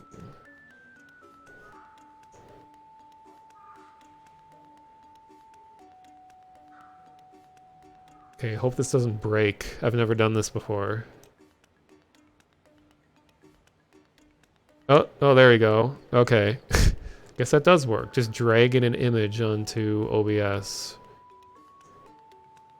So... Oh, and you can't see my cursor. So it's just like the whole thing on the right is a screen. Like an interactable screen, and then the camera can face either front or back, just depending on how you slide it back and forth. And I think there might have been a screen on the other side. I don't know. I'd have to watch the movie again. I remember at the time thinking that I want that phone. When do we get hollow phones? I don't really want that. I like having my interactions and stuff, my virtual wireless interactions happening on a closed device that I can control who sees what. Like, I wouldn't want a holographic projection floating in the air. And like having transparent devices and stuff like that, it just seems like a pain. Like you have these future computers where the monitors are glass and you can see through them. But then you're just like, if you think glare on your screen is bad, imagine having what's behind your monitor make it harder to see what's on your screen. Oh, that's right, I was going to get those hidden treasures. Easy.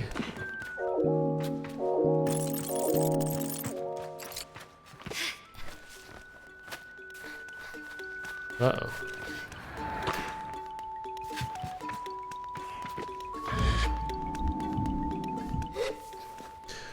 Oh, you have one of the Samsung foldable phones.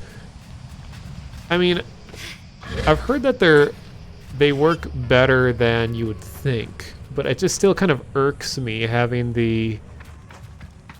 this really expensive screen be folded. And I know the technology is able to handle that, but I've seen videos and stuff where people are like, well, my screen just stopped working. I must have folded it too many times or something.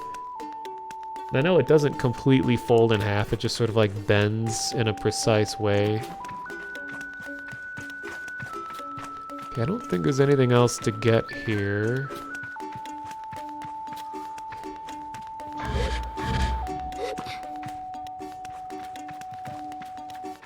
You had the BlackBerry Priv, which had a physical keyboard.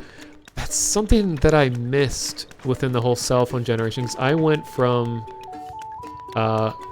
clamshell phone with no keyboard or anything right to first ever touchscreen, entirely touchscreen smartphone. So I missed out on having a physical keyboard. I kind of wish I had a physical keyboard phone. And I remember people saying they're adamant that no one's gonna want to type on a touchscreen.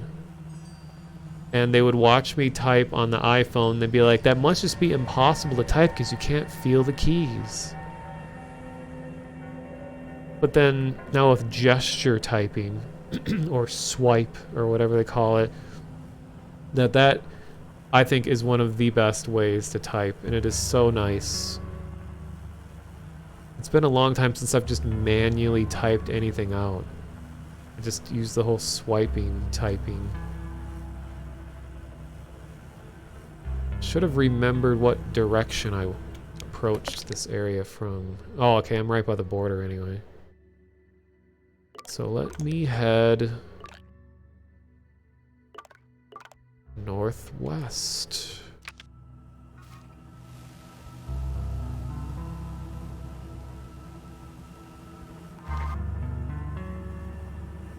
This was a 2016 BlackBerry phone. I didn't know BlackBerry was still making phones.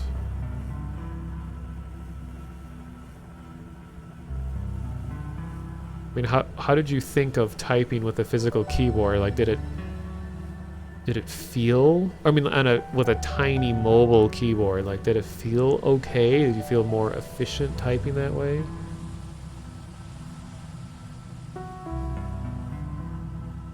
And somehow my muscle memory is still trained on how to do that. What's it called? Like 9-pad typing, where you use the number pad to type. Like, I still have it memorized how many clicks of each letter or each number to produce what letter.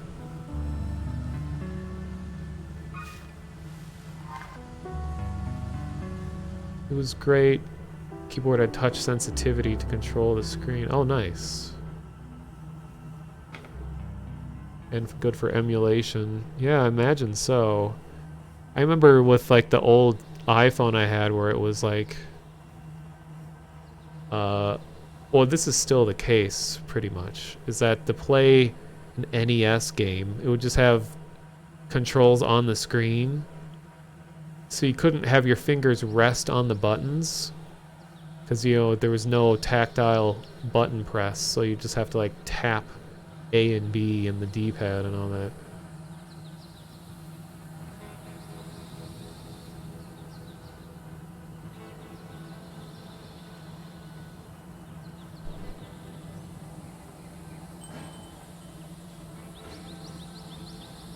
What? When you're not riding it, your hover bike will appear as a blue icon. Okay. Interesting time to tell me that. Unless this is a place where you can get lost easily in. Oh, I'm in a whole new territory. Okay, I didn't even think it was gonna let me over here.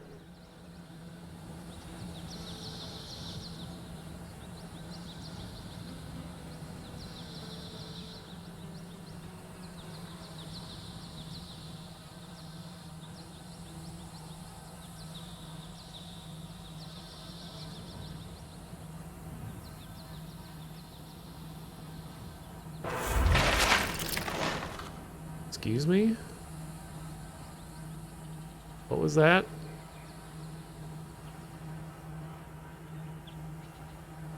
Okay.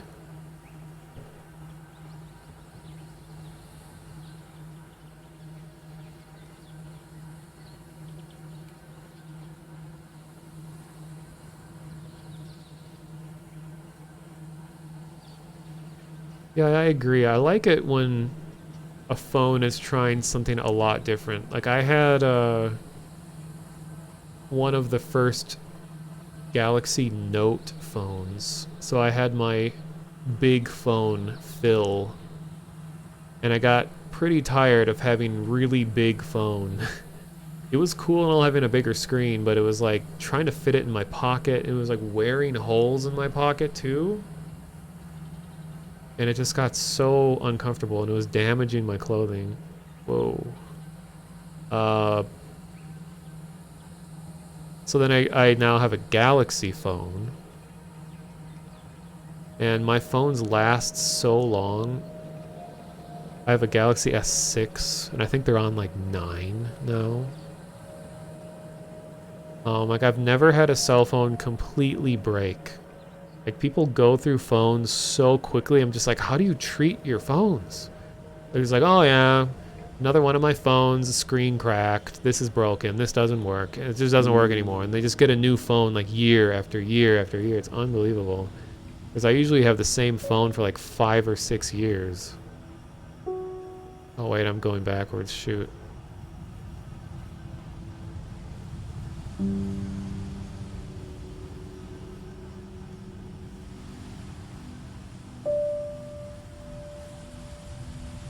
Okay, well, I'm gonna keep going into the main area so I can have some excitement.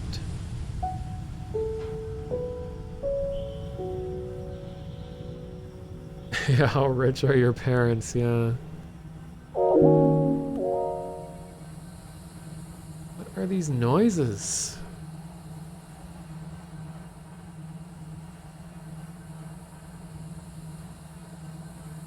What made that happen?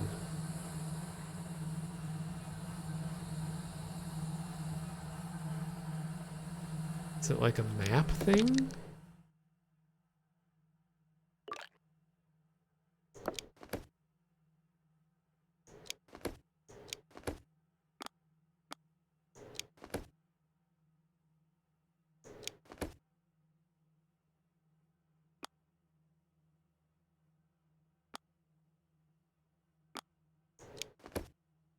Huh.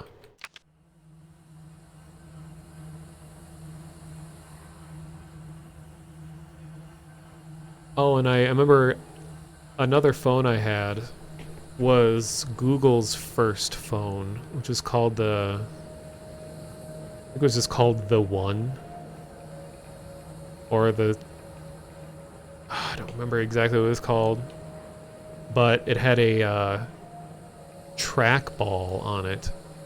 And that was pretty cool. So it was both a touch screen and had a trackball. Which, I mean, trackball was alright. But this was kind of before a lot of gesture-based stuff got popular on phones.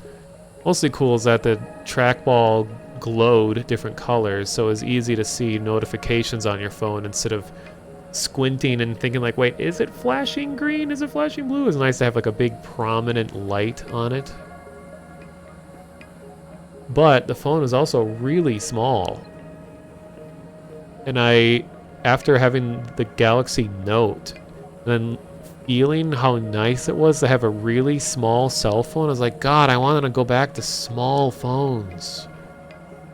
High pixel density, small phone would be great. I don't care about big screens. And I knew somebody who had the phablet.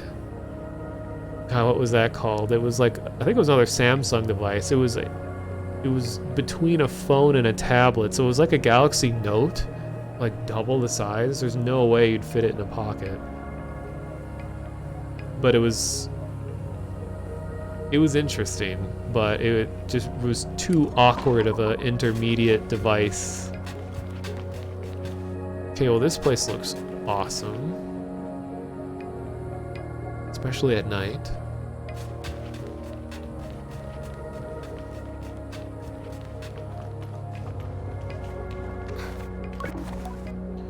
Ahoy there! The loud bellowing greeting nearly makes me jump out of my skin, but as I turn to see who's there, I find only darkness. Up here! Now I spot a waving figure cast in shadow. Impressive, isn't it, Glider? Are you jealous? Very. Ha, I knew it. Bet a small fry like you couldn't make it up here. It's an oddly combative energy to bring to a conversation with a stranger, I'll give them that. Yet something about it finds a home in my brain. Small fry. Little Sable, tiny little Sable, a grain of sand tossed about the gentle wind. I look up at their tittering silhouette. Challenge accepted.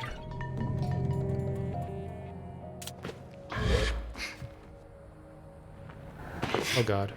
And I'm stuck.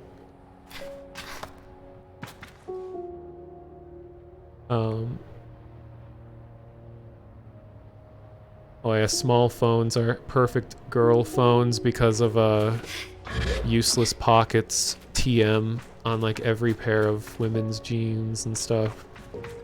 I mean, even with guy jeans. Wait, guy jeans. It's not a character's. I still am annoyed by pocket sizes, which is why like putting the Note, Galaxy Note in my pocket was terrible. Because it was just carving holes in my pockets all the time. Okay, what did I pick up?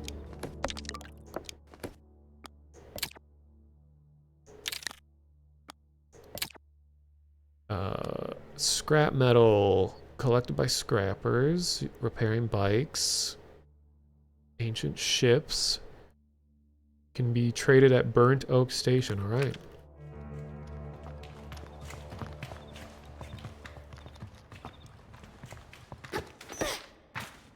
Ooh, the detail. So cool. Kemble's Cube.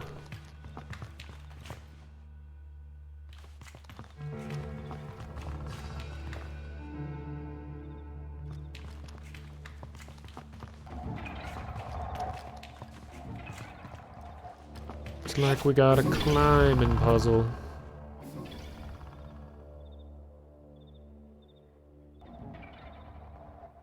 Oh boy. VOD watchers jump ahead 30 minutes. Great, the platform moves and I can climb on it.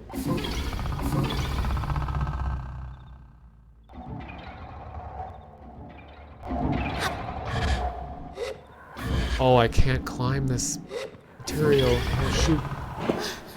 Ow.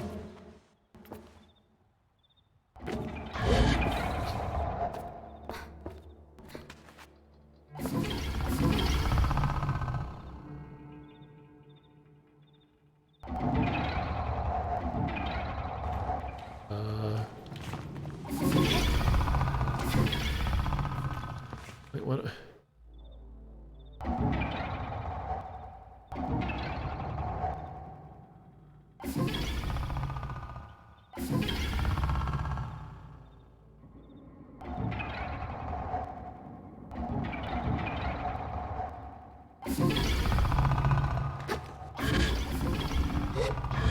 Camera, please, camera. Okay.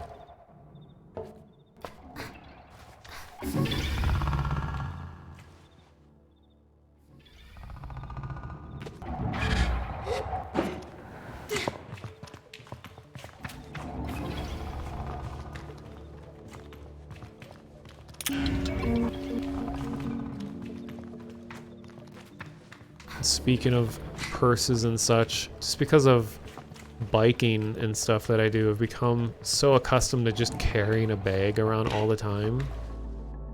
And I will never, I'll never, like, it feels wrong when I don't have, like, a back, what do you call it, like a sling pack on. I wouldn't like to carry something over a shoulder all the time. I like having a,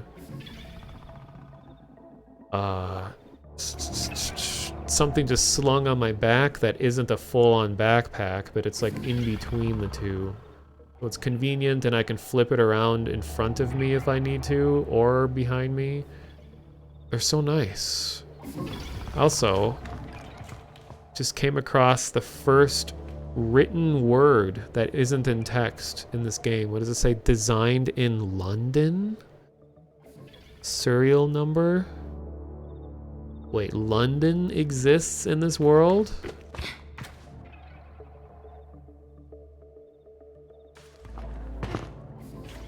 I'm wondering if they know this is here.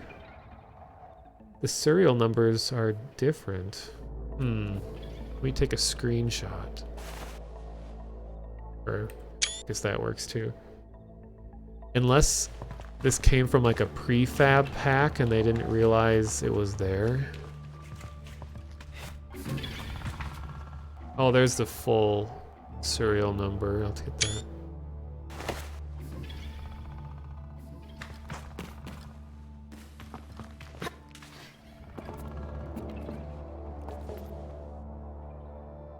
I think the developers must be European somehow because of the spelling of certain words. Very Euro.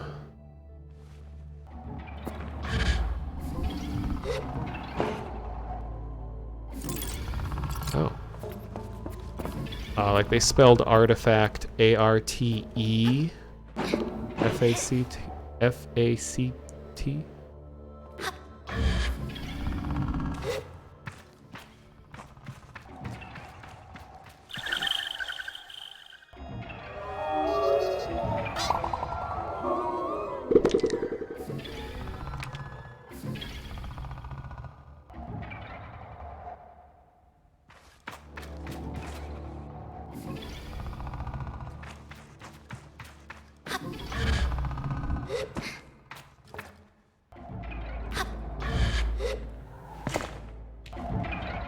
It would be helpful to have a shadow directly below me, because it's hard to get a sense of depth when I'm jumping across platforms. So I'm very thankful that this bubble thing is a feature, because otherwise platforming would be a nightmare.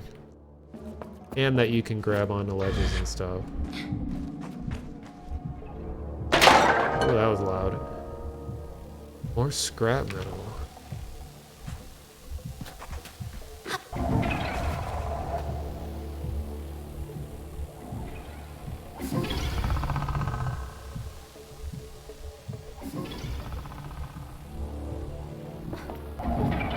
Let's turn it into a Super Mario World puzzle. Fuck! Okay. Good thing you have unlimited bubble.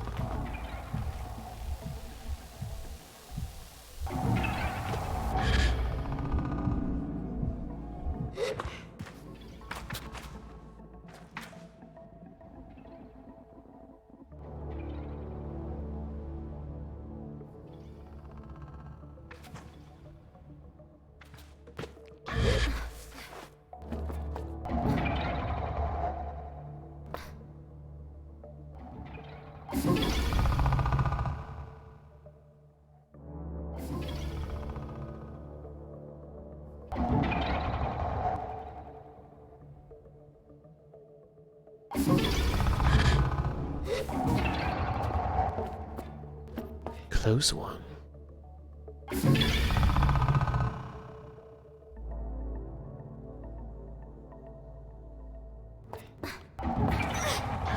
Oh my god.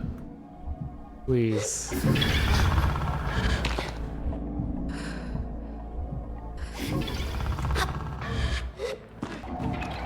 Ran out of stamina at the tiniest little step.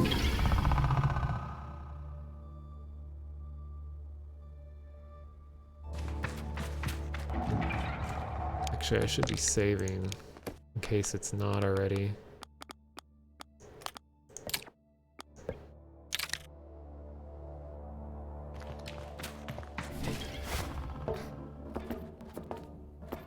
Oh, come on. A surface like this shouldn't count against stamina because, like, this is a surface meant to be climbed.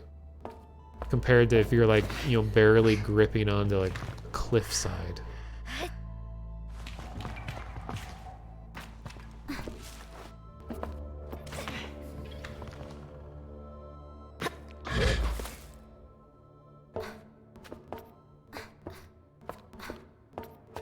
Looking through walls. Oh, please.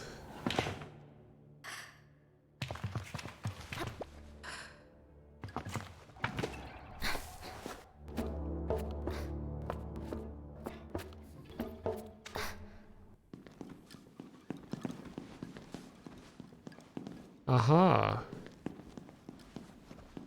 Let me steal everything around here first. Here comes a loud scrap noise. was quiet.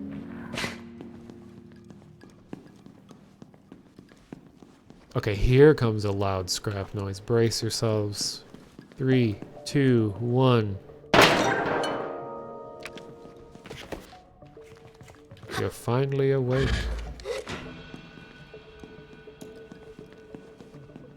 Cool looking person. There they are. I walk towards the climber, chest puffed with performative pride and a well-earned swagger in my walk. It doesn't matter if I'm a little sweaty, they can't see that. That's fine. It's fine. Well, well, well. I think I expect more antagonism, but what I get is a laugh. Well done, I'm impressed. And not above eating my words when I've been proven wrong. Here. Climbing badge. They toss a climber's badge my way. Mercifully, I catch it. Today really is my day. You've earned that glider. Only a climber could take that taunt and meet the challenge head-on, directly to the forehead. It's an ascent like no other, this heap, and you should be proud you pulled it off. I take everything back. You're a very big fry. I'll take it. Cool. I like this idea that this culture is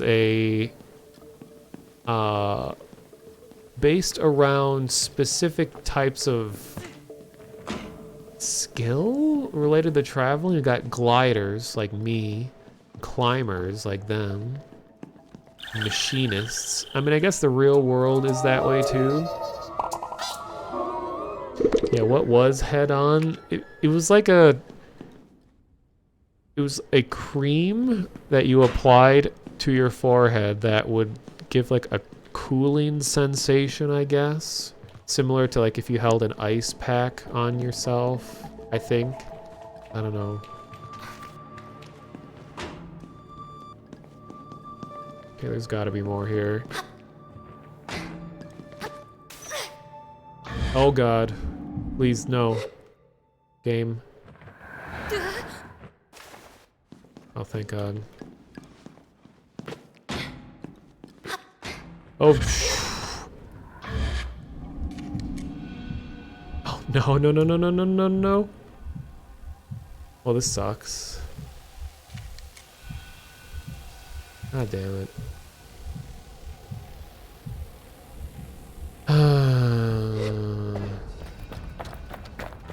I guess we'll never know. It's too busy worrying about the camera spazzing out as I got stuck. Okay, I'm not too far down. Is there any way I can possibly get back up there?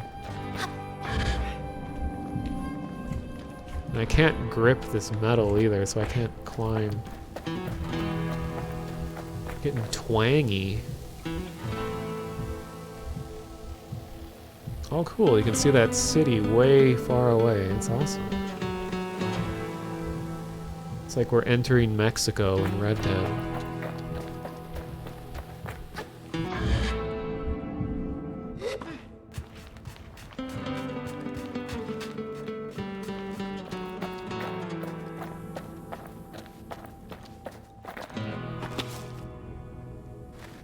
Yeah, I'll definitely make it to the top at this rate.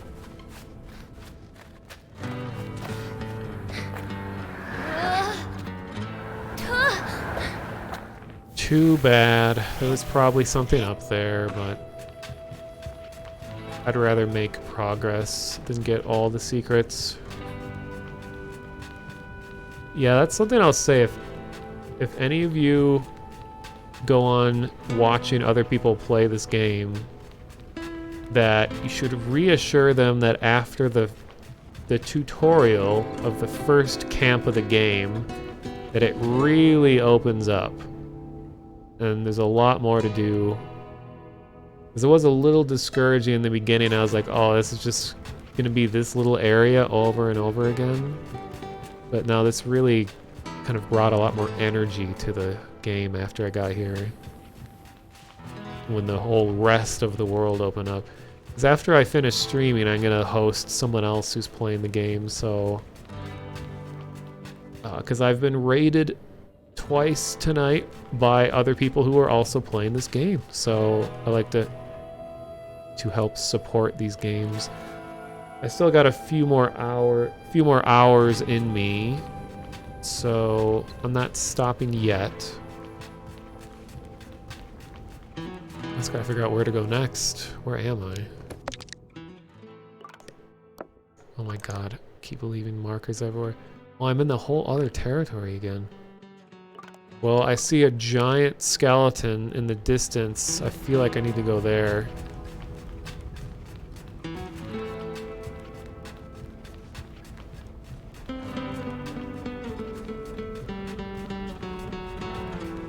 I'm going to get a drink of water that will take like 30 seconds, but in the meantime, I can look at where I'm about to go.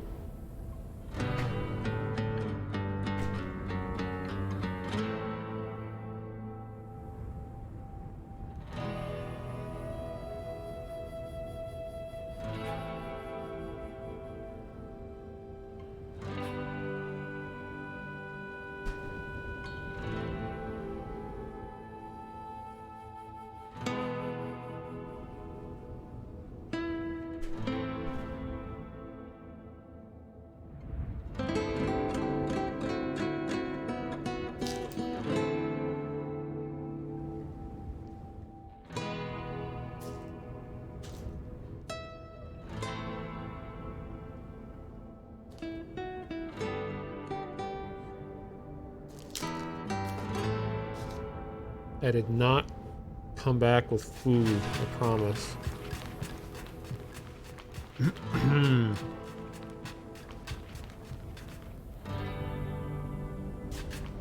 Okay, now how am I gonna get over there?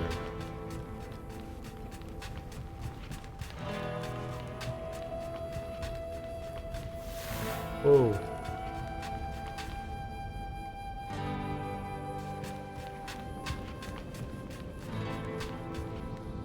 I wonder if I can just fly at some point. Oh, apparently you can slide. I don't know how I can get all the way up there just by the mechanics that I currently have.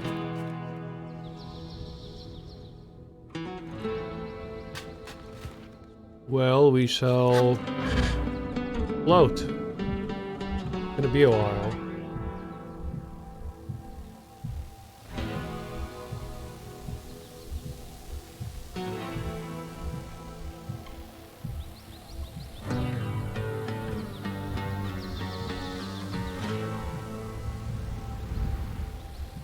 I experienced any technical issues while playing? Yeah, there were a few bugs, nothing game breaking.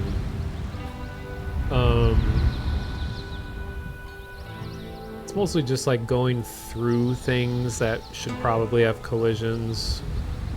And there's also a few places where you can get your bike like really stuck in that are very frustrating to get out of. So to anyone playing this game, I just recommend don't go too crazy with your vehicle because it'll get like wedged between rocks and stuff.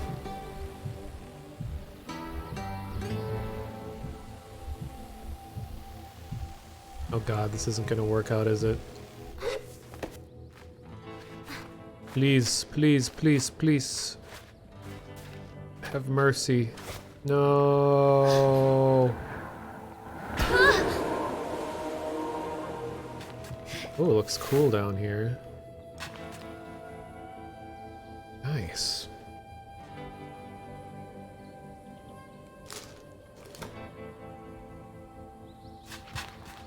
The game defaults to 30 FPS cap, so I think they are aware that the game probably doesn't run the best. But I put it on 60, and I have been getting a few hitches here and there, like when I look over in this area, I'm definitely getting less than 60. And I have a GTX 3060. Or sorry, RTX. I can talk to this plant? No? Alright, well here's probably a bug.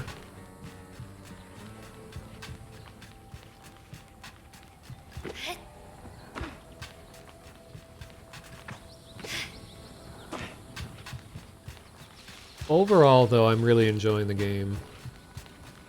But you definitely have to have patience. Like, I don't mean this in a mean way, but I would not recommend this game to Vinny.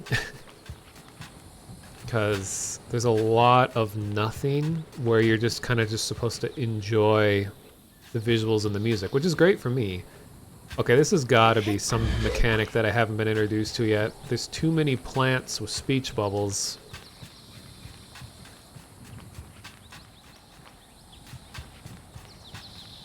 Oh, that's right, I can summon my vehicle too. And it almost kills me when it shows up usually. Which you can't actually die, but...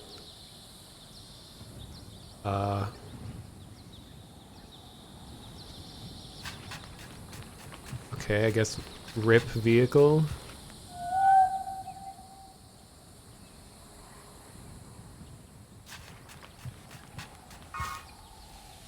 Shows me where it is. Wow. Someone's not getting their dinner tonight if they're gonna treat me like this.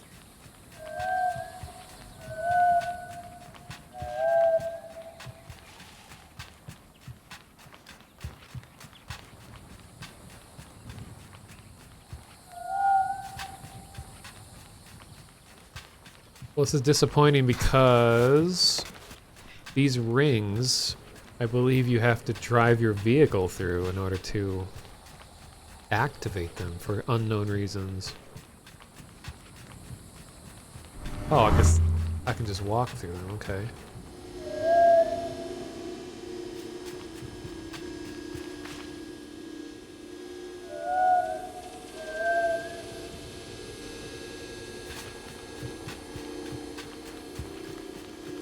Yeah, still don't know what these are for.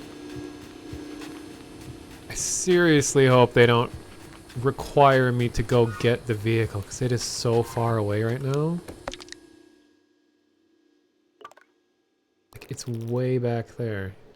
Wait, can I You can fast travel! Oh, that changes everything. Oh my god. Oh, now it shows up. Oh, I was here the whole time. Okay. Let's try that again.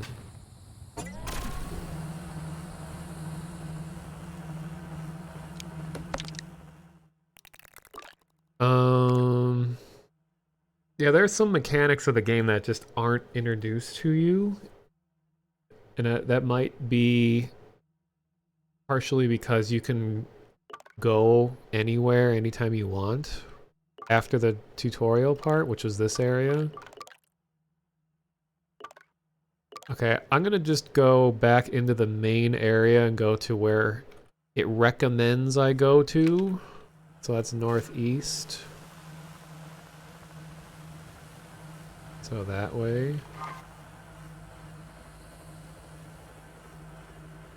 And this is what nighttime looks like. There's like a day and night cycle, and the colors change pretty drastically. It's a really cool effect. Yeah, yeah.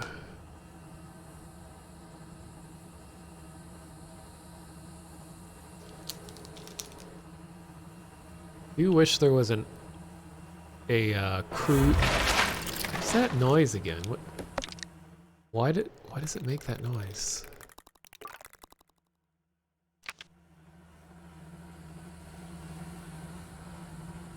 Wish there was a cruise control so I could just continuously move in one direction.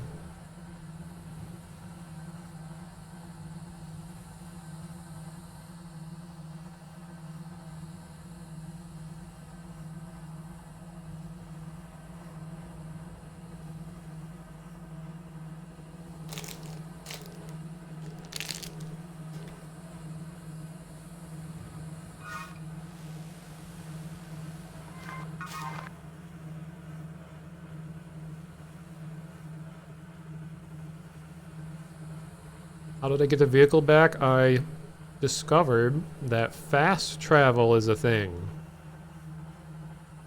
And I just clicked on the location that was near where the vehicle was and saved a whole bunch of time.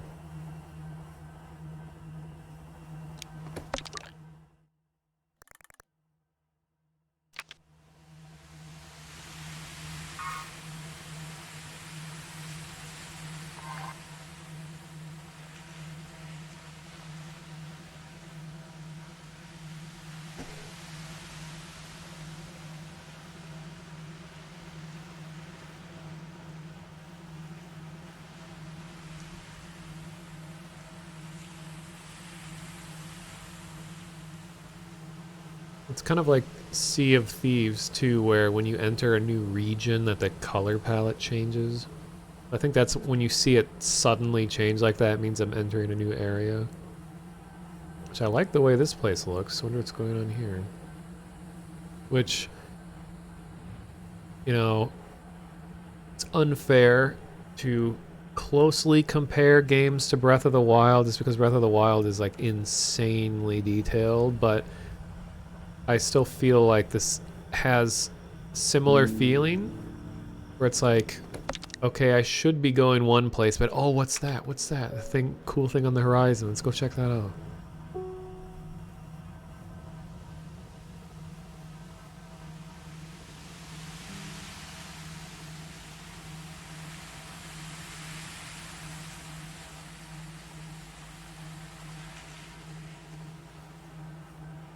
Now I'm in the Lost Woods. And my frame rate drops just as much as the Lost Woods makes it drop in the game. Shiny thing.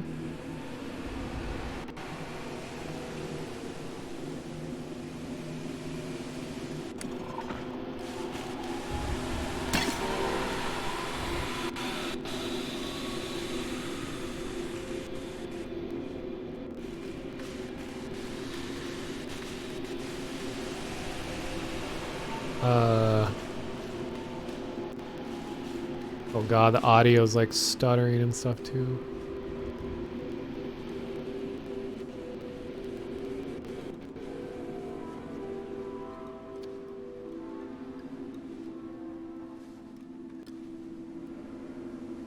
A game called Zenith that looks similar to this. Someone else brought that up too. And I guess this art style is very similar to someone named Mobius.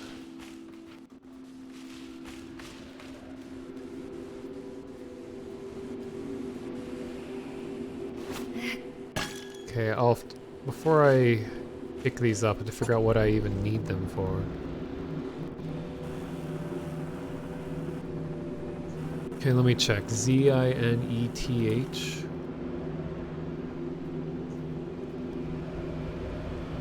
Oh, okay. I see the similarity, yeah.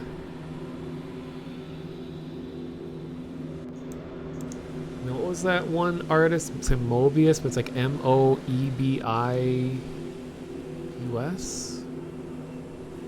Oh, yeah.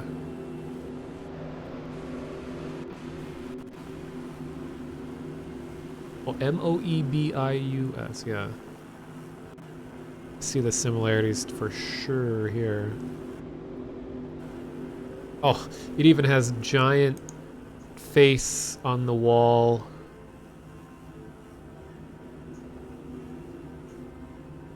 It would be easier if I just showed my display than to try to drag it in. So here, this looks awfully familiar.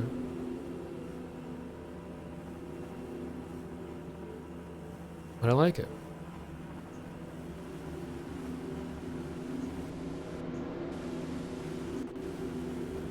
But I think it's great when, you know, artists influence other artists. I don't see it as a negative thing if something is derivative, because like nothing is original. Everything informs all of your decisions, all the time.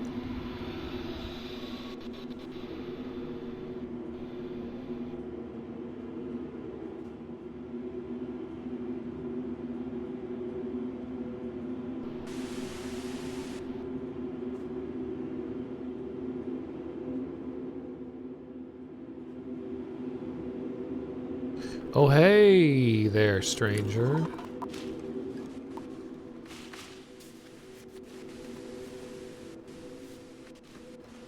Oh, interesting. Just a wanderer that you can't interact with? Spooky. Let me bring them a crystal.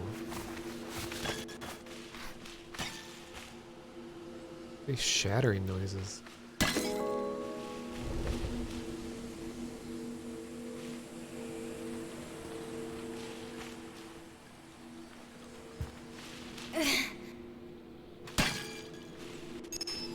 They do break. What? And there's fairies inside? Nemore butterflies. Excuse me?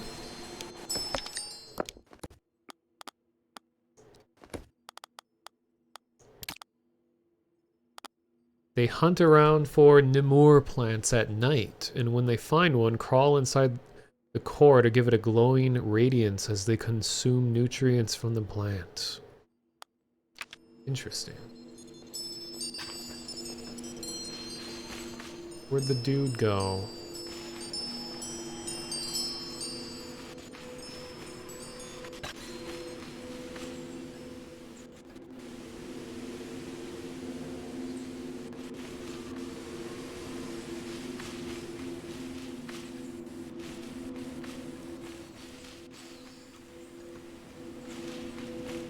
Did I lose him?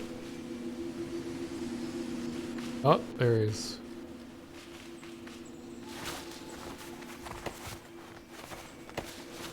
Oh, I can talk to him now. Rahana's mask. This place. I hate this place.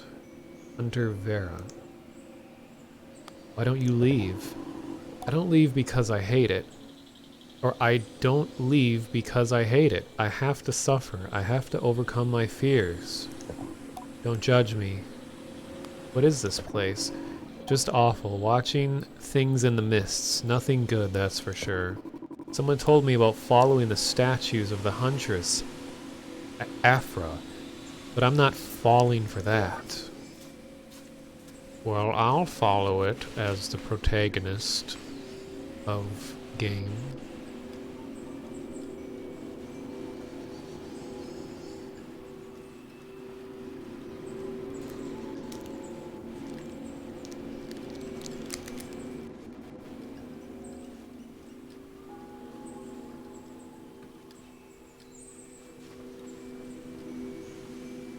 Whoa.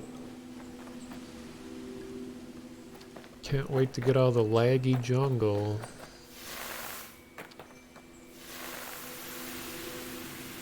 Cool.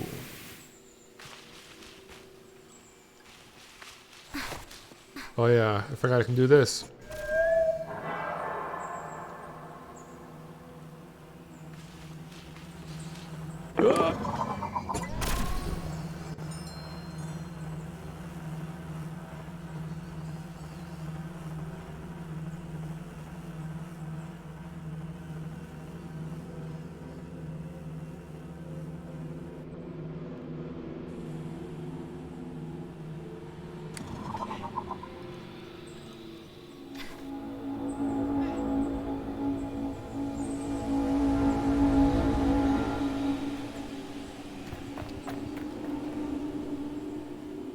Nice.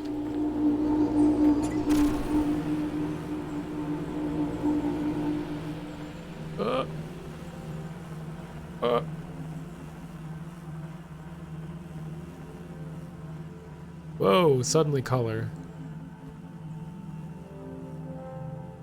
Where are they pointing, though?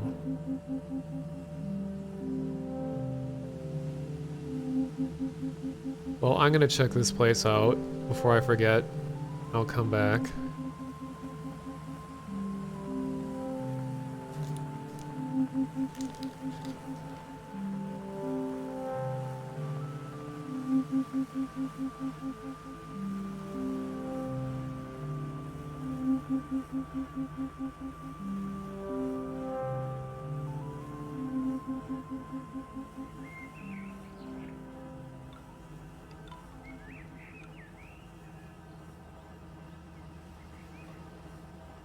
Looks like it drives like Halo's Ghost. It does. I wish this had mouse control for steering. I'm not a fan of steering vehicles with keyboard keys. Let me try plugging a controller in. I'm curious how it plays. I've been doing mouse and keyboard this whole time. Let me save in case it just breaks.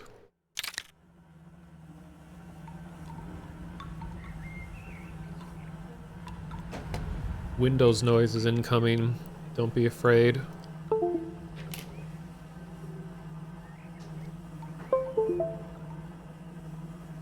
Let's see if it just works. Alright. Wow, okay.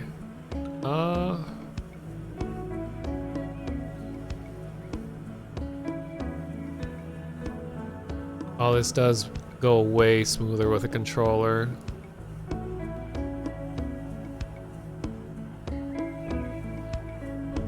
Which, I mean, it's probably obvious for a lot of people that it would. How about walking? Can I walk slow? Oh, I can. That was the problem on the keyboard, is I was either running or not. I can walk so slow that I moonwalk.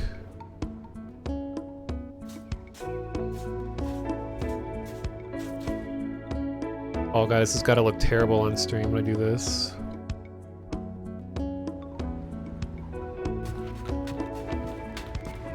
Only problem is that the camera movement is really sensitive. If I just barely nudge it.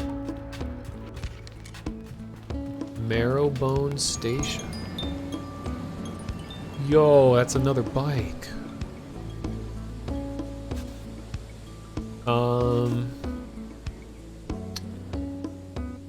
Because my arms are getting tired of being mouse and keyboard, let me go full gamepad, and I'll turn down sensitivity because I had to max it out to be satisfactory with keyboard.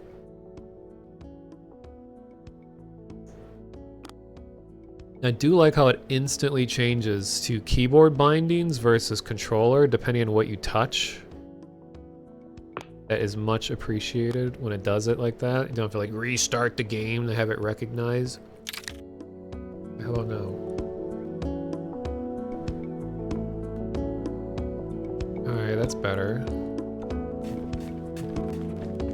Great, now I kind of want to replay the whole game. Now with a controller. I'll just pretend like I did. Okay, what's this?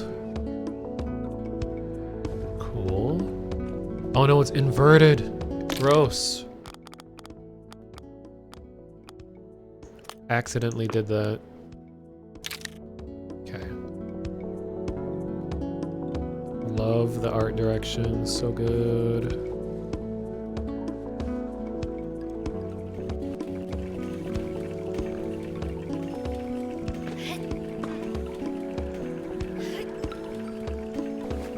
Oh my god, and I really appreciate... Look how they show the controls. This is what more games need to do. So, okay, show it again. Do it. Of course, it's not going to show more than once. Let's see if it does it. Look how it just says the left button on your controller. It's not like push X. So like, okay, what controller? Is this Xbox or is this a Switch control? Is this a Logitech control? You know, how X, Y, A, and B are different on every controller. They should just do it like this. It's just the left button. It is way more user-friendly, especially for me, someone that almost never uses a controller ever. It's so great. Machinists do not startle easily, but this one jumps at my greeting to give a frantic wave.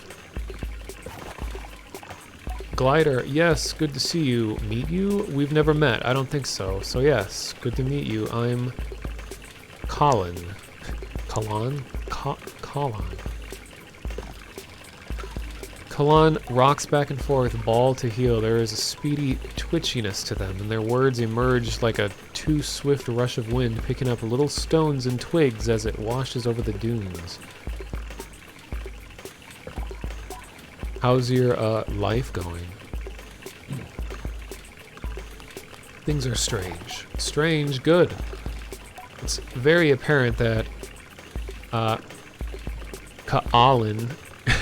Kalan barely registers my response. I'd like you to do something, if you're free or, well, if you're not, whatever. I'd like you to do something for me. It'll be a little bit of fun, I promise. And it'll earn you a machinist badge. Quick and to the point, see? I know you gliders like that. Speed and things like that, anyhow.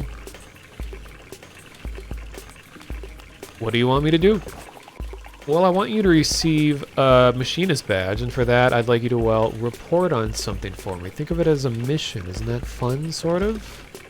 I take a breath to speak, but Colin has no time for it. You'll need to use your head for this one. I want you to go to the watch and take a reading of the sun. You'll find the equipment a bit, well, you know, outdated, underdesigned, cumbersome, archaic, perhaps. Whatever the word, it all still works, and that's what's important. Take the reading, and if you do it right, the face door in the central chamber should open. Once you've seen what's inside, come back here and tell me about it, good? I open my mouth for whatever is the shortest period one can open one's mouth and get no room to speak. Perfect, yes, thank you. And thank me too, because you'll have more than earned a badge. Go on, see you soon, can't wait to hear about it. Colin waves me off. I say goodbye. However, customized bike. Let's have a look, shall we? Oh, here we go. There are customizations. So, the basic thing has high acceleration, medium max speed, medium handling. Okay, that's pretty much the same everywhere. But I had paint for a bike that I collected. Can I apply that?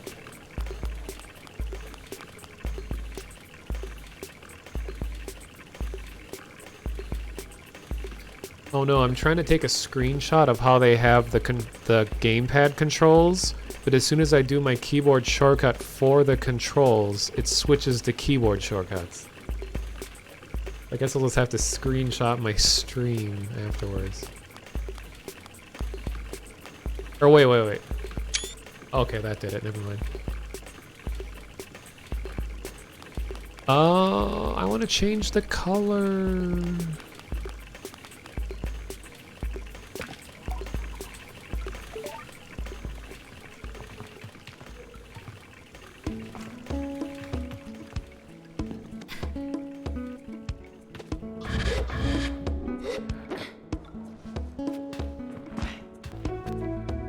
I like how the farm workers have like actual buckets on their heads.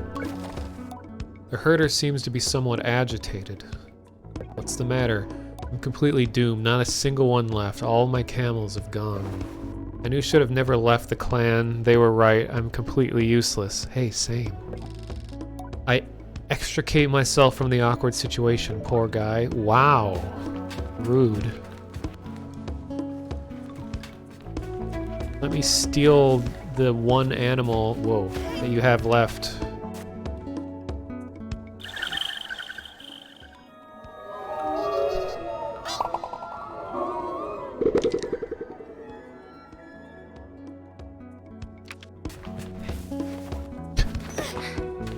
Man, he likes to grab everything. Okay, camera needs to be a little more sensitive.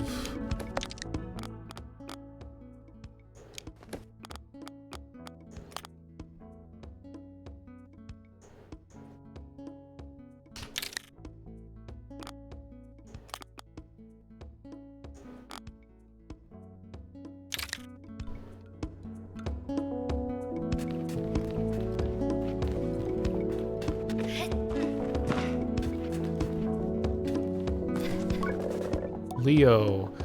I'll never be as fast as Sophia. I'm too little. Okay.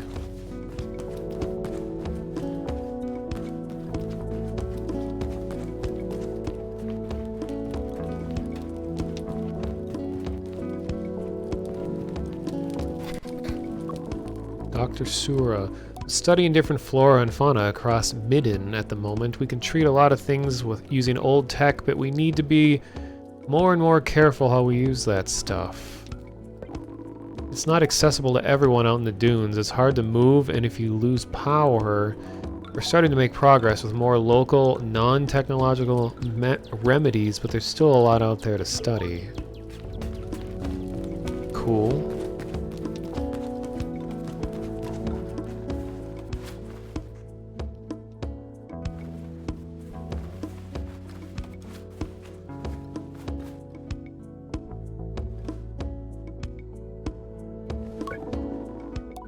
My clan has always been in the Wash. We rarely ventured beyond its borders. They say that the chalk mounds were once bones of dead creatures, killed by the fall of the whale and left to erode over time. Whoa, that was a lot. It's a bit creepy to think about, but the thing that really gives me the spooks is that petrified forest. You can hardly see your hands in front of your face there. Look at this. Classic RPG dancing shopkeeper. Not quite as good as Chrono Trigger, but still pretty good. Or no, not Chrono Trigger. What was the game? Secret of Mana?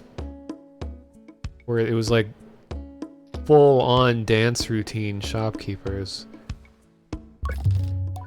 This is Ofu, the innkeeper of the camp. What can I do for you? Glider, I've got a little job you can do for me. Wow. Just because I look like a glider doesn't mean I'm here to do chores. What's the job? Need some orange ringed beetles. 3 of them, and I figure there's none better to ask than a glider. Our love of tasks is greatly exaggerated. Okay, that's true. Really, that's the only part I miss about my gliding. You get to help so many people and learn so many things. The rest of it's just sand in your bits. The gliding, just sand in your bits. I ask where I might find the beetles. There's a nest northeast of here that should have a few, but if you've never collected orange ring beetles before, as I'll say this, they're a little skittish. The second you approach, they'll burrow away. You'll want to lure them out with something undiggable. I tell her I'll do my best. And I like the way the main character, and how their dialogue is. Like, they don't actually say anything. It just kind of gives you the impression of what they were thinking while saying the thing. Scrapping ain't an easy mask to wear. It's bloody dangerous. Okay, British devs confirmed. And dead lonely. I guess that's why we do it, eh? Either way, every glider should check out the old scrapyard up Burnt Oak Way. He'll sort you out with some badges or cuts if you deliver any scraps you come across in your journey. Cool. Yeah. True or Australian. Actually, I guess that's a question. If somebody learned English from British speakers, do they also use bloody like that? Or is that just a like British speaking thing? I don't know. Like, would a German person who learned English from British English teachers, do they use bloody when speaking English as well? Oh, hey, it's Beetle. Ah, the Mask Caster. Oh yeah, we were looking for this. Unmoving, silent. I can't tell if the mask caster is human or something else. I've heard about mask... What an annoying word to say. I heard about mask casters in stories about glidings before. Gliders should collect 3 badges of a set and bring them to the caster, from whom the mask shall be cast. I should look for more badges. Oh, interesting. Okay. So now I can understand that there's specific types of tasks and you get badges for them. Like there's the machinist one, then I had the climbing badge. There's apparently going to be other ones too.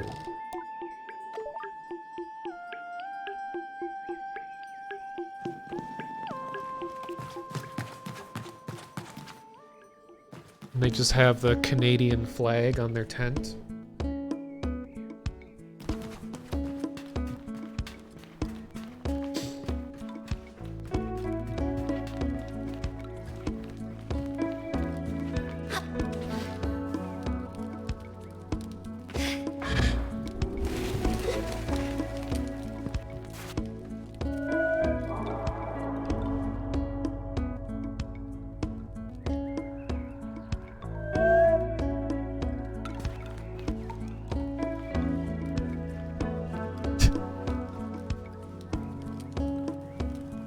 Wow.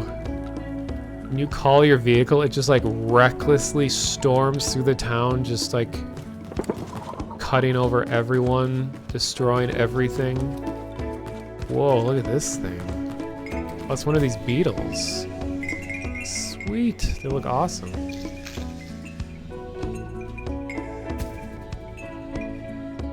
Hello, Lurkster. Bloody is used colloquially, so a non-native probably only pick it up if living or interacting with folk that use that word. Okay, well, that answers my question.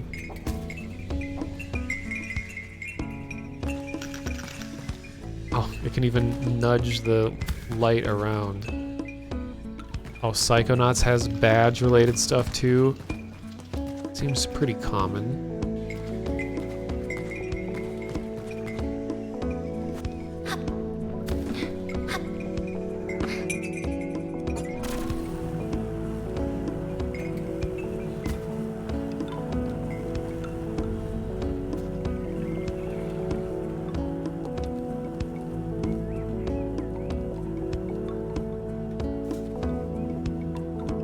I think I saw everything in this little place.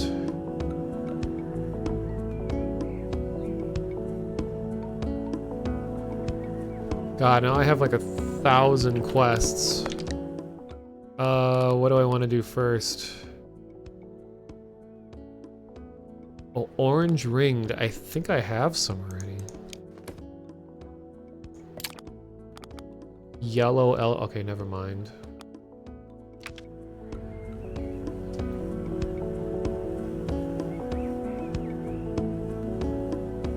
Yeah, I'm glad you're enjoying it. Northeast.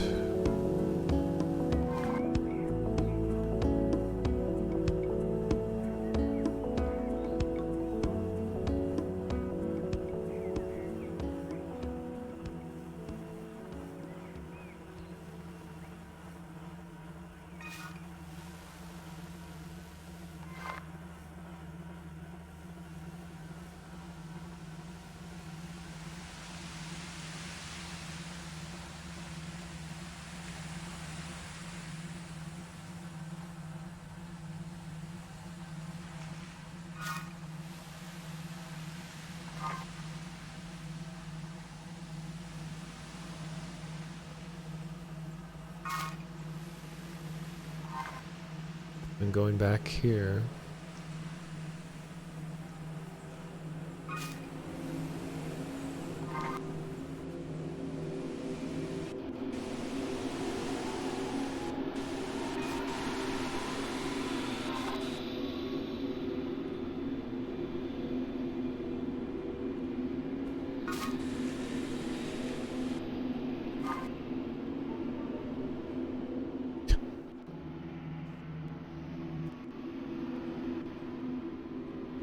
This thing is just so like wildly out of control.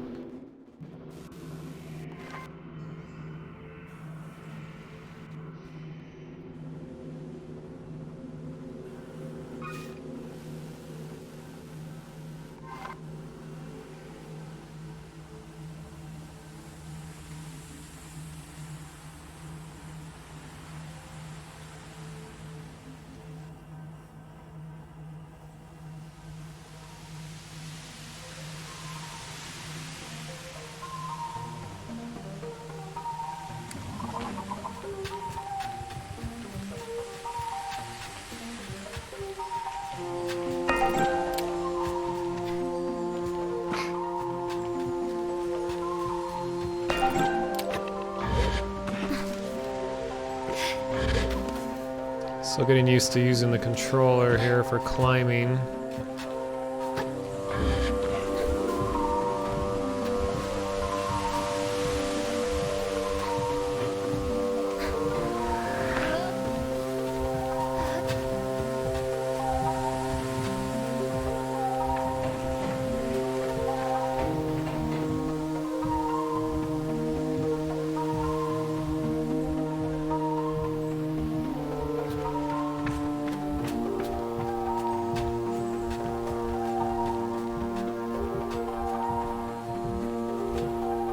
Okay, I feel like I should check out the building first.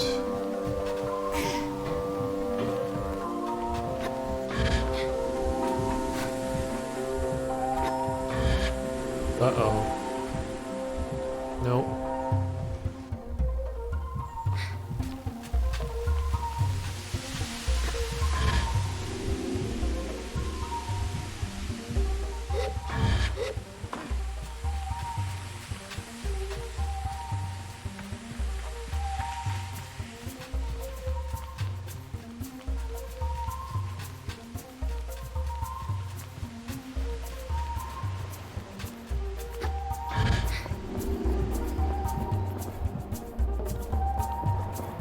Guess I need an energy cell.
Nice.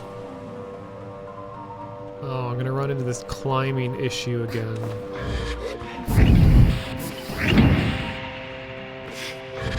Where I feel like when you're climbing something that's meant to be climbed, that it shouldn't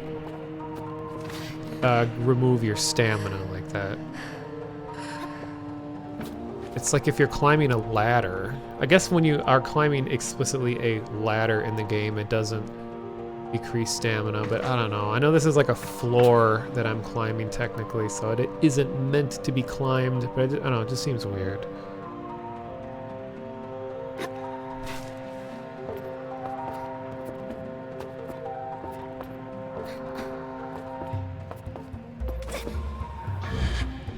God damn it. And also, thank God the bubble thing has no limits. That would suck so bad.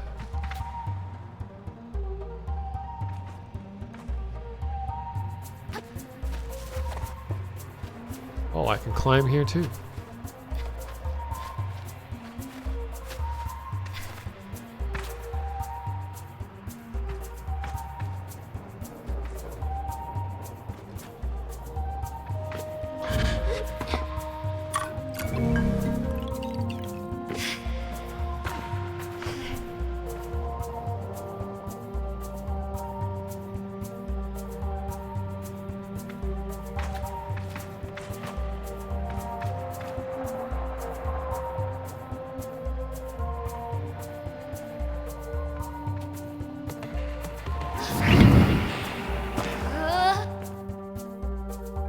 Darn.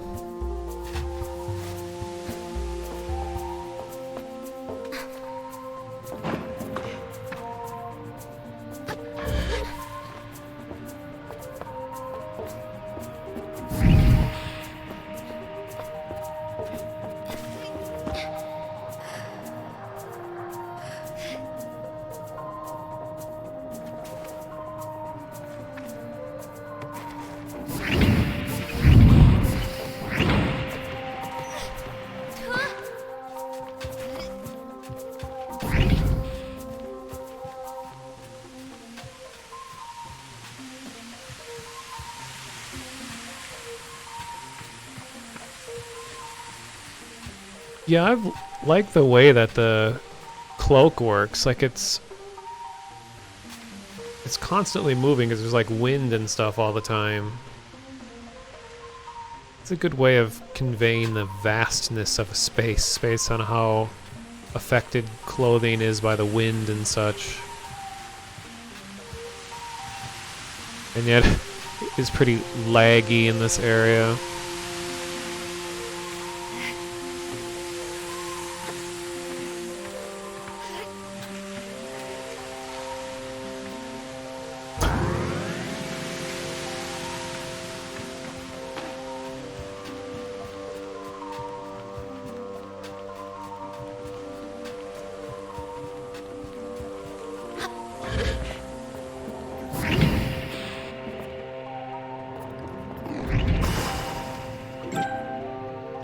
Ooh. Wait, was that a clothing item?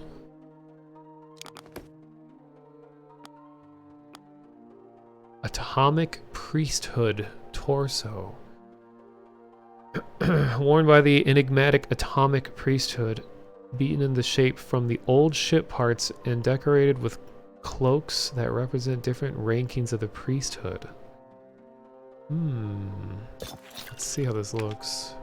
Well, it's at night, can't really tell.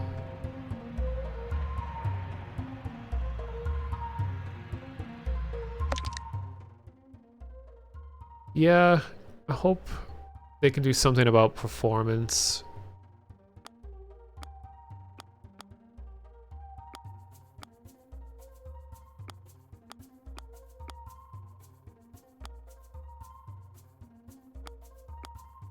I'm still a fan of the red cloak. When I get new pants, I'll wear a different outfit, but for now I like this setup.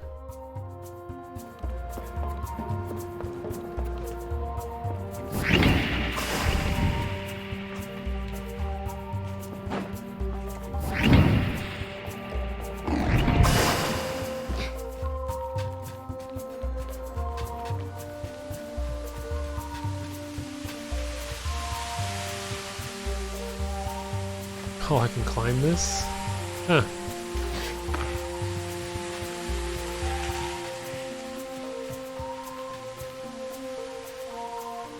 Actually, it's kind of weird. I'm having a strange memory from something many years ago, which I think precisely 2016, that this world looks almost identical, the style and the design and everything, to a VR experience that was created for the artist Toki Monsta, where they had a special world made for them to debut their new album. And the world looked so similar to this, and there was even a character riding a big vehicle through the sand that had like big clouds of dust behind it, and you could like ride with them and stuff while their music was playing. And it had these sort of like webbed looking structures just like this. It's so weird. Wonder if there's the same artist behind this as behind that project.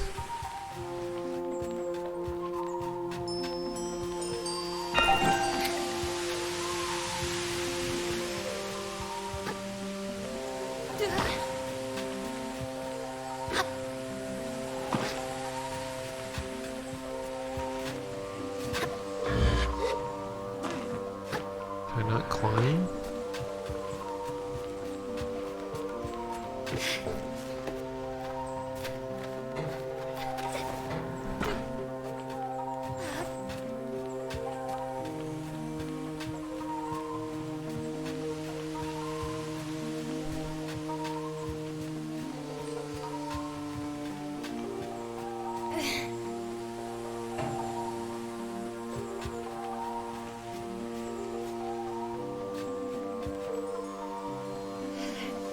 Oh, these structures exist in the real world? Oh. It's a result from wind blowing sand through rocks. It hollows them out and they get holes like this. Nice.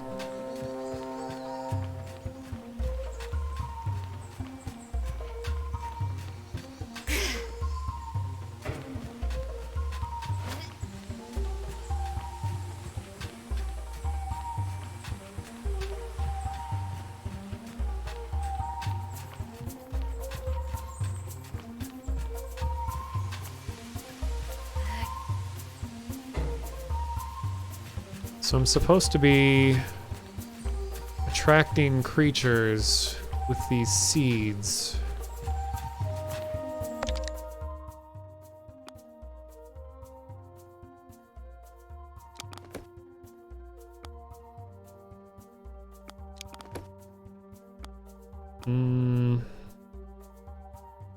Head to the nest and gather 3 orange ring beetles.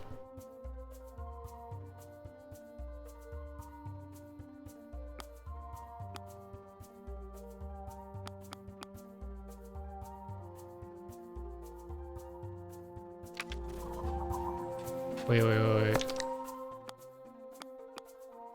Ah, wrong button.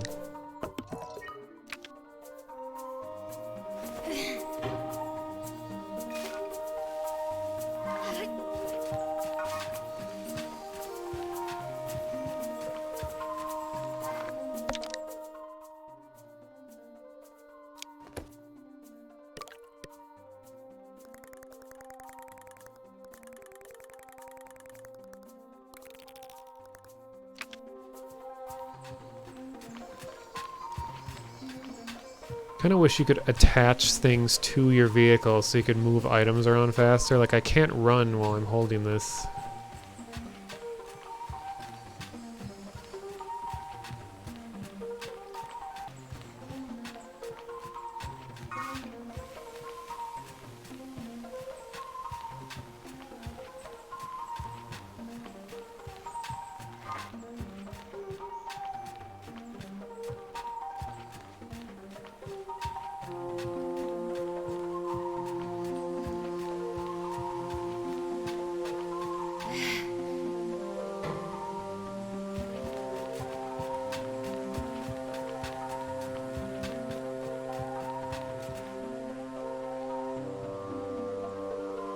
Here comes the sun.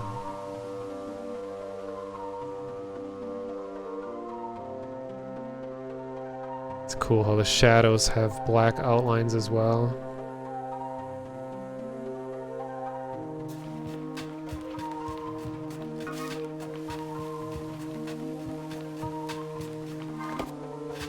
I think the compass is just taking me to this whole area in general. Yeah, it is.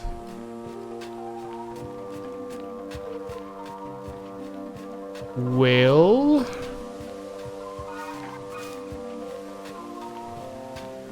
previously, all I had to do was find the beetles, bring them back together, have them start doing concerts again, despite a few absentee. No, but I had to look for. Oh wait, this must be it.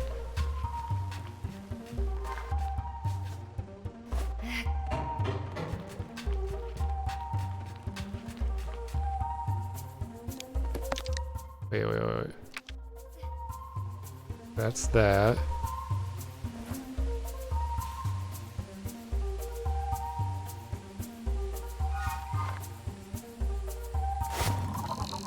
Whoa, what? Oh, I forgot that was a feature. Wait, how do I crouch? Oh, there.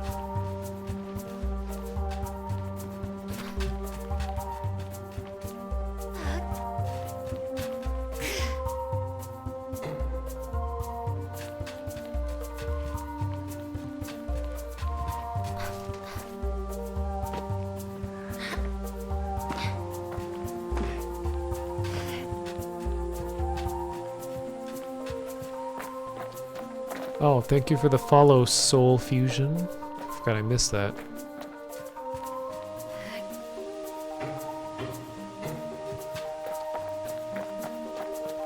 Come on, those look like things that beetles would live inside.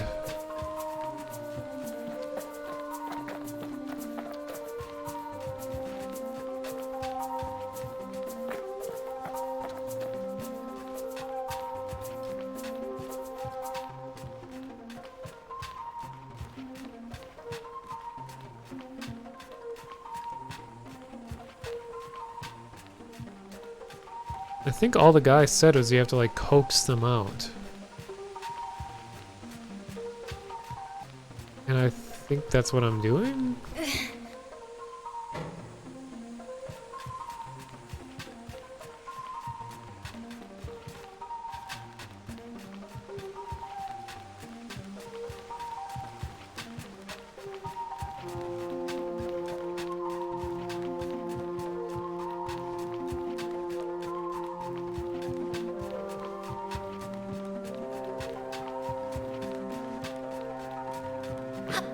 I think I'll move on to a different quest if I can't figure this out. Unless anyone has ideas, feel free to tell me.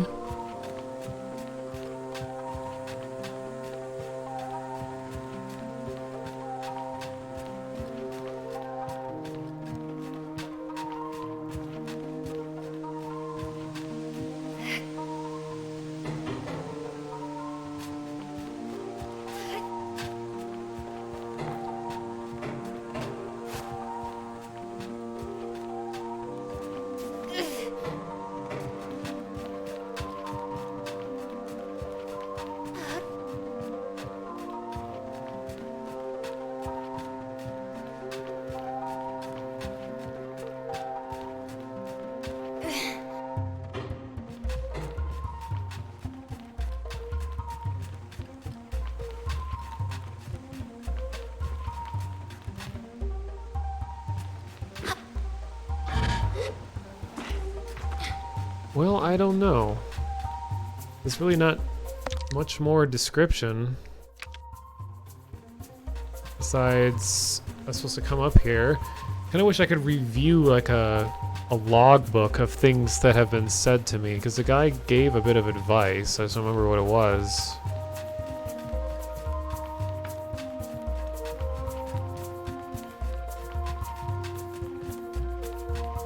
Actually, wait, is this on the map?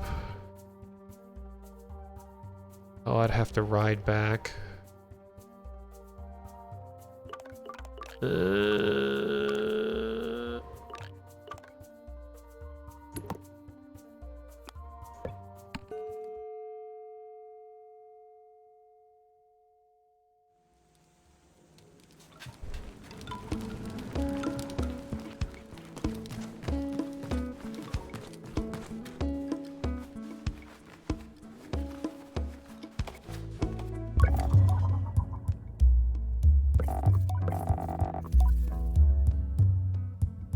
What? You can't have them repeat the instructions? It's ridiculous. So there's nowhere I can go to get the instructions again. It just says to fetch the beetles from the nest. I pushed the wrong button. Okay, well, I'll move on to a different quest. Let's go to the watch. That sounds more interesting.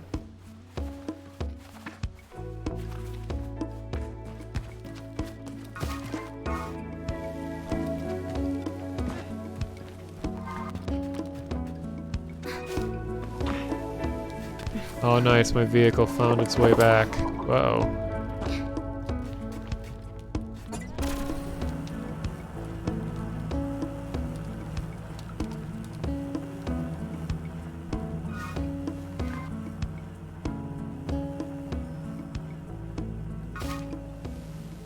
Structure already looks awesome.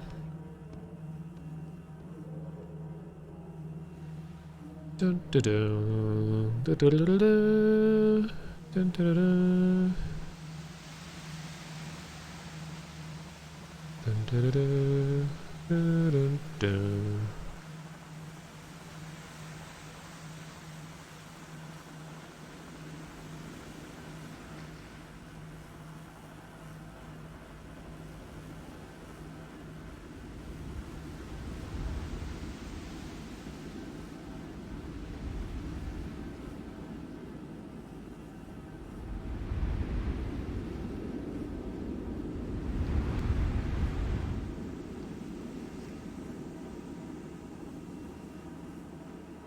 Wow, this looks amazing.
Love the details with the leaves blowing, the birds.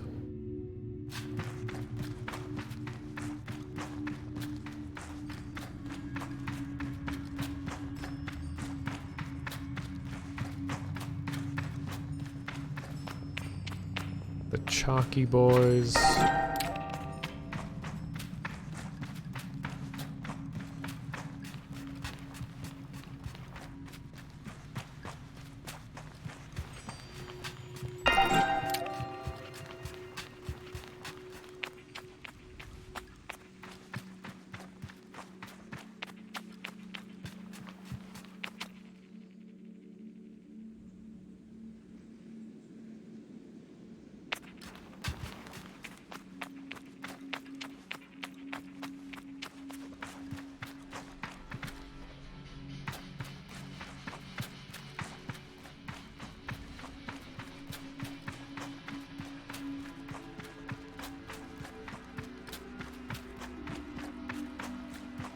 Sensing a puzzle.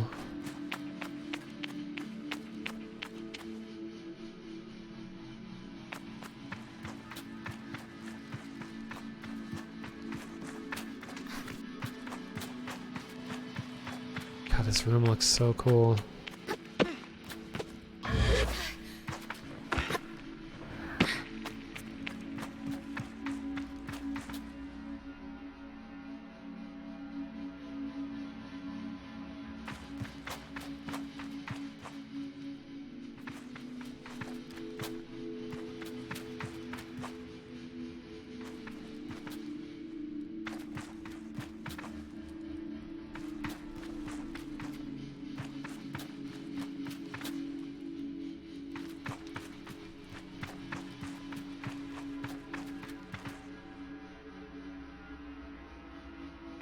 Seems like some sort of end game thing.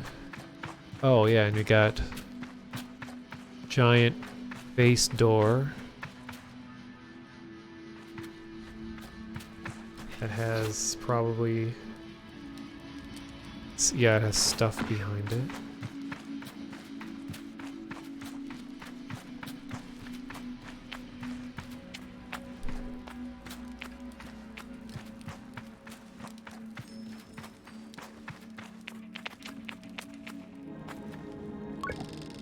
Flash of light shines off something behind my eye, and a piece of knowledge forms in my mind.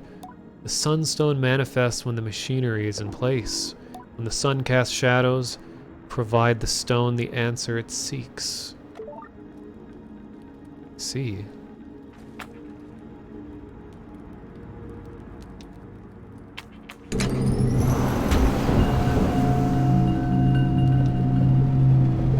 Oh my god.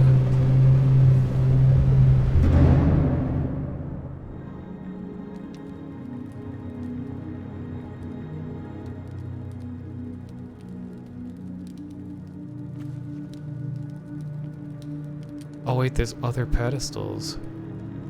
What if I actually have to be here at a certain time of day? Because... Oops, not that. Because then you look in the bottom left corner, there is an actual time. Like it's 7 p.m. right now. And sunny. It's like, I wonder if... Yeah, I have to be here at a certain time of day. Let's try the other ones.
Maybe it is just that simple.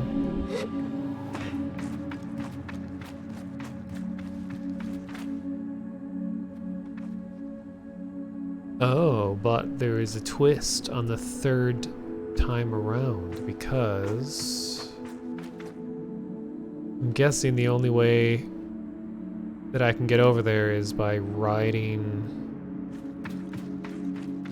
Oh, how do I can't trigger it when I'm already on it though.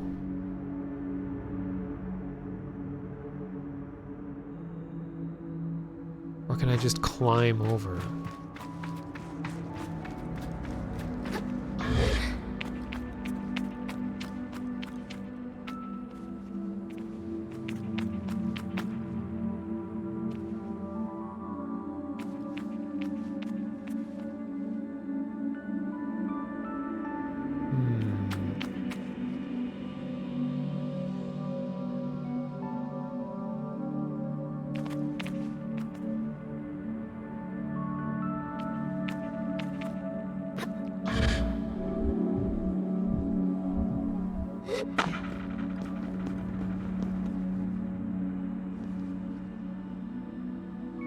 Oh, hello there, Casual Fluke. Thank you for the raid.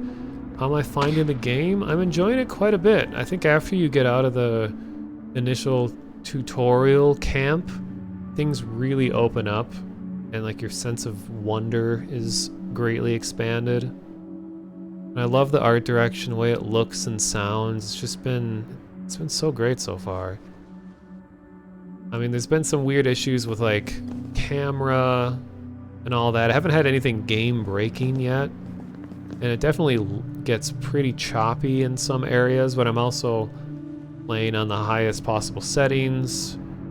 I have it, I went from 30 FPS cap that it defaults to up to 60, and I'm playing in 1080.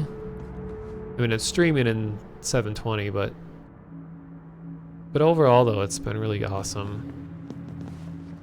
It's much longer game than I thought it was going to be, but it's kept my interest enough to keep going. Have you been playing this too? 'Cause I've had a lot of people stop by from who are streaming this earlier, and we're all like passing the same audience around from different Sable streams.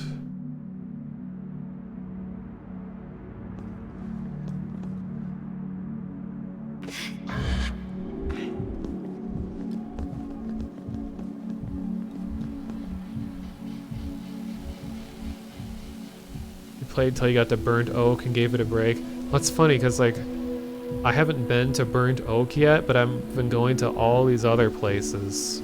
So I haven't even been to the place that it wants me to go to yet, and I've been able to make progress too, so I guess the game really is as open-ended as they said it was.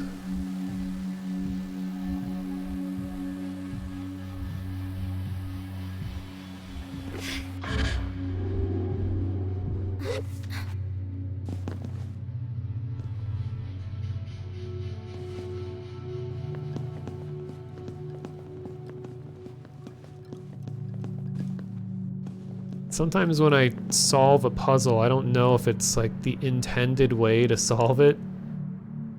Like, I feel like the game here wants me to arrange the machine in a particular order to allow me to jump to this other platform, but I just kind of found this vaguely sloped area to just get over here anyway. Whatever.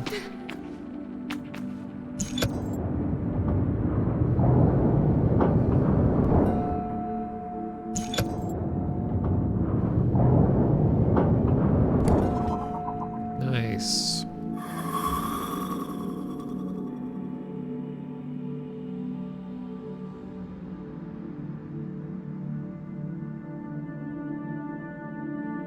Yeah, I'm glad that it doesn't just force you along one specific path.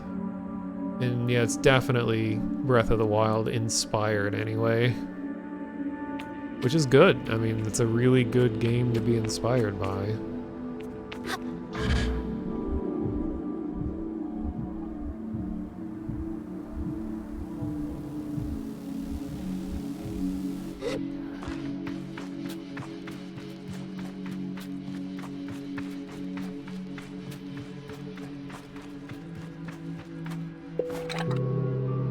Oh, I can pick it up. Am I carrying the sun? Alright, thanks for the follow, Casual Fluke, and thanks for stopping by.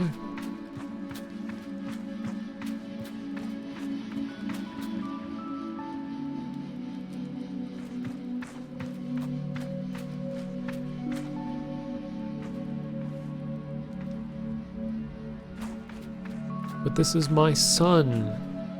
I want to go and raise him.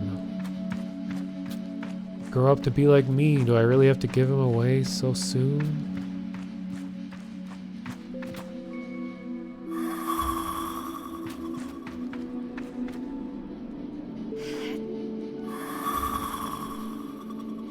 Yeah, don't talk to me or my son ever again.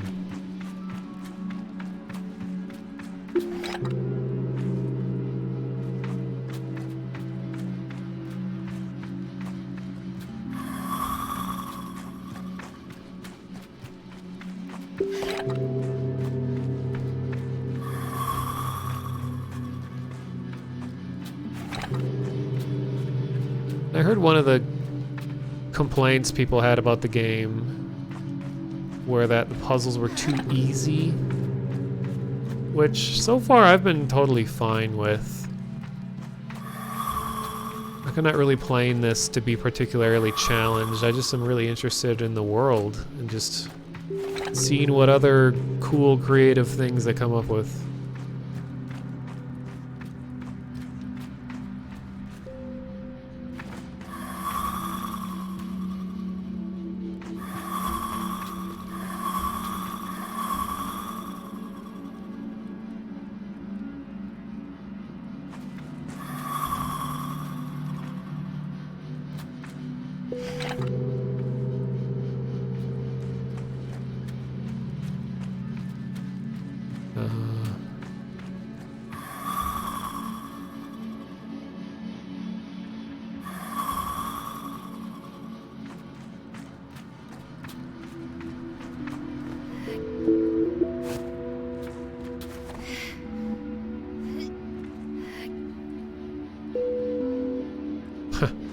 I like how it makes musical notes when it's thrown.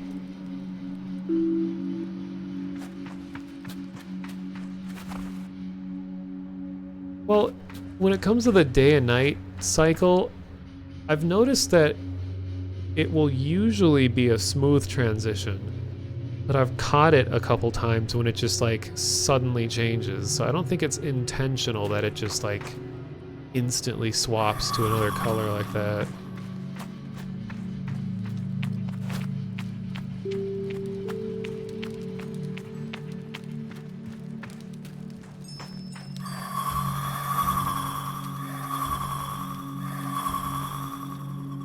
This is it, Luigi.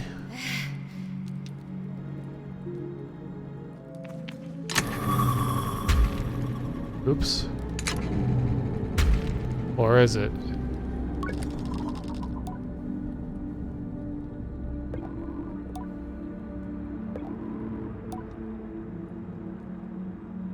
Okay, when the sun casts shadows, provide the stone the answer it seeks.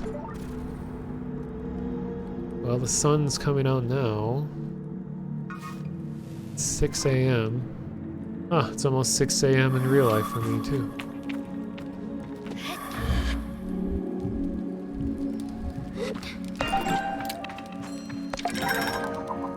Ooh, got blue dye.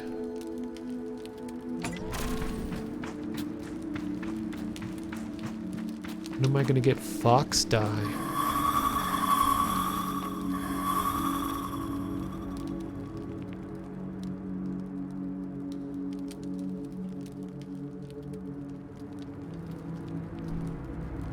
Okay, so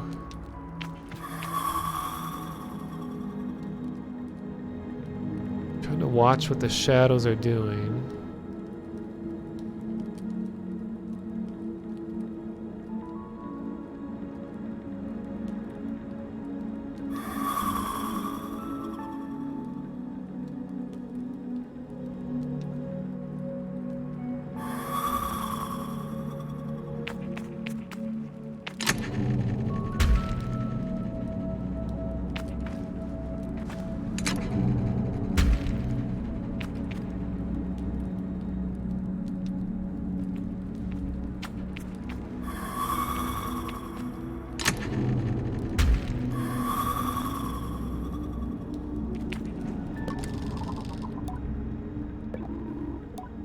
The sunstone manifests when the machinery is in place. Okay, I had the sunstones. When the sun casts shadows, provide the stone the answer it seeks.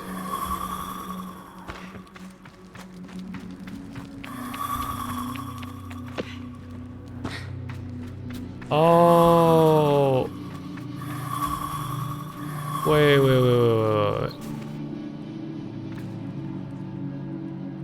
Okay.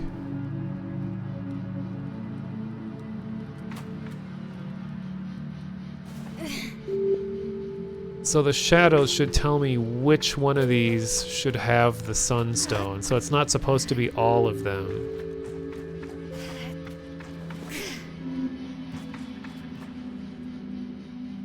Oh. Wait, it looks like it's going over.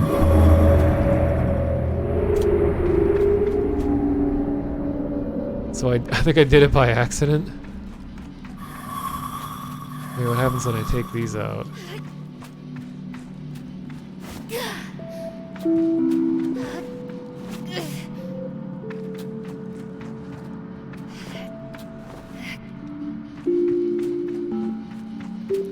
Oh yeah, because now it's glowing the beetle-looking one.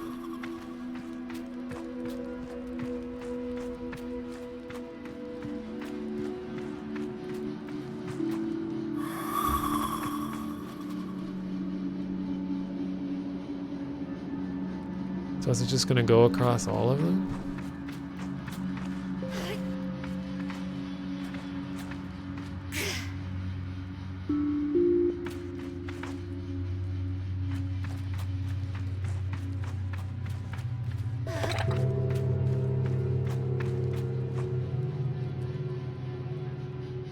I mean, it said I accomplished what I'm supposed to do, but it's kind of like... doesn't feel correct?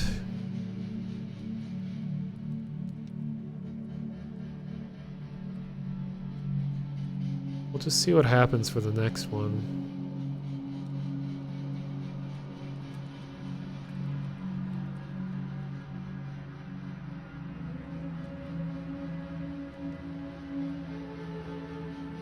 Okay.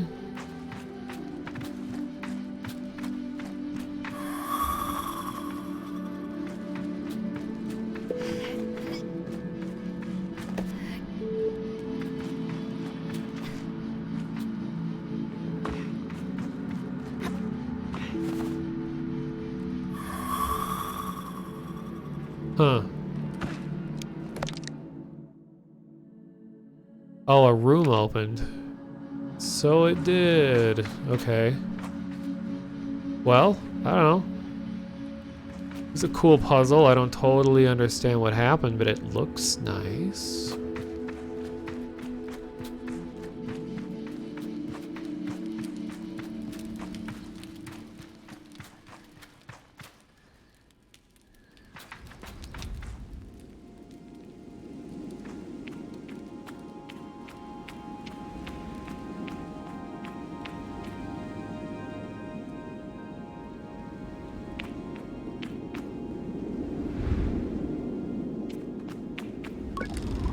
In front of me, some kind of projection appears as if by magic, and it's floating geometry. And in its floating geometry, I see the lights that blaze in the night sky. I see where we came from. As I focus on each element of this complex visualization, I realize that... whoa. I realize that there's something being imparted to me, that I am reading and understanding things. Knowledge comes in new, yet feels innate, as though I am being reminded rather than taught. I decide to put my focus toward... Oh. Oh wow, okay, there's a lot of choices here. The sun, the small planet nearest the sun, the second planet, unknown geometry, the glittering ring, the ringed planet, the twinned planets. I think I'm done here. Well, I assume it's gonna let me talk or use all of these choices, but I'm a fan of the unknown. Just in case I only have one choice, let's go with unknown. I look upon a shape that I struggle to describe. It's pure and strange geometry, so bizarre yet so orderly that it cannot be organic. I know immediately that this is the Maw. This is the impossible thing that birthed the whale. I know from stories, from history, and from the knowledge that seeps in my brain here that this was made by living things, sentient ones with plans and intentions. But even though I know it, I cannot fathom it. Its scale is incomprehensible. The magnitude of its such, even in replica, I cannot look at it for long. Something in me loathes it. I don't know why.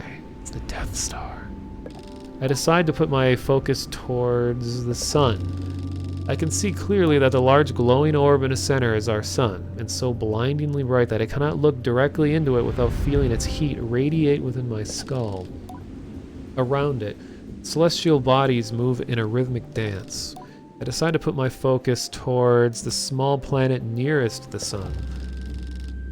Emis and her 2 moons flit about the sun like moths dancing over flame, the goat-headed god, patron of the Ibexi. Her wisdom and resolve made for some of my very favorite stories growing up. She always seemed more accessible than the other gods. My teachers would say that Emis is who we look to when Rohana is too preoccupied for us. I pictured her on her cliff above the Awir, ever patient, ever open. They also said that through certain masks, one could see her shadow on the sun. Oh. I was gonna say, this feels really Outer Wilds. I decided to put my focus toward... Also, speaking of Outer Wilds, the DLC is out today. The second planet. The second planet is Maiden, our sandy little home of an unremarkable rock, made warm and vibrant by the power and energy of the Perpetual. Looking at it in this way, I see another side of the Perpetual, and cannot help but notice that we look ensnared and imprisoned by it, held in its grasp. Cold wind passes, but warms as I remind myself, no, we are not being possessed, we are being protected. Offer myself comfort. I decide to put myself towards the glittering ring. Aeolian, a glittering ring of golden dust. Every little fleck looks as though it's floating on a breeze, gently through the sky. Are these what make up the stars? I decide to put my focus on the ringed planet, Carib and his wings. When I picture it, the ringed planet is populated entirely by beetles, living in a decidedly advanced society. It would be the perfect place for Saima, I think, but I don't love the thought of it myself. It looks larger than the other planets. That would be a lot of beetles. Time to move on. The twinned planets. The twin fish, coral and cobalt. There seem to be small moons caught in their currents. The way they move is mesmeric, and it's hard to look away. It is said these 2 are the most mischievous of the gods, and I recall the legends of them disguising themselves as children to lure the kind of nomads into the undercurrent of the dunes. Oh, lure kind nomads into the undercurrent of the dunes. Among the Ibexi, these stories of the twins are perfect for scaring the too bold, the too young, out of venturing too far from home. It's a wonder we ever got on with our gliding. Part of me wishes I had not recalled those fishes, though, and it'll be challenging not to look askance at the next errant child I meet. I'm getting all English majory in here. I decided to put my focus towards... That's it. I'm done here. Tear my eyes away from the spectacle. I'm grateful to have seen it, but glad to move on. Yeah, I was gonna say... Yeah, the rings, they have stardust floating among their solar system instead of, you know, what, 1,000,000 light years away or whatever the nearest star is to our solar system.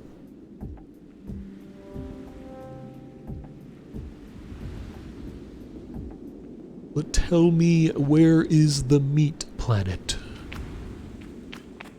The one I see in my dreams that I hunger for.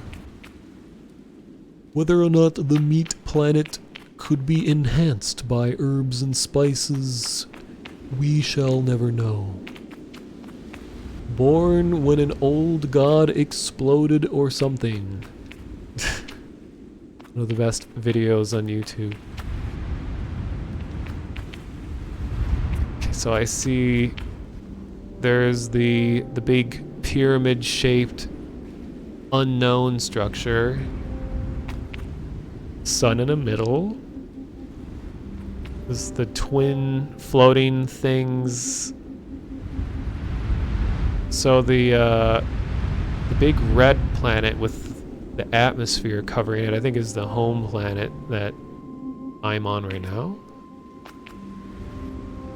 Perhaps. And then there's a gathering of these other ones and all of that. Cool. I have a feeling this one's gonna be a really cool looking outfit. Machinist trousers. All right. Oh, that's my style. Okay, I said I would switch outfits when I got new pants. So let's do it.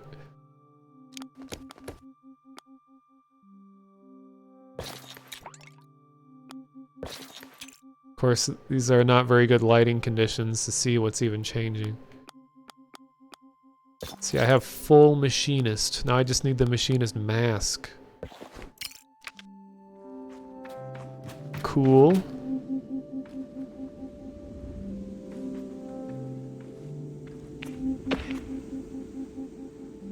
Pyramid just furthers the theory that their humanity was advanced enough to make a planet-sized space station, but also regressed enough to be back into this tribal-like world. I like that concept. I like seeing fallen civilizations. Like, they thrive even though they are decidedly on the downfall, or I guess a new beginning is a way to think of it.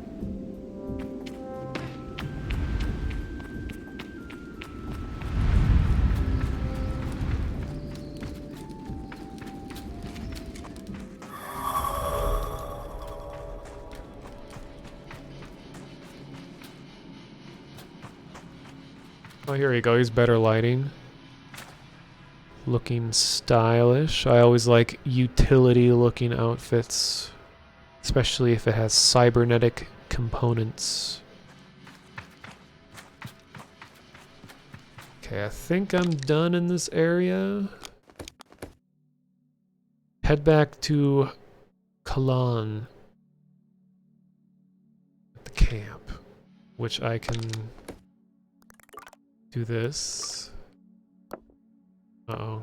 No, stop placing markers. Fuck.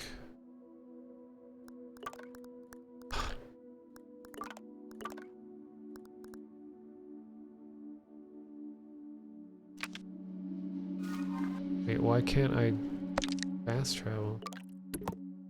There.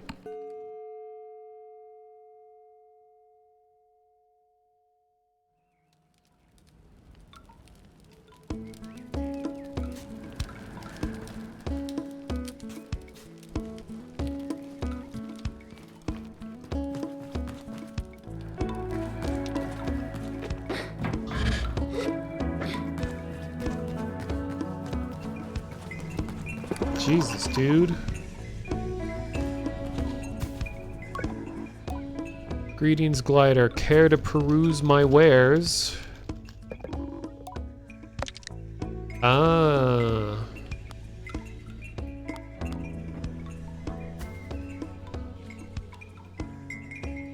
Wash clothing. Nomadic bike wing. Floating weights inside each module adjust their position automatically to correct poor driving movements, making for easy drive.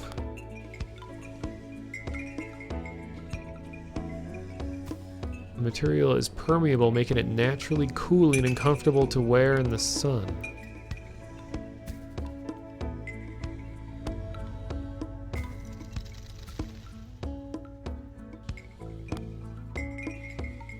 However, also nice blue dye.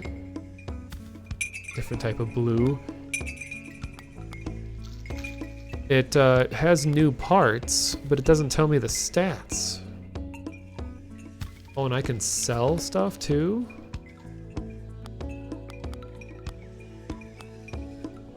What if I need it?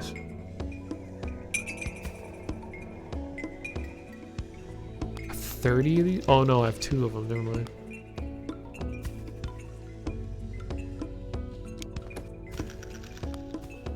Wasn't expecting there to be like purchasable things.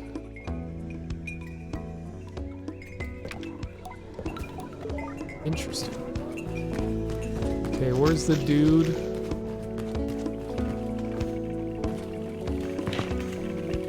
There he is. Kalan says hello. Have you taken the readings yet, Glider? Yes, I opened the door and you saw what's inside, yes? There was a model? Ah, yes, that's what I'd hoped you'd say. What a solve. Well done, Glider. You must be tremendously proud of yourself. Using that little gliding mind of yours. I skirt past little as if, or to ask if what I saw helps them. Immensely, more than you know. For reasons well, suffice to say, it helps me. With a few calculations and considerations of my own, but why are you asking him about me? Did you learn anything? I was a little frightened by the maw. I tell them that I felt a strange revulsion to the maw and its magnitude. Something about it made me so uneasy that I had to look away. Fascinating. I can tell Kalan has long moved on. I'm not sure why they ask me anything really, but I'm glad to see them producing my prize. Machinist badge. Wear it with pride at your sparkling little brain, and perhaps I'll see you in the machinist mask soon someday. I say goodbye to Kalan. Alright. Now that I have the full machinist outfit, I feel like I need to focus on getting the mask. So hey, there's other vehicles here. I want another one. Let me try this one.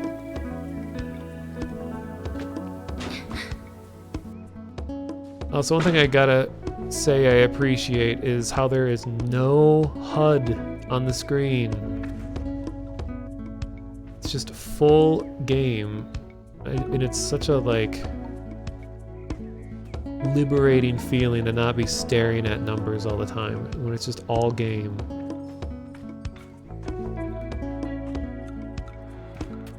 I mean, this game can afford to do that easier than other games too, because there isn't combat here, so I have to be keep track of my hit points and such. Fast travel only works on the dark brown location markers and not the white. Yeah. You know where to catch beetles, so those are renewable. True.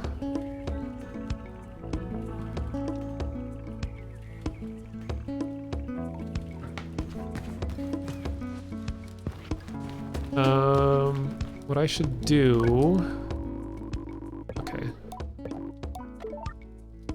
is find that town to get the third machinist badge so that I can get the mask. And then I think getting the machinist mask will be the last thing I'll do. Devs did an AMA on Reddit. Oh, I did see that. I didn't actually read it, but I heard they were going to do that. I'll have to take a look. So I have climbing badge, 2 machinist badges.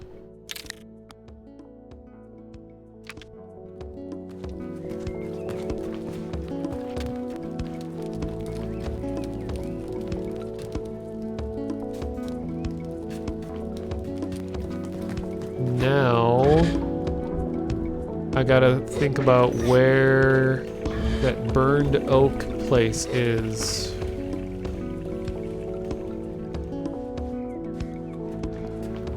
Actually, I feel like they would hide something on top of this town. Like, why put this huge structure with pieces that reach down at the ground if you couldn't get up there?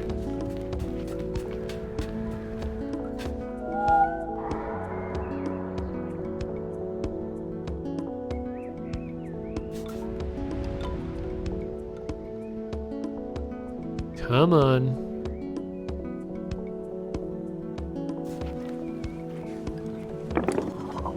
Oh, hey, there's a worm thing up there.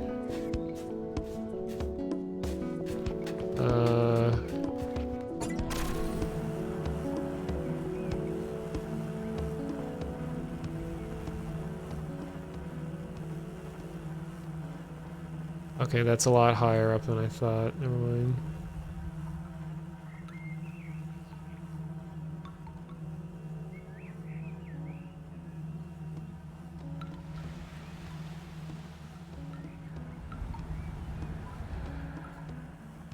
Oh, here we go.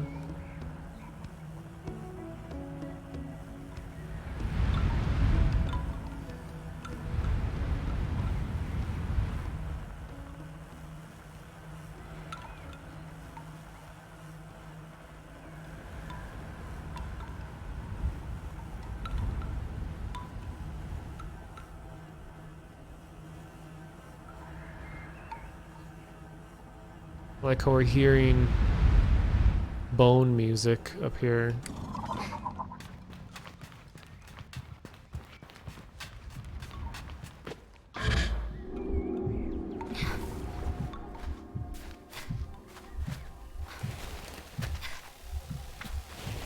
Sorry, birds.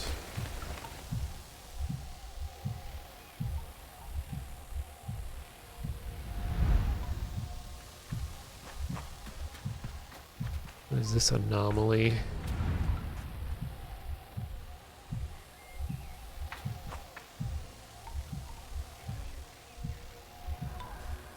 Uh-oh.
Just a lot of birds.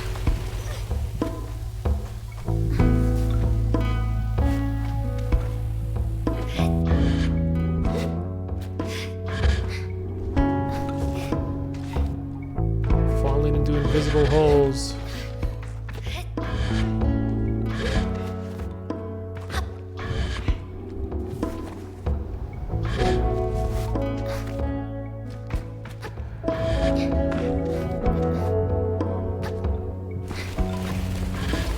Alright, they did at least give me a worm. It's kind of them.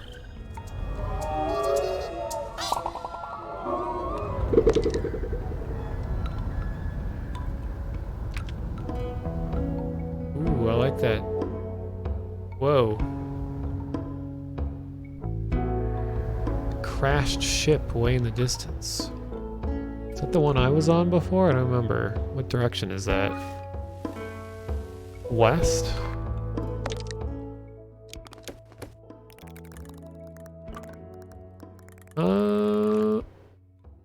Maybe?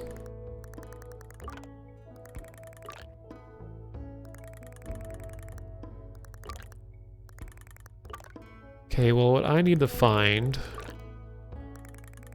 is that burnt birch place or whatever it's called, which is supposed to be up here.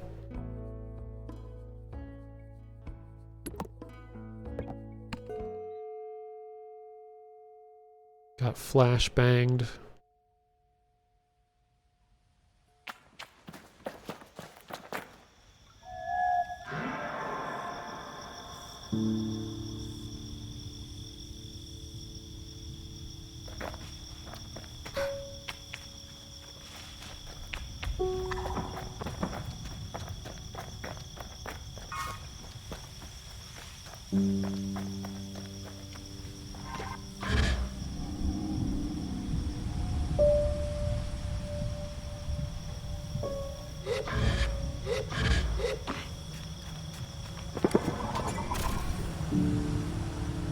Okay.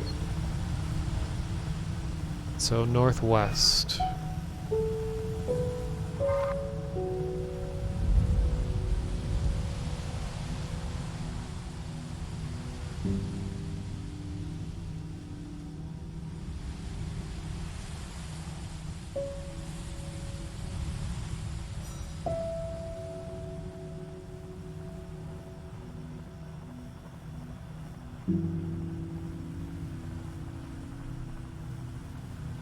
Even if the vehicle is almost completely silent, I still would like to hear like the sound of like sand getting kicked up and stuff too.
North to Dunboyne, east the Weir, southeast the Wind Tower, northwest Burnt Oak Station. There it is. Northwest. Alright, well.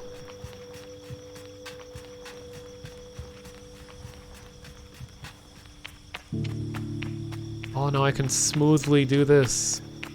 Have the camera catch up with me as I go up a spiral tower, rather than having to scrape the mouse across trying to keep up. The camera still keeps getting stuck on something, but better than it was. Got a long boy.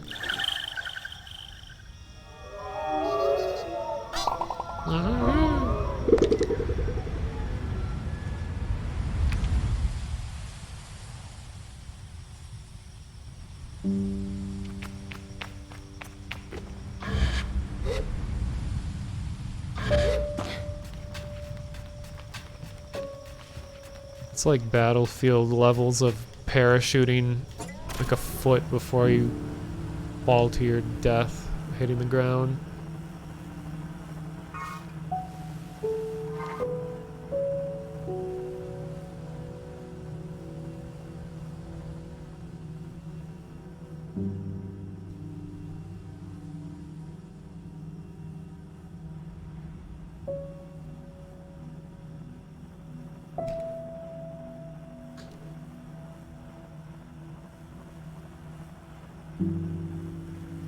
I know it's like a highly romanticized notion to be like a nomadic explorer. It's kind of a shame that we live in a world, well, okay, this is like a first world problem, but we live in a world that has largely been mapped out and explored everywhere. Like there's next to nothing that is unknown. So being an explorer really doesn't mean anything. I'm sure there's areas, well, I mean, I know there are places where like no human has ever stepped foot on ever. But you know, it would be impossible to recreate the sort of feeling that, you know, video games give you when you're exploring unknown places. Like impossible to have that kind of feeling in the real world because we just know so much about the real world.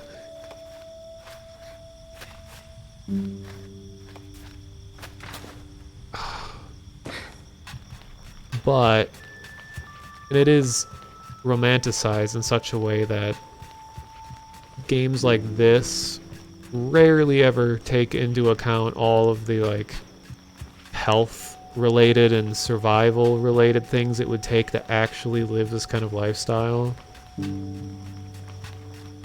I think the closest I've ever seen to someone living this way and documenting it is the Twitch channel Hitch, where he's a guy who is like a professional hitchhiker, and he streams his journeys where he just gets around the world, like across continents and stuff, from the kindness of others. And it's so interesting seeing the people that he meets, and they have conversations in the cars, and he like just camps out in some random place each night.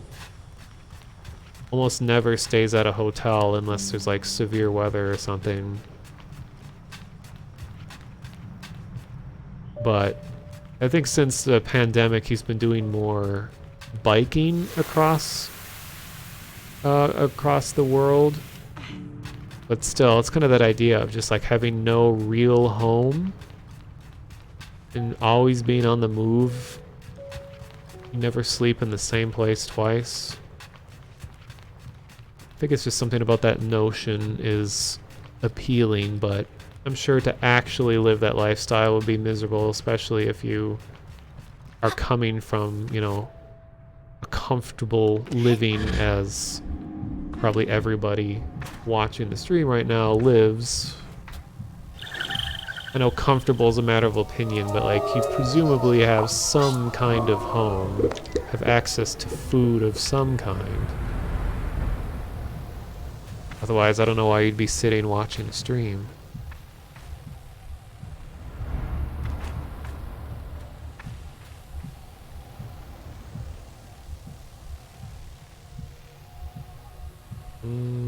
How do I get up here?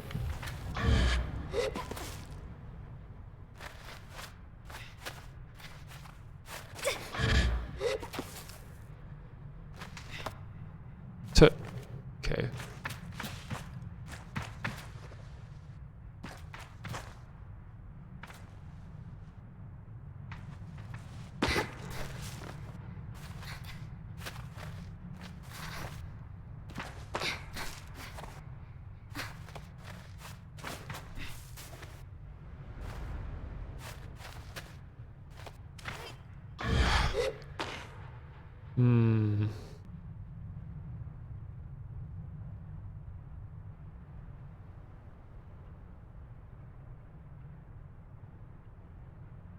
Wonder, I mean, I'm sure there's gonna be upgrades that help me like climb better, drive further, and all that kind of stuff. I wonder if there's areas in here that you can only access if you have special upgrades.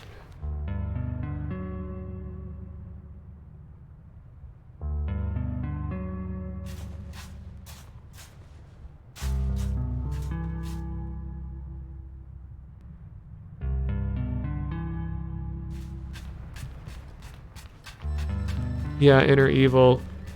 That's true.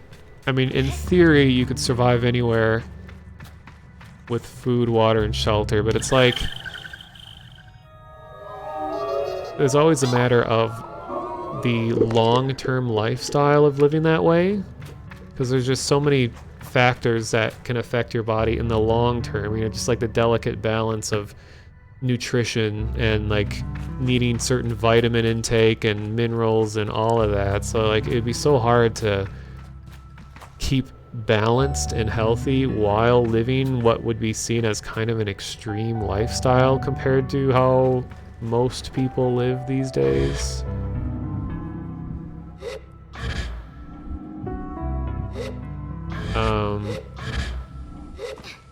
Even just like, whoa, exposure to certain elements and things like that can be detrimental to you if it's a regular thing. Like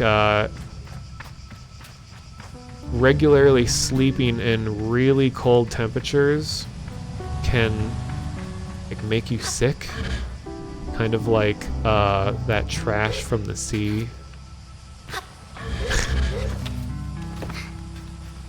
Oh, hello, Red Oni VA. I'm really enjoying it so far. The introduction area had me a little worried because it was feeling like it was a lot of running around with not a whole lot happening. But once I got through the tutorial area, I think it like became so much more appealing after that. Just like even just the sun coming out is always so, well, just the difference between the night and the day and how it just changes the colors of everything, and just sitting and watching things on the horizon. Like, they did a really good job of just making the world feel vast. It is very empty, but I think it's empty in a pleasant way. It's not empty like, oh, they should have put more detail into this. It's more empty like it feels convincingly like it used to be a place occupied by more kind of thing. I don't know. I don't think the game is for everybody, but I'm really enjoying it, and anyone who feels like they can get their money's worth out of an experience just for it like looking and sounding great alone would enjoy this a lot. Like, the puzzles haven't been too hard or anything like that, but that doesn't bother me. I think it's still been a great experience.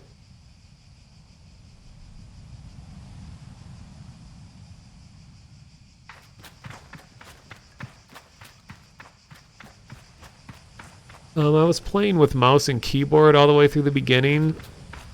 Now I'm playing with a controller, and it feels quite a bit different. I mean, a lot of people just kind of take it for granted that they use a controller every chance they get, but like, I almost never play on consoles or anything like that, so it usually takes me some convincing to use a controller, but I'm really liking being able to just move at variable speeds. Because like when I'm on the keyboard, I'm either running or not. And you know, you can only move in one of 9 possible directions, or 8.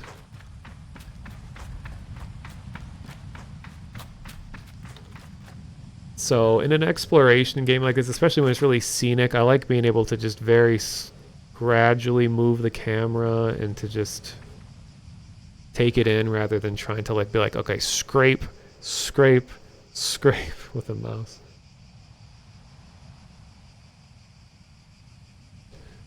I have had to give up on a lot of puzzles.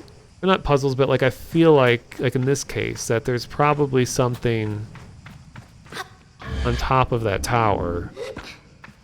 And I've been exposed to enough of the game where I know that, okay, you can get upgrades to stuff.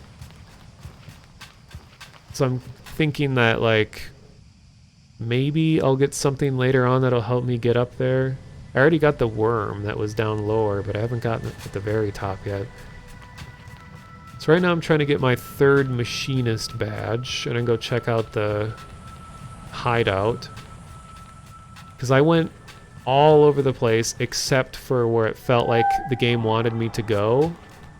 And it actually let me do quite a bit.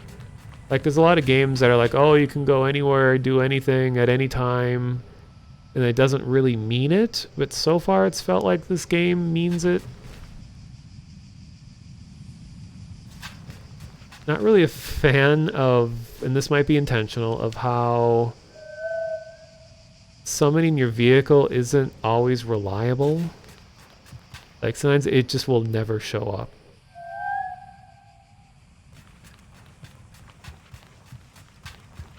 Like, I'd be fine with it just teleporting at this point.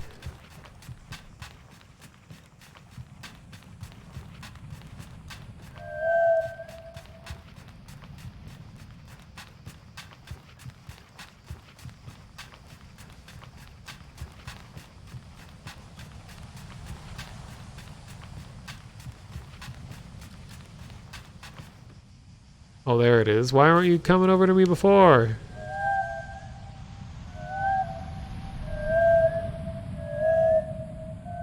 Wow.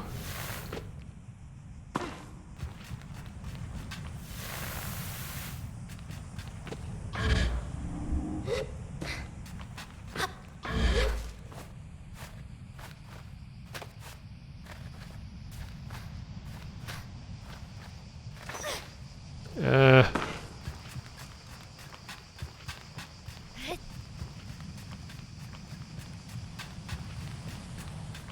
don't know, I'll probably just come back to this place later.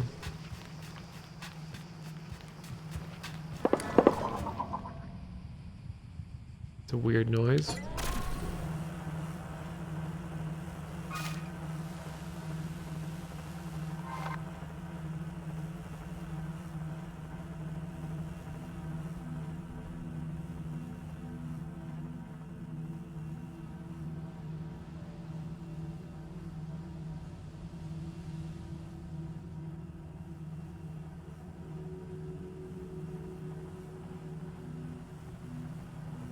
Yeah, they did a good job, and of course people are always going to compare this to Breath of the Wild, which I think is a great comparison, because it's a good game, is that these developers also did a really good job at pacing in terms of,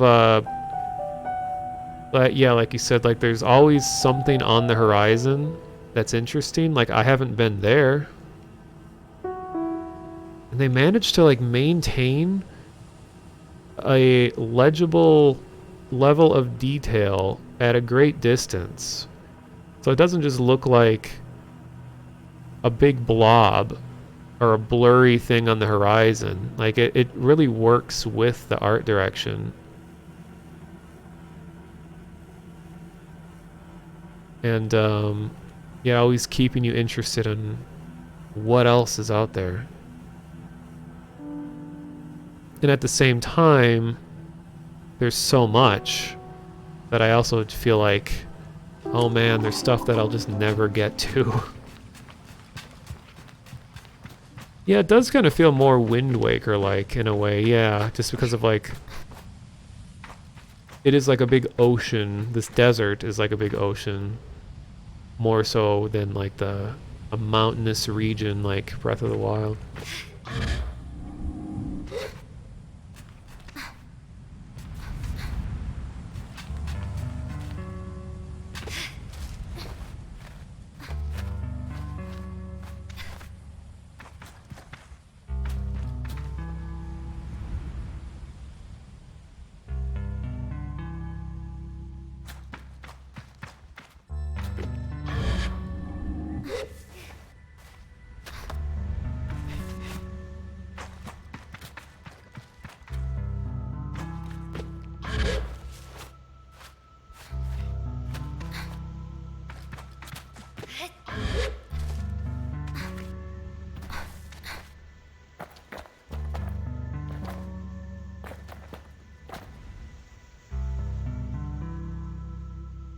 Hmm.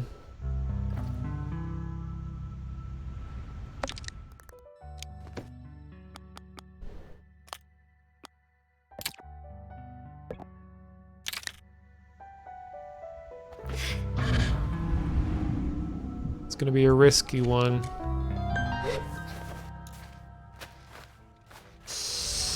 Cutting it close. Ooh, okay. It's basically Tingle. I greet the cartographer shyly, a little cowed by how alone we are up here and how intimate that sometimes feels despite it being so much about my gliding. Of my gliding. She responds with what sounds like a warm smile. Hello there, glider. Thanks for taking the time to climb all the way up here. Surveying gets a little lonely sometimes, you know. I tell her I do, given how lonely I get on the sand sometimes. I hope Simoon doesn't hear. That's the name of the bike. So then, what is it you need? Can I buy a map? Here's what I have.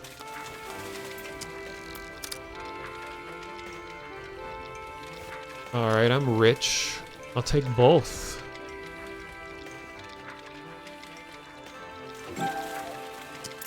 And a badge.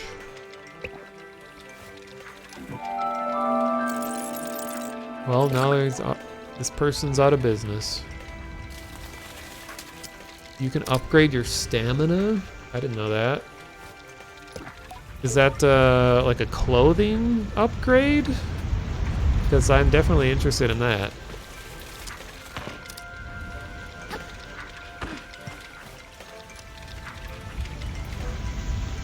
I love the way it sounds up here.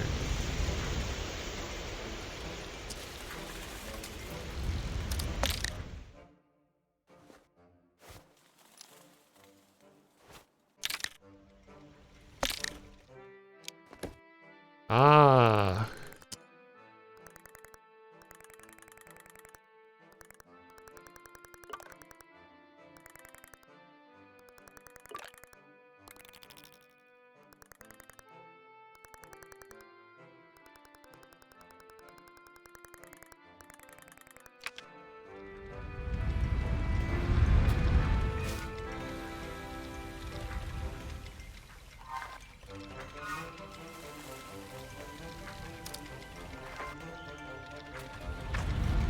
You can upgrade stamina by trading in one of your collectibles in this area. Really?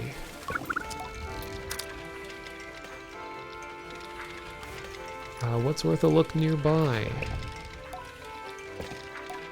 Chuckles to herself. Of course, you don't think I'm standing up here for nothing, do you? Have you been to the Great Wind Tower yet? Why, yes, I have. Get up there, and you can see for ages, and Burnt Oak Station is close by as well. You'll never guess why it's called that. Think about it. She goes on before I can shout my prediction, and if you're a fan of insects, there's a gigantic Hercules beetle nest nearby. Been there, done that. You know, rumor has it they can lift 100 times their own body weight. Can I help you, Glider? Thank you. Thank you for the time. Alright, well, I'm gonna go to Burnt Oak Station. I'm guessing that is what that is, because I see a giant tree and there's smoke.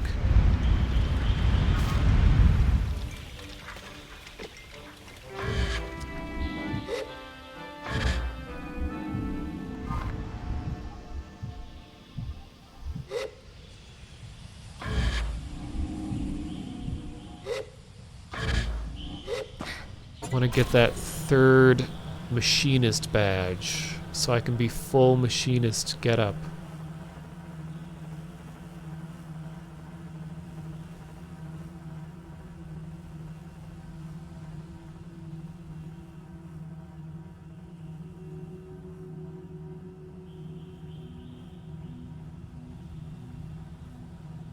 And then once I get the third machinist thing, it's probably where I'll end the stream. I'm on 7 hours now, and it's 6 in the morning here.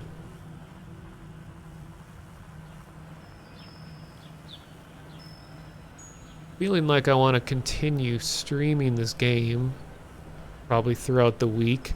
It's rare that I return to a game on the stream. Usually every stream is something new, but I don't know, this is interesting enough of a game, I'm feeling like I want to come back to it.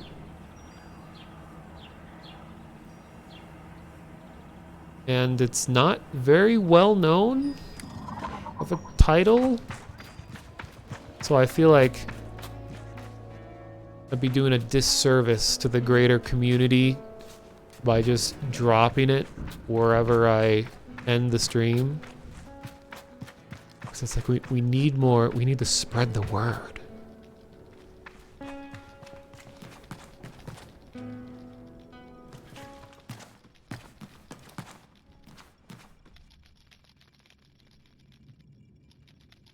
Yeah, the art style is fantastic.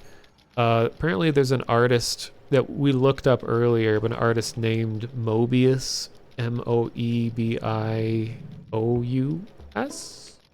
I think. Where this style is inspired by, and you can definitely see similarities. So if you like the way this looks, that artist's work is amazing as well. It's a challenge not to view scrappers through quite a romantic lens. As I looked toward my gliding as a child, I pictured myself as a dust-covered traveler, exploring strange forbidden places and finding strange forgotten things. Treasure hunter of old and arcane objects. And though I'm certain the grind of sifting through sand and dirt for useful tools and things left over can wear anyone down, I cannot help but weave some thread of my fantasy into the reality of the work.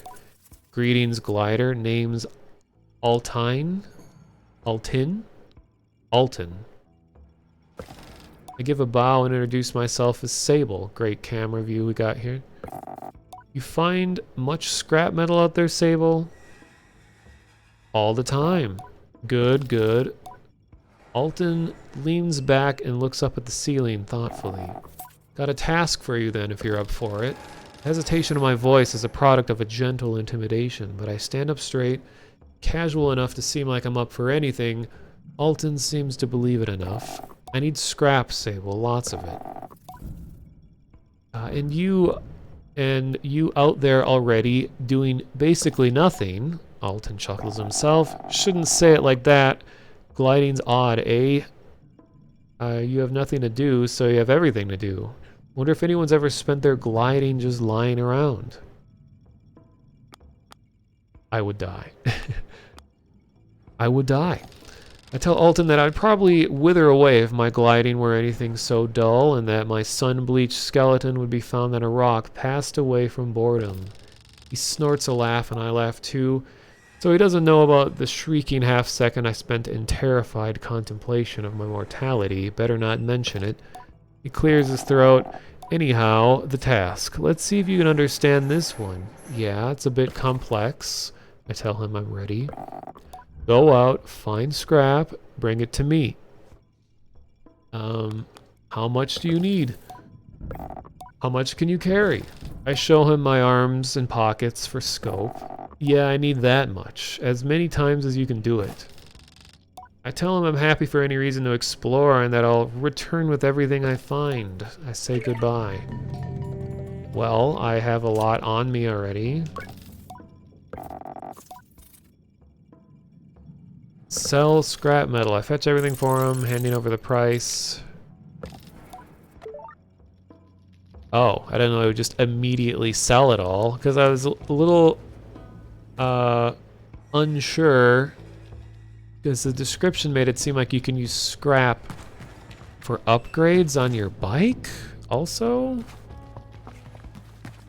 Well, I hope I don't need the scrap for something else later. I like the way this guy looks. All the cybernetic parts. Only his right arm is organic. Can I break in, steal his money? No, I guess not.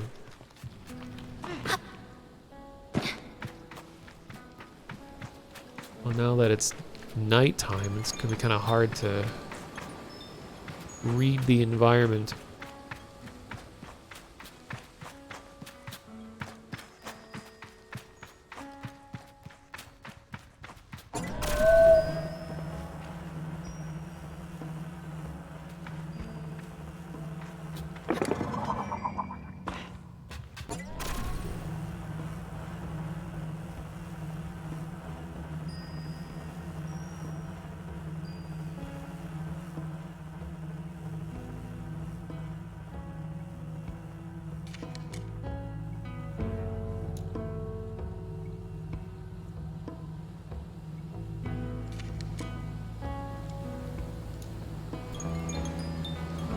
I'm gonna wear out their title card machine at this rate.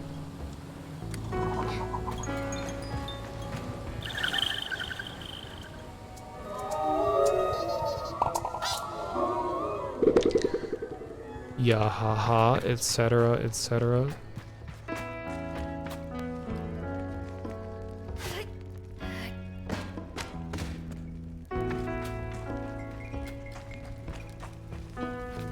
Another depressed rancher? Or is that an SCP? Interesting. No, here's a depressed rancher. Here we go. Well-met glider.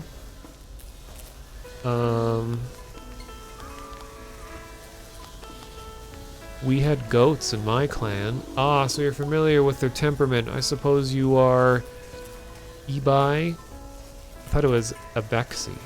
Say hello to Umar and Jadi for me. Don't know how to pronounce anyone's names.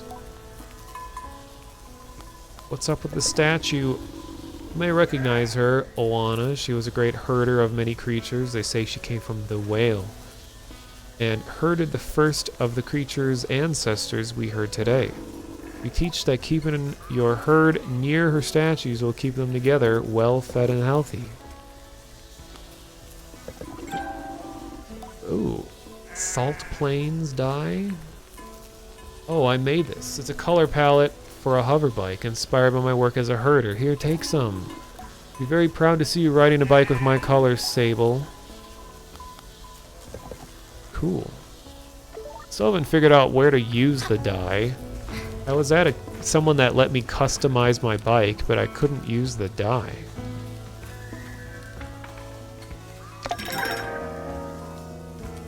Whoa, narrow stalk fig? There wasn't even a prompt for that, I just guessed. I like the way these vehicles look. So cool.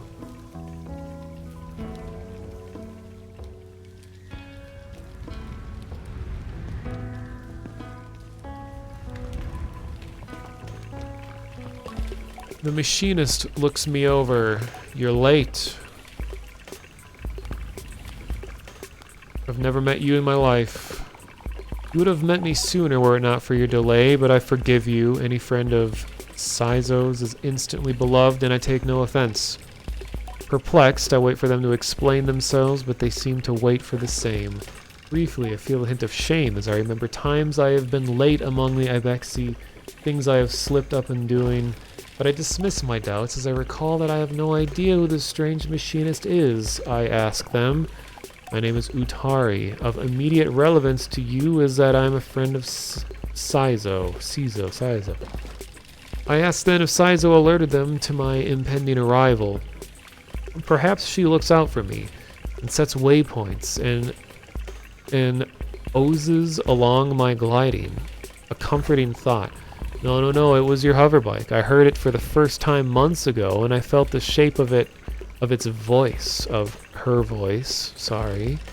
I tell Utari that it was not Samoon they heard, for Sizo and I only built her a few days hence. They wave their hands at me in a hurried dismissal. Did Sizo teach you so little? The voices of our machines are eternal, more ancient even than their forms. I hear them, as I always have. And yours I thought would revisit me sooner, but here we are. Now let us speak of why you have come. Something has stopped the wind tower from working, and I stop Utari to explain I've already fixed the wind tower, and I wish to see the expression on their face. That's the first time that's happened in this game where I already did something before the quest was given to me, and the game acknowledges that. You already fixed it. I rock back on my heels and say yes. Well, why didn't you say so? You're not late at all, are you? You're perfectly on time, and I owe you an apology. I hope you'll accept it. Or I can tell them whether I do or not. They roll right over me, and I insist that you accept this. Oh, that was easy. Utari produces a machinist badge, holding it out for me to take. You may have been late in coming, but here you are, where you are meant to be. I give you this badge not only in recognition of where you have been and what you have done, but in honor of the many possibilities that you may, if you so choose, become one of us who speak the unheard language of the Simoon and her vast connections. This badge is but one, and you will need to earn more. I already have 2 others. From others who carry them, but if and when you do, the caster will know what you have chosen, and you may wear the mask of the machinist. I thank Utari for it and tell them I have much to consider, but just for a moment I hear the faintest ringing in my left ear, distant and deep like a river below the sands.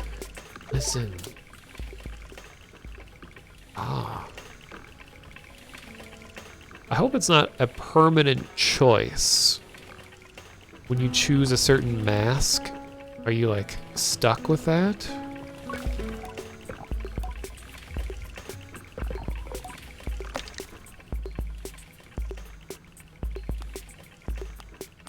Yeah, so here's where you customize your bike, but I don't see anywhere to use the dyes.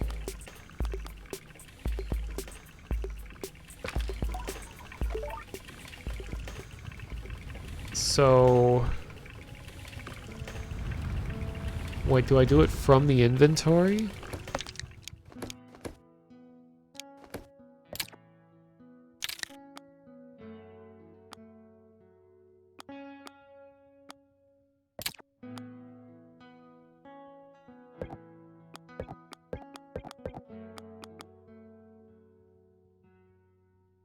Huh. I have no idea.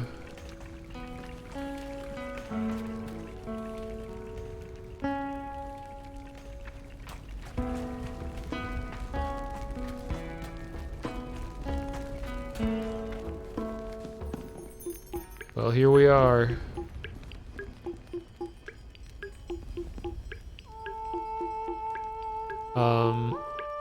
For some reason a lot of the prompts are missing. Oh, there. Mask caster sits unmoving, silent. Claim the machinist mask. Well, guess I'm making this choice. I don't think they would keep you stuck with one, but I would probably choose this one anyway. Show my machinist badges of the caster.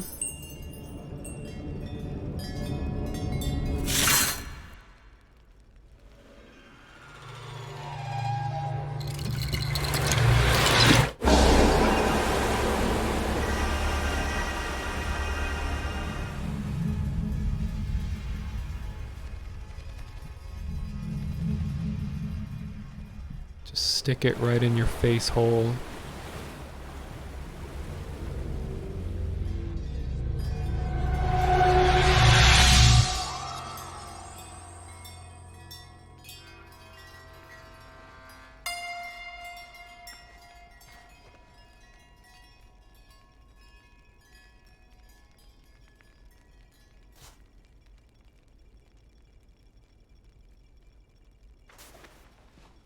Should have done this during the day so you can see better what's going on.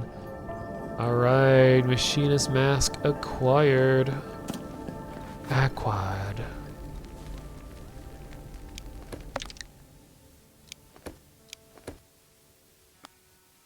Ooh. Beautiful because of its functional qualities. Does it actually change the stats of anything? I mean, the sort of technological appearance fits my style.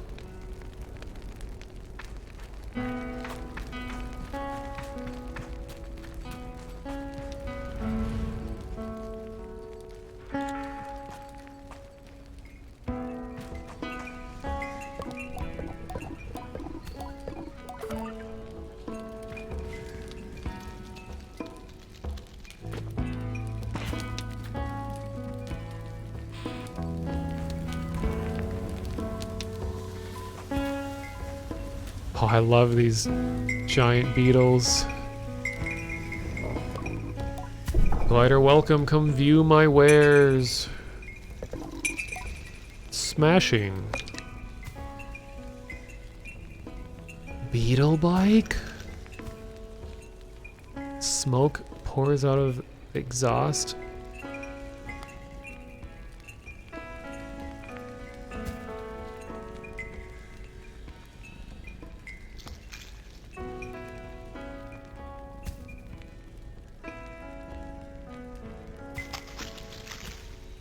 Huh.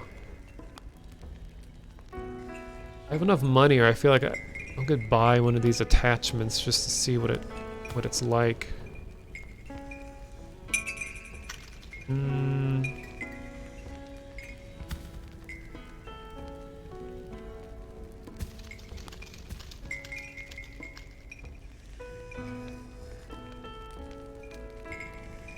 The mandible-like wings flare out.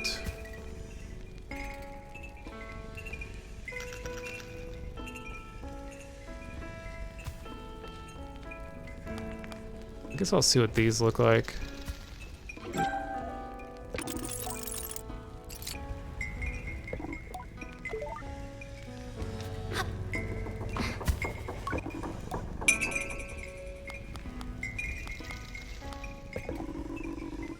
Merchants aren't liable to just giving out badges freely. Your best bet is to head to Akria.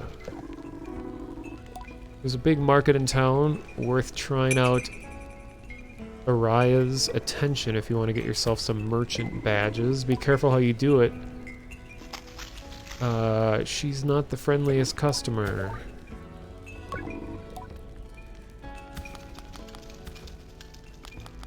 Tell me about this camp. It's one of my mini beetle tent stations around Midden, named after the big old burnt tree over there. Not sure what species an oak is, mind. There's plenty of characters passing through here. They're all worth a bother if you're on your gliding. Never know what badges and masks you might pick up. Don't be shy. Chat to the tent owners. Interrogate the machinists and any other people you see around. There's also Scrapper's Yard. Blah, blah, blah. See you soon. Okay.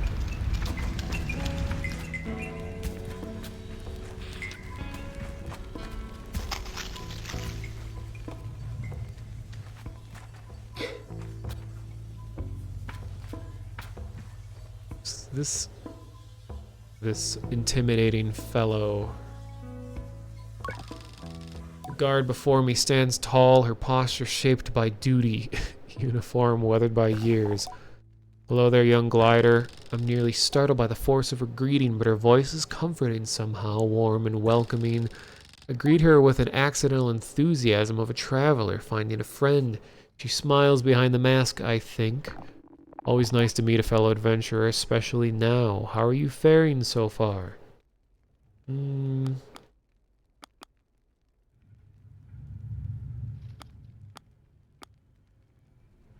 I've never felt more free. Oh, how lovely that must be. I might normally be a little jealous, but my circumstances are opening right up. I'm about to join you in this blissful freedom. I think about that balled up fabric and smoothed out rock that will make my next pillow. And many to come. My neck aches faintly at the thought of how many nights I'll spend this way. It's possible I'm romanticizing it a little. You see, I'm getting ready to leave on my second gliding. She reads the confusion in my silence. Did no one tell me of second gliding? Second breakfast? I suppose it isn't a real second gliding, but it's how I'm thinking about it. Chance to see the world again and how it's changed. I'm an Ecrine guard, you see, or I was an Ecrine guard.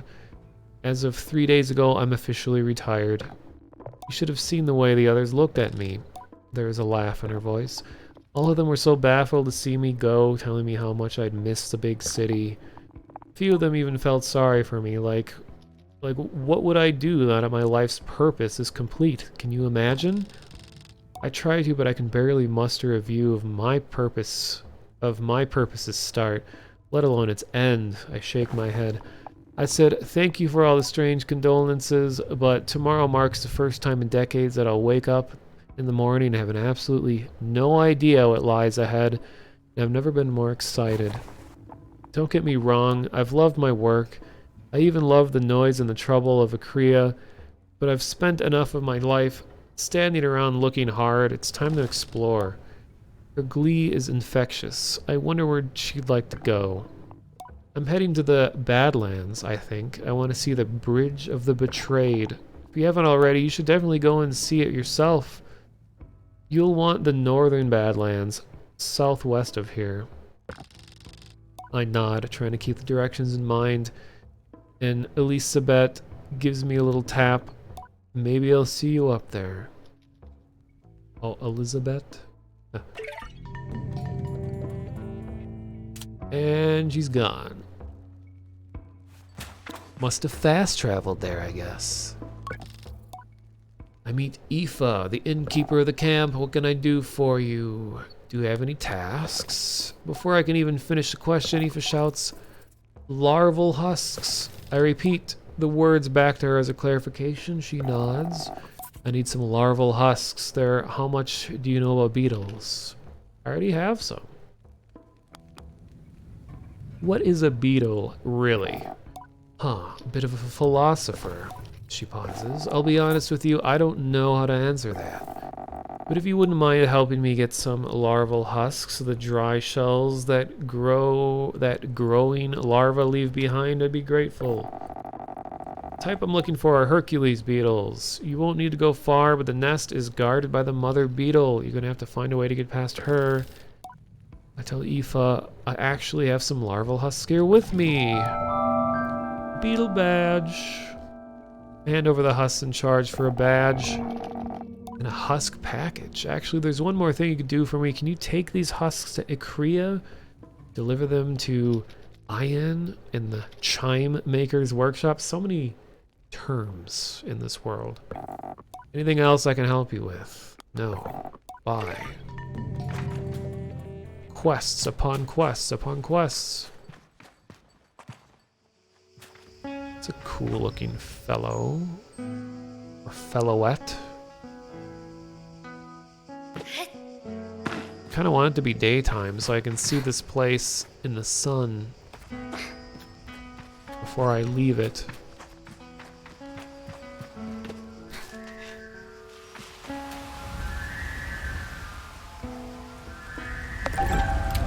Ah.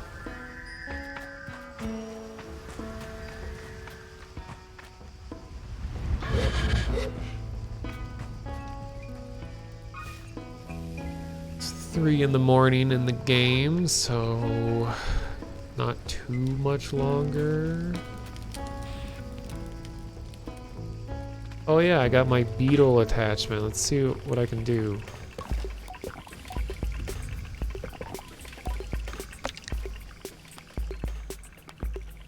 Oh, they do have stats.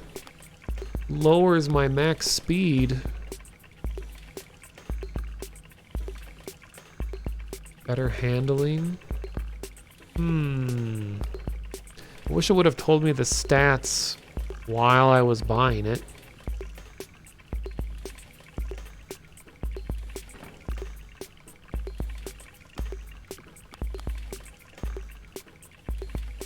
Well, I'll try it out just to see.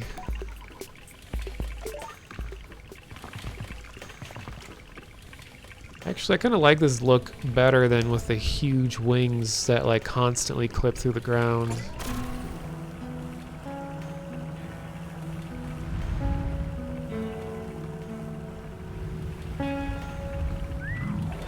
Oh yeah, and then they go outwards. That's cool.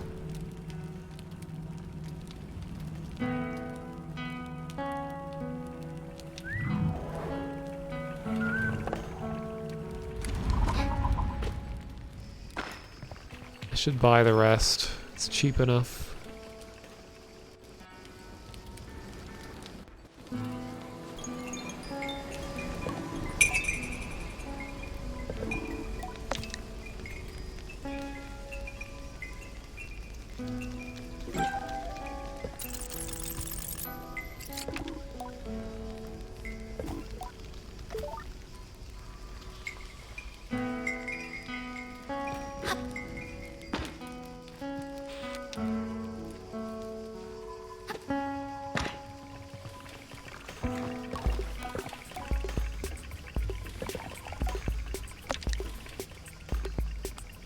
Oh, nice.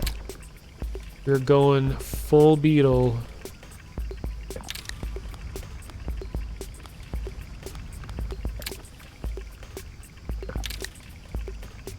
All right.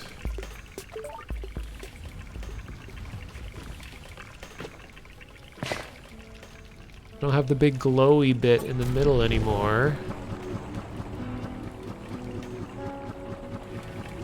Oh, but it makes a sound now. Leaves a lot more smoke.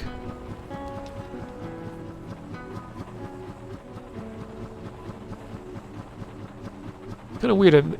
It makes like an idling sound while it's moving. I wonder if that's a bug. I mean, I am using beetle parts, but a bug in the game.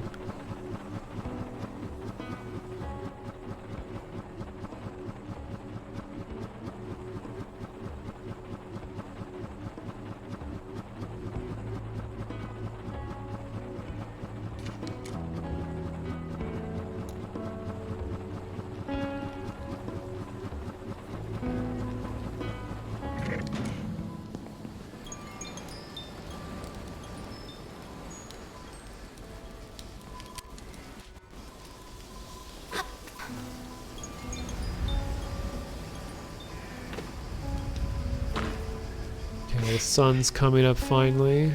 Ah.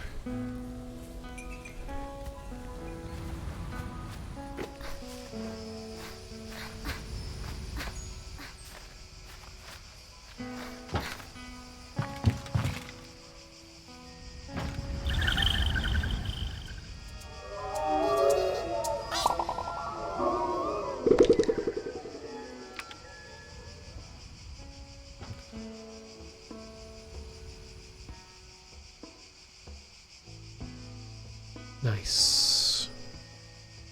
Gonna grab a drink real quick while we watch the sunrise.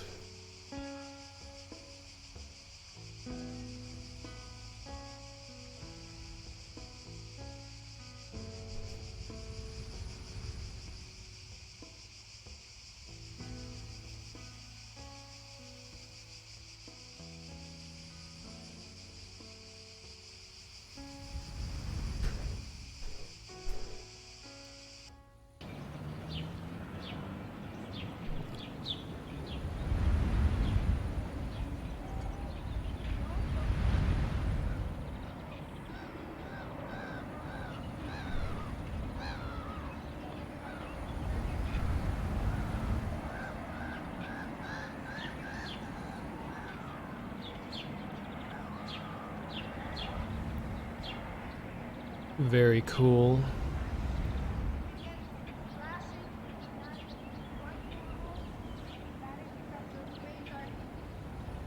I wonder how this mask looks with other stuff. Interesting.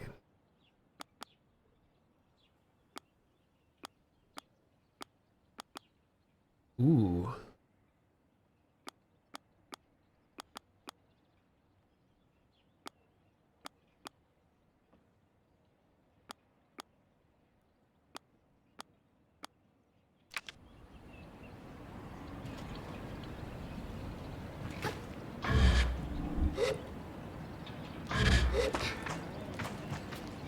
God, such a cool looking character.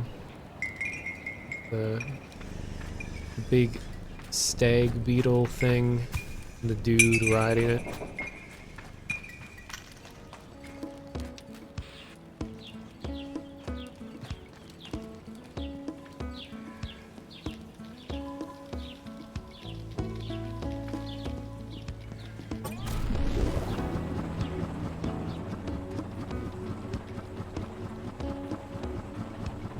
Ah, so it is green.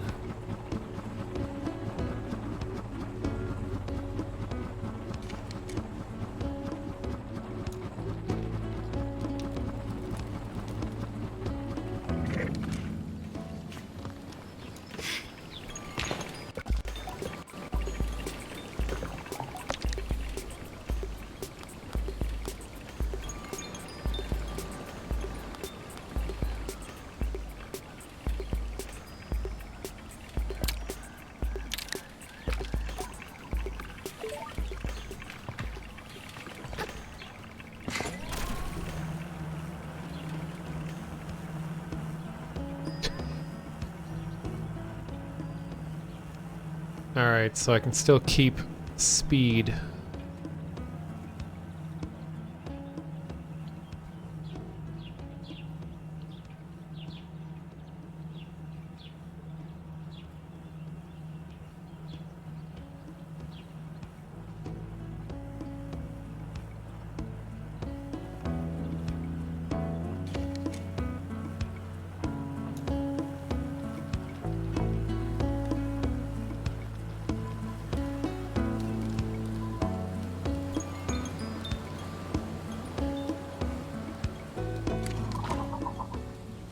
Alright.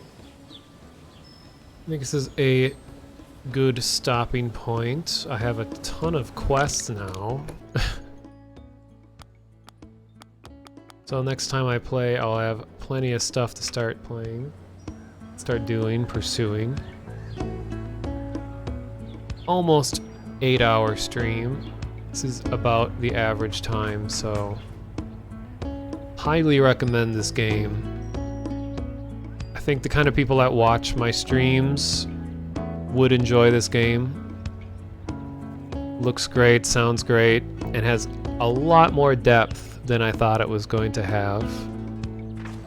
I was thinking maybe I could pull through like the main story or whatever in one stream, but clearly there's a lot more going on here that would make that hard to do. And I'm not even someone that usually 100%s a game or anything like that, so... And so for it to get my interest, I think means a lot. So, cool. I'll try to stream this again this week. Maybe tomorrow night. I have something going on tomorrow night, but I'm not sure how late it's gonna go. But I'm gonna be talking a lot, so I don't know if I'll lose my voice ahead of time. Yeah, it's on Steam also. And Game Pass. The Game Pass is cheaper, but I bought it on Steam. It's $25. I requested a key for it like a week ago before it released, and I never got a key.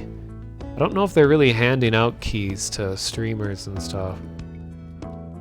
I've been successful in the past, but I didn't for this one. And I wanted to play this while it's still pretty new. It just released a couple days ago. So,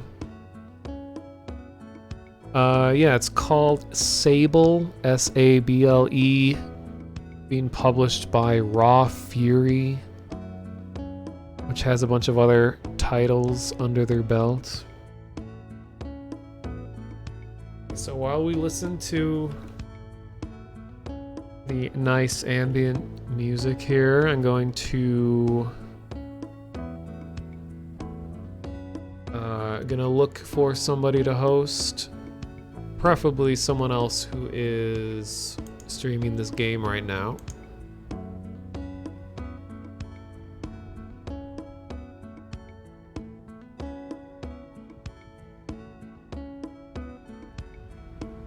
So let me see.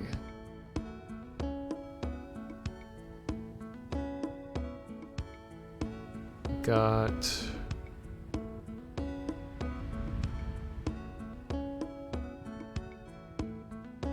it's only a couple people actually streaming right now.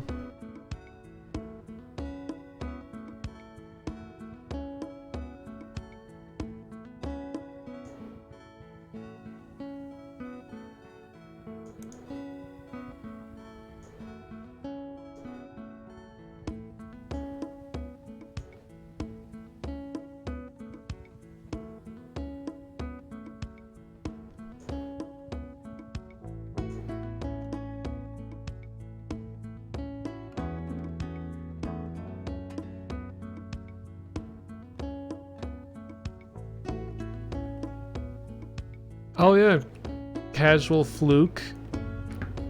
I could raid you. It would be a nice thing to do. You've been hanging out here, so I know that you care.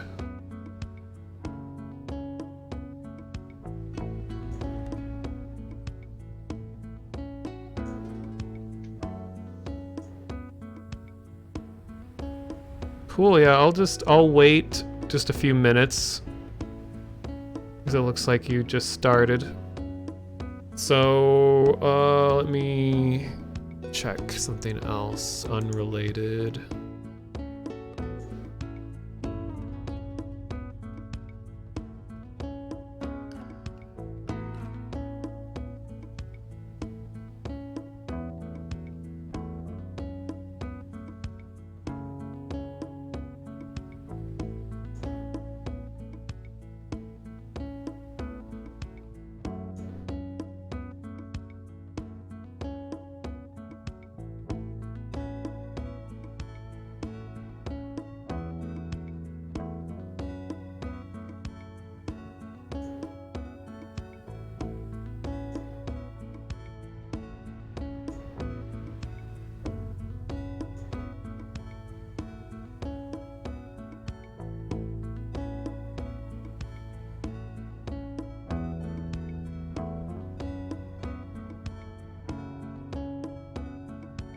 All right.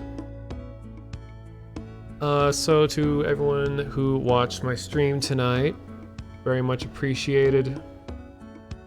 Those of you that stopped by had like 4 or 5 raids, which is pretty cool. Most of them are from other people playing Sable, so there's like a nice community forming here of Sable players.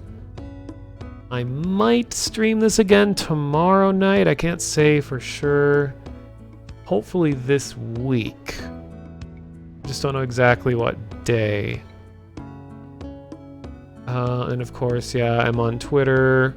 I have a Discord called Ludo Crypto, where it's primarily about just mysterious, spooky internet stuff, and we like investigate mysteries and whatever comes up with computer games or whatever in real life, etc., all that kind of stuff. So if anyone's been a regular viewer of mine, you would probably enjoy the Discord, because we just talk about much of the same stuff that I talk about here, so...